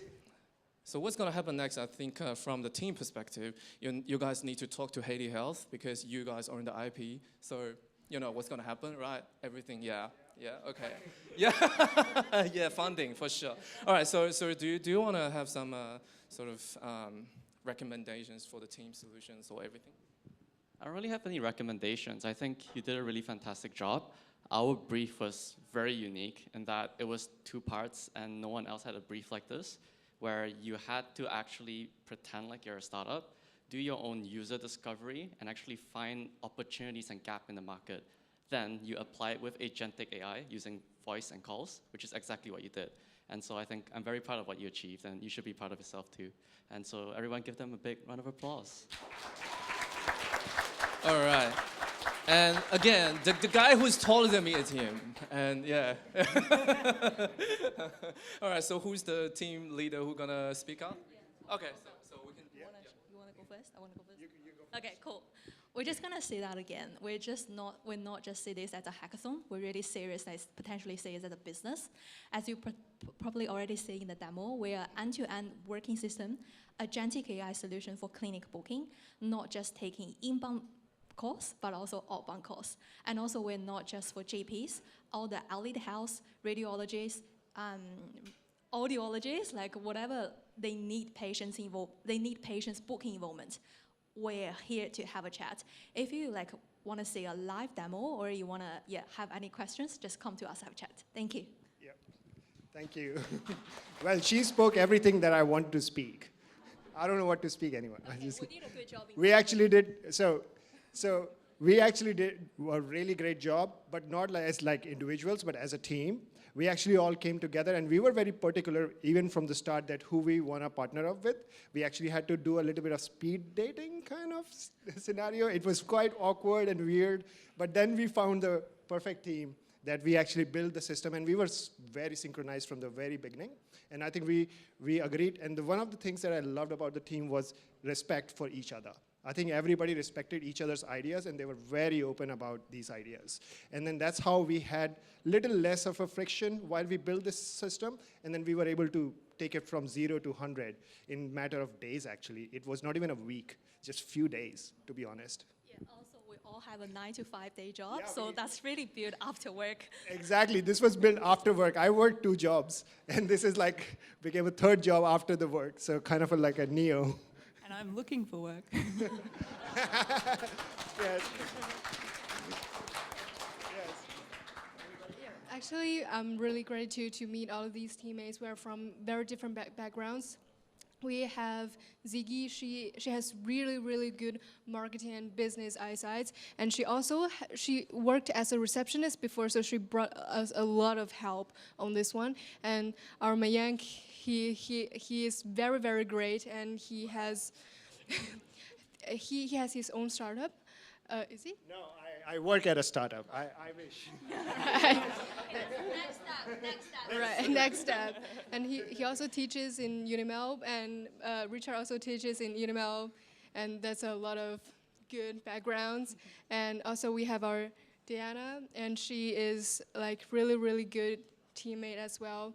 And everyone brought a lot of their ideas inside to make it works perfectly. And Eva.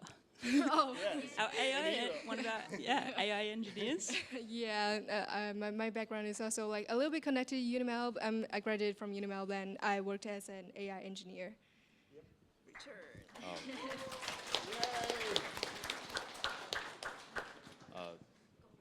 Go for it. Go ahead. Yeah, it's my pleasure to working with these excellent guys and super nice, and I think it's very exciting for me to winning this hackathon, and that's all. I just want to add on one last sentence. Like, even though you heard we're all from different backgrounds, but we all have a very strong, solid foundation in technology. That's why we make this happen, and that's also the reason we think we can potentially become a company. So, like, let's have a chat. You guys looks like, I'm telling you in advance, you guys gonna win. Like, everyone's well prepared in terms of like these words, like when they're gonna win sort of things. All right, let's give them a round of applause and thank you guys so much.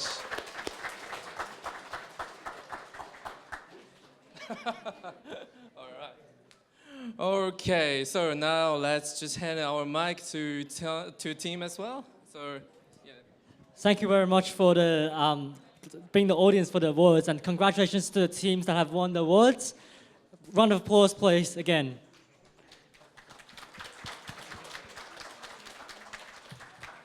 Now, I guess thank you all for being here for so long today, and this will be a very quick closing words, and I would like to extend from the winning team of this competition. So last week I had the honor to interview them during the team challenge winning stage, and they've told me that they have come from different backgrounds in terms of their daily professions. Some of them work in healthcare, some of them work in UI UX, some of them work in building AI solutions. And it's NextGen AI that gathered them together, and that's what makes the co-host team really happy about this event, that we gathered so many people to make a great project and to make things that actually work for real impact. So I guess thank you all to the participants and the audience today, and we wish you all the best for the future. And just a final note from me, please have a safe trip back home.